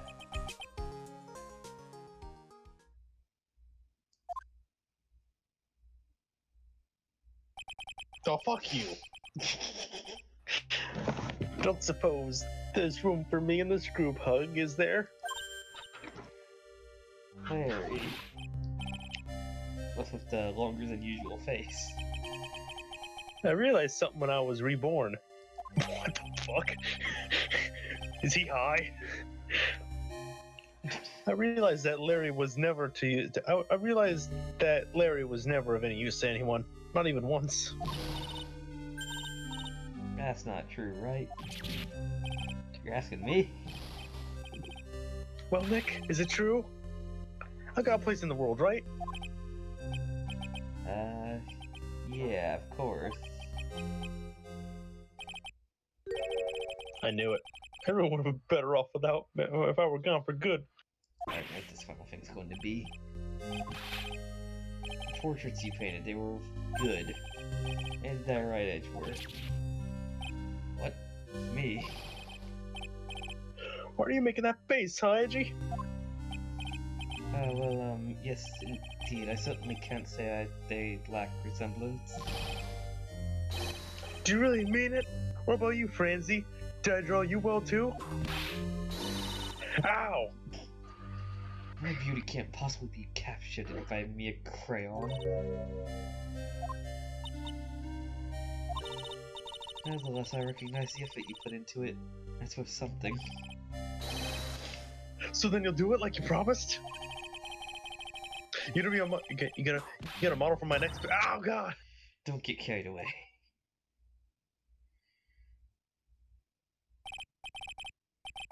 Well, how about that? I guess painting portraits is the only thing I'm good at. That painting of Pearl was pretty darn good too, if you ask me. Why the hell are you drawing 9-year-olds, you fucking pedophile? I'm gonna fucking throw you in prison. Now that you mention it, I haven't seen her around. Well, I mean, you know. Mia, where'd you drag Pearl off to? Yeah, Mia, where'd you take the girl? Anybody who goes searching for that little girl ends up dying.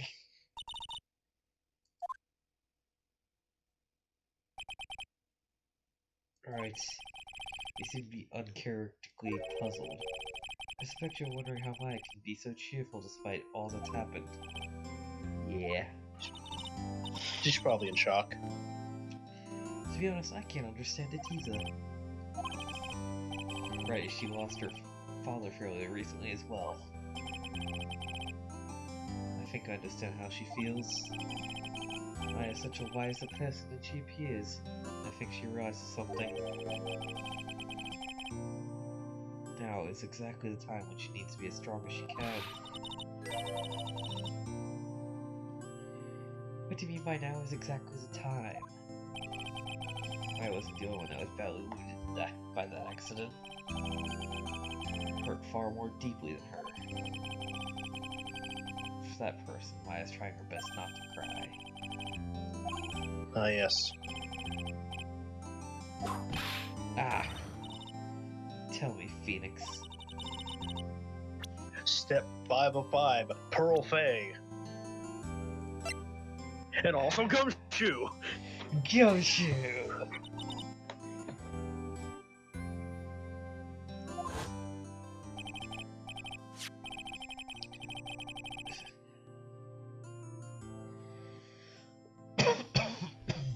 She's the reason she worked so hard to follow the instructions. Now, at this point, there is no more of anything of which we can do. It is all dialogue. It's for the good of the Fae clan. She believed every last word. She thought she was doing it for Maya. That's why she was so happy.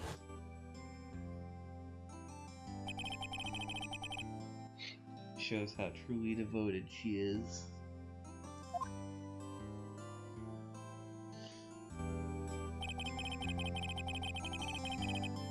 What is the cruel irony is that was her exuberance that led to this tragedy. Faye's mother was killed and Maya herself was put into the deepest peril imaginable. Doing it for Pearl till she could see her smile again. It's my man! Oh, hey, so this is where y'all were.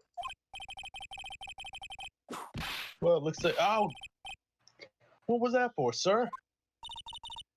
Sorry about that, Scruffy. The whip just seems to have a mind of its own. What's up, Gumshoe? Oh, you know, this and that. Anyway, congrats on your win. Let's go out tonight, pal. Dinner's on me. My Sally's just sort of kind of gone down to a teeny weeny bit, but it's all right. I made reservations at a first-class French restaurant tonight. Pretty good work, Scruffy. That whip was your reward. She is so into BDSM sex. Detective, you said first-class French. You don't mean...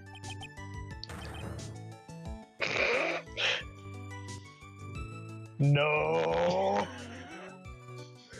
Not him! I knew it. We're doomed. I wonder if they're still selling the Twin T set. Come on, let's go, everyone. Can't keep Maggie waiting, pal. She still works there, huh? Hey, you, crybaby, you're invited too. Forget about me. Pearl and I will be the losers shack eat potatoes. You know, Maya's taking an awfully long time to get back. You're still looking for Pearl. Oh, Maya, what's wrong? Can't find her. Man, I hope this doesn't take too long. I'll bet she just went back home, that's all. I thought so too, but I called the village. No one's heard from her. It's never happened before. As I figured, she's been badly hurt by the incident. She feels responsible for the tragedy that's befallen you. And it was her fault. What should I do? Well, to be honest, all of it was her fault. Detective? Yeah, what is it, pal? You guys go on ahead. But what about you? Fine, I will. Which one of you guys wants to find Pearl? Don't worry about us, Detective. Maybe a little late, We'll definitely be there. A lot of celebrating to do tonight, and I wouldn't want to miss it for the world. Yeah, but you're the... Very well, Phoenix, right? We'll go on ahead. Don't keep us waiting, right?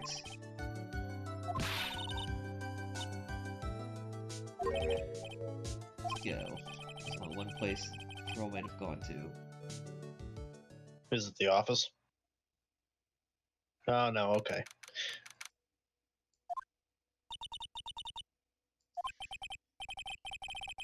Pearl, this is an important place now. God, this better not take too long, I swear to God. Back again so soon. Hey, Bobby Hill. Thought we'd be eating mashed potatoes alone tonight. This is the training hall.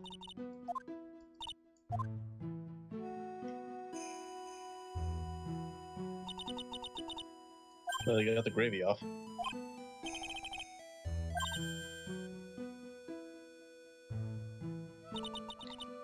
Someone cleaned it off. I think we know we're going. Oh, yep, there she is.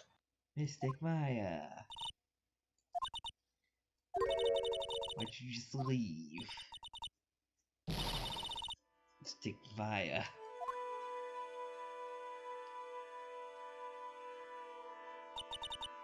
I swore that I would never trouble the two of you ever again. Because it's all my fault that Mystic Maya's mother. That's why you came here. It's the least I can do. To pray for your happiness. You didn't have to do that. It wasn't your fault. You didn't have to do anything wrong. But still happy.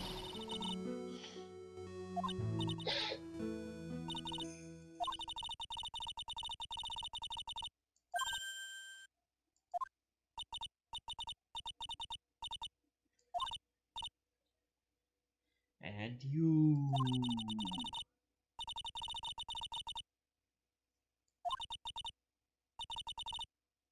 have to be strong for all the people that were there.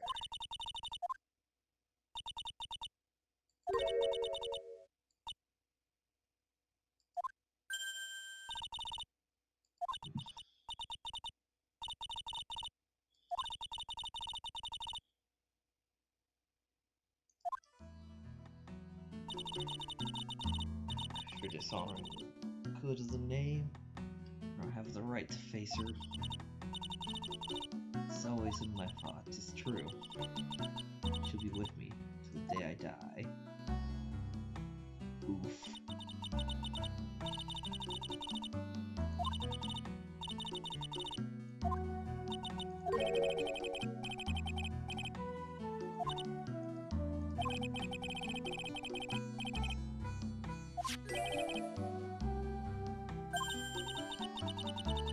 Master Talisman.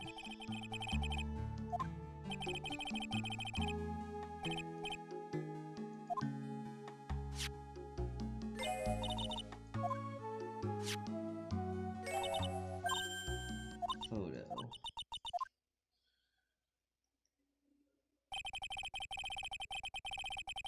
Fight to protect their own lives. We fight for others. It's the true measure of what human life is worth. Constantly challenged by that.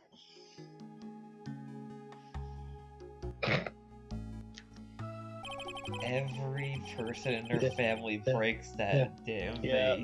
That urn is a fucking catastrophe.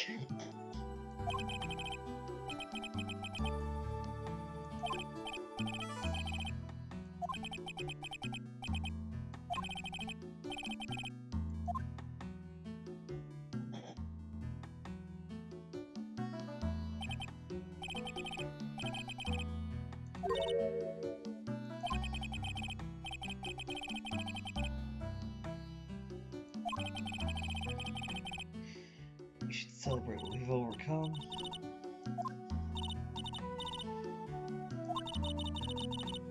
Come back for training anytime.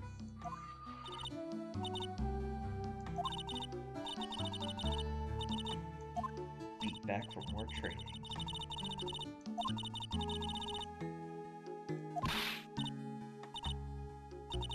Stop shaking your damn cheeks, Bobby. Go and have a grand feast. Training is a battle of endurance. Man, I really hope fucking either Francisca or Edgeworth takes out their like actually goes to a different restaurant than that one with the fucking Frenchman. Cause we ain't eating there.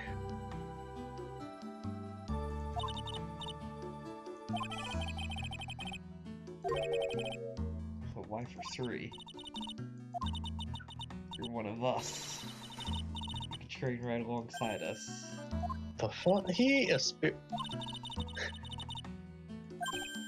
No, no, Phoenix don't want none of Bobby.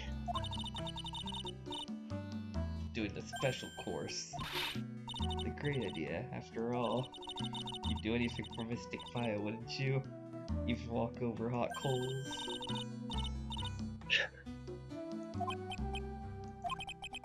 I think he's about. If I could say one thing. Oh, we know what he's about to say. Say it, Phoenix!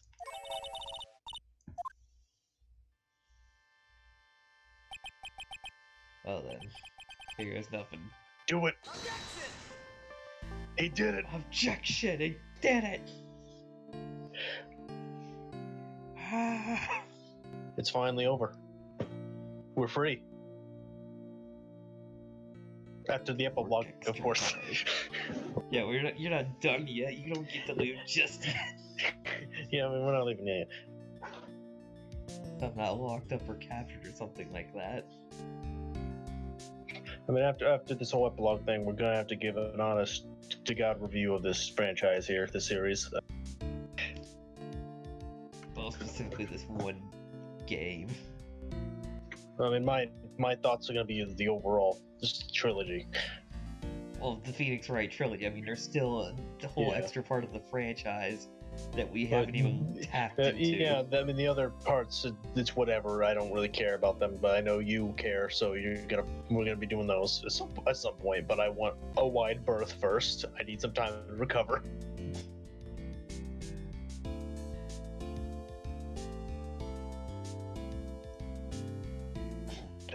That ain't even a brand new coat. That's his old coat. Exactly 10 years younger. Makes sense, yeah.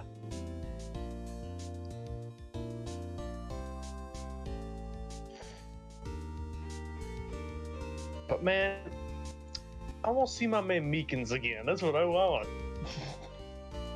He's that dude. Treasures of the exhibit were a success. Yeah, she's still here, yeah. Karma, I hadn't seen all this year. Taught me how to use a whip. I must show you what I've learned. Okay, bisexual BDSM, okay.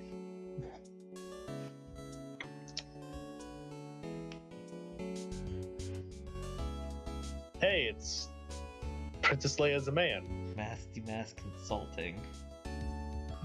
All even plan is cut it out, please. Cut it out, please.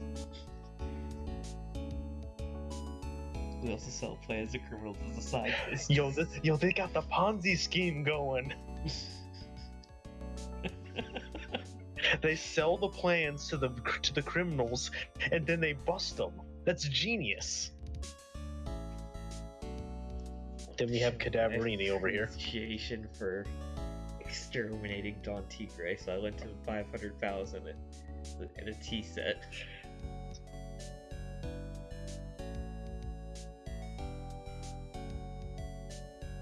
Win through compromise. Yo, she killed that man. He's dead. Surprisingly, he actually lives quite a while. Okay, we got to see the French bastard again, aren't we? I don't want to see.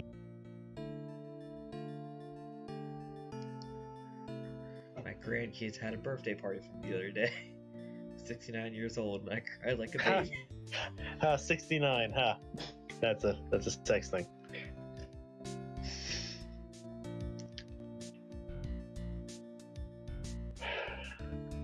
We don't care about you. To do. I've hired a new programmer to replace Glenn. His name is Adamata.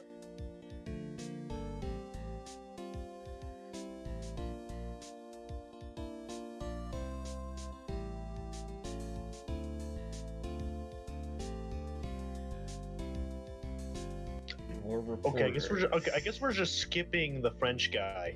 Thank God. Didn't he get arrested though? If you think about it, because he was an accessory to murder. He probably was.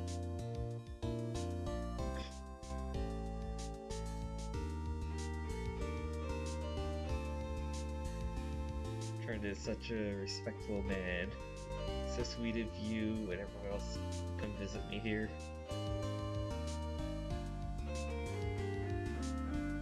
When the little one slapped you so hard you got a nosebleed.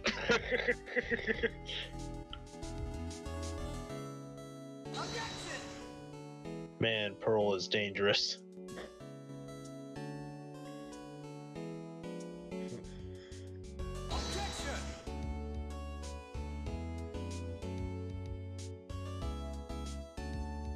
I like that his last name was King. Yeah, because he is a king.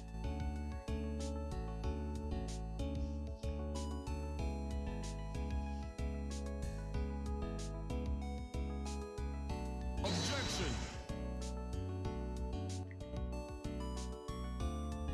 James C. Wilson. What a guy.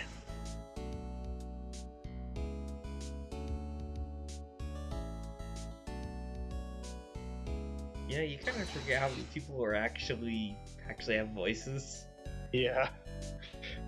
It's the floop.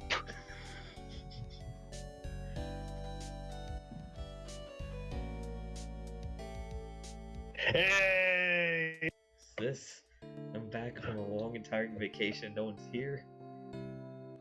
My little whippersnapper buddy quit, and now kind of lonely. Crazy security room supposed to be. The flashing lights and switches, like some sort of space alien. What am I gonna do with all these macadamia nuts? I like how she kept the outfit. Yeah, mainly for the ray gun.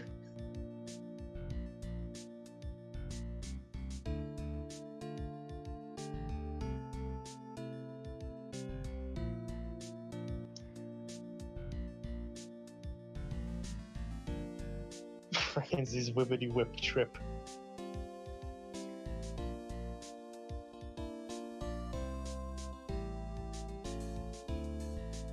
You know, at least Larry found his calling. Found some passion.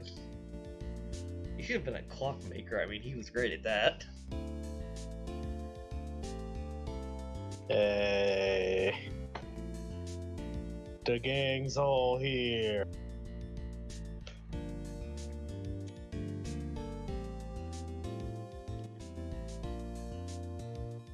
You know, I just want to believe that those were Larry's drawings.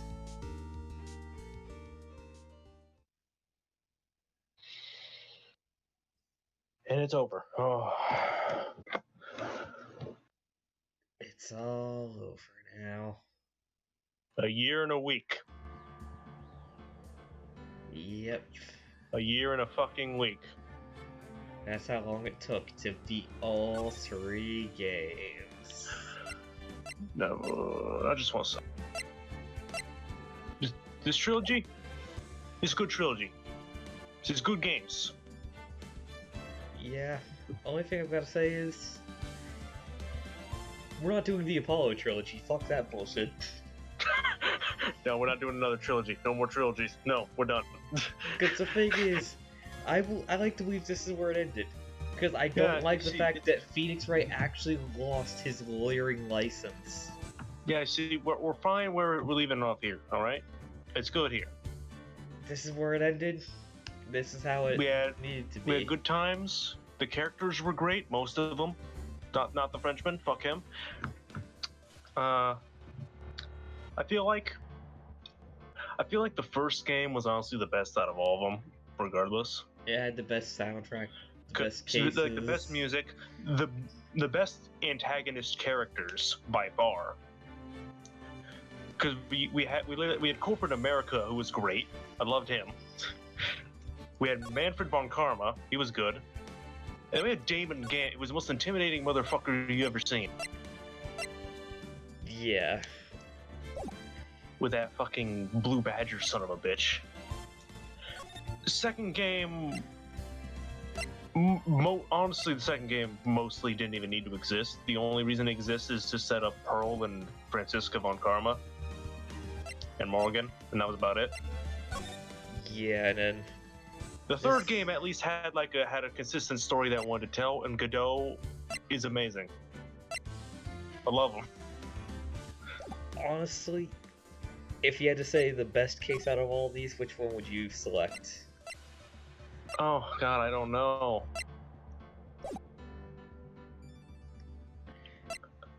Because mine honestly would have to be... I'd probably go with 5, honestly. Not, but only because of the very end with David Gate, because I love that character. No, the fifth case in the first game, honestly, that would probably be a 2, just because of the characters in that case. That's the only reason I love it, was just because of Gate and how the soundtrack was fucking amazing. Yeah, when we heard that organ, I was like properly intimidated. Like, I've never been intimidated by a soundtrack before that time, and that's the only time I've ever felt a soundtrack actually hit me as something to be feared. The guy's office, he literally has a pipe organ. Who has that? And then, of course, we have the god Meekins himself. That's him too. He's a national treasure. Honestly, number 2 for me would have to be just the one Turnabout. Yeah, that was a good one because we had fucking Luke at me.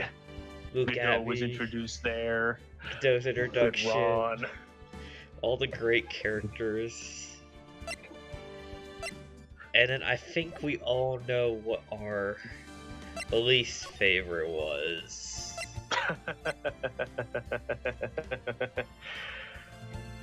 I mean, the one to the right, it was what I honestly preferred Big Top over the fucking Farewell My Turnabout, because that one was just stupid.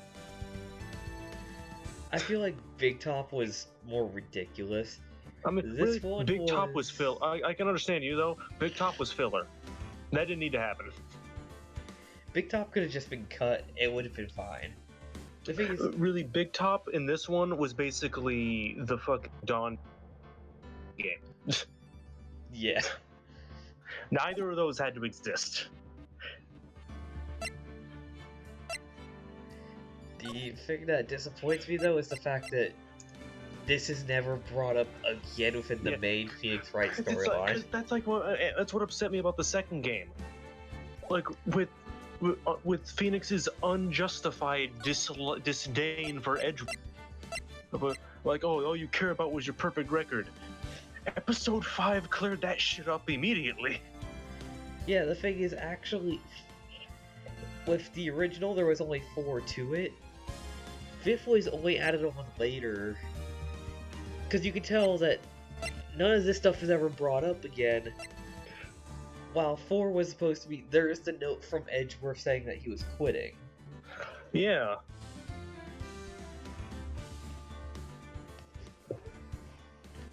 That was another thing about Case 5 in the first game. I just remembered how the dead body was found in Edgeworth's car. Yeah. That was a funny thing to bring up to him.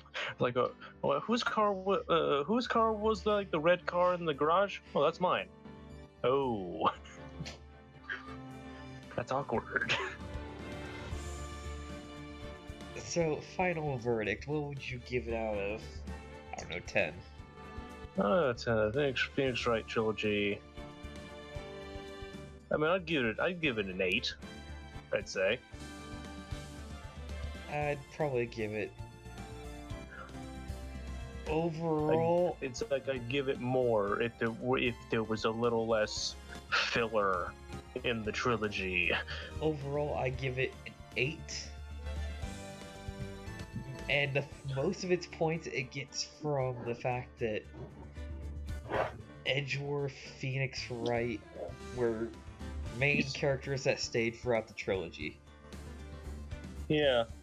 I would have honestly given it an 8.5, having it kept the same soundtrack. Oh yeah, the first game soundtrack is superior. Because the very end for the last one, where it brought back the original soundtrack for that final battle, that was top tier. That should have been there the entire time, because that was superior in every way. The Ace Attorney soundtrack superior to these two in almost every capacity. You see, you can't beat the 8-bit sound. The only thing that is better from these other two games is that Godot saxophone. Oh, Godot. You see, Godot, he's the G. He's the greatest of all time.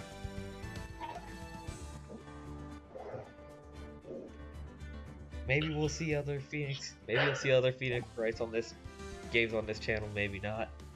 Yeah. But but right now, that's all, folks. Finally.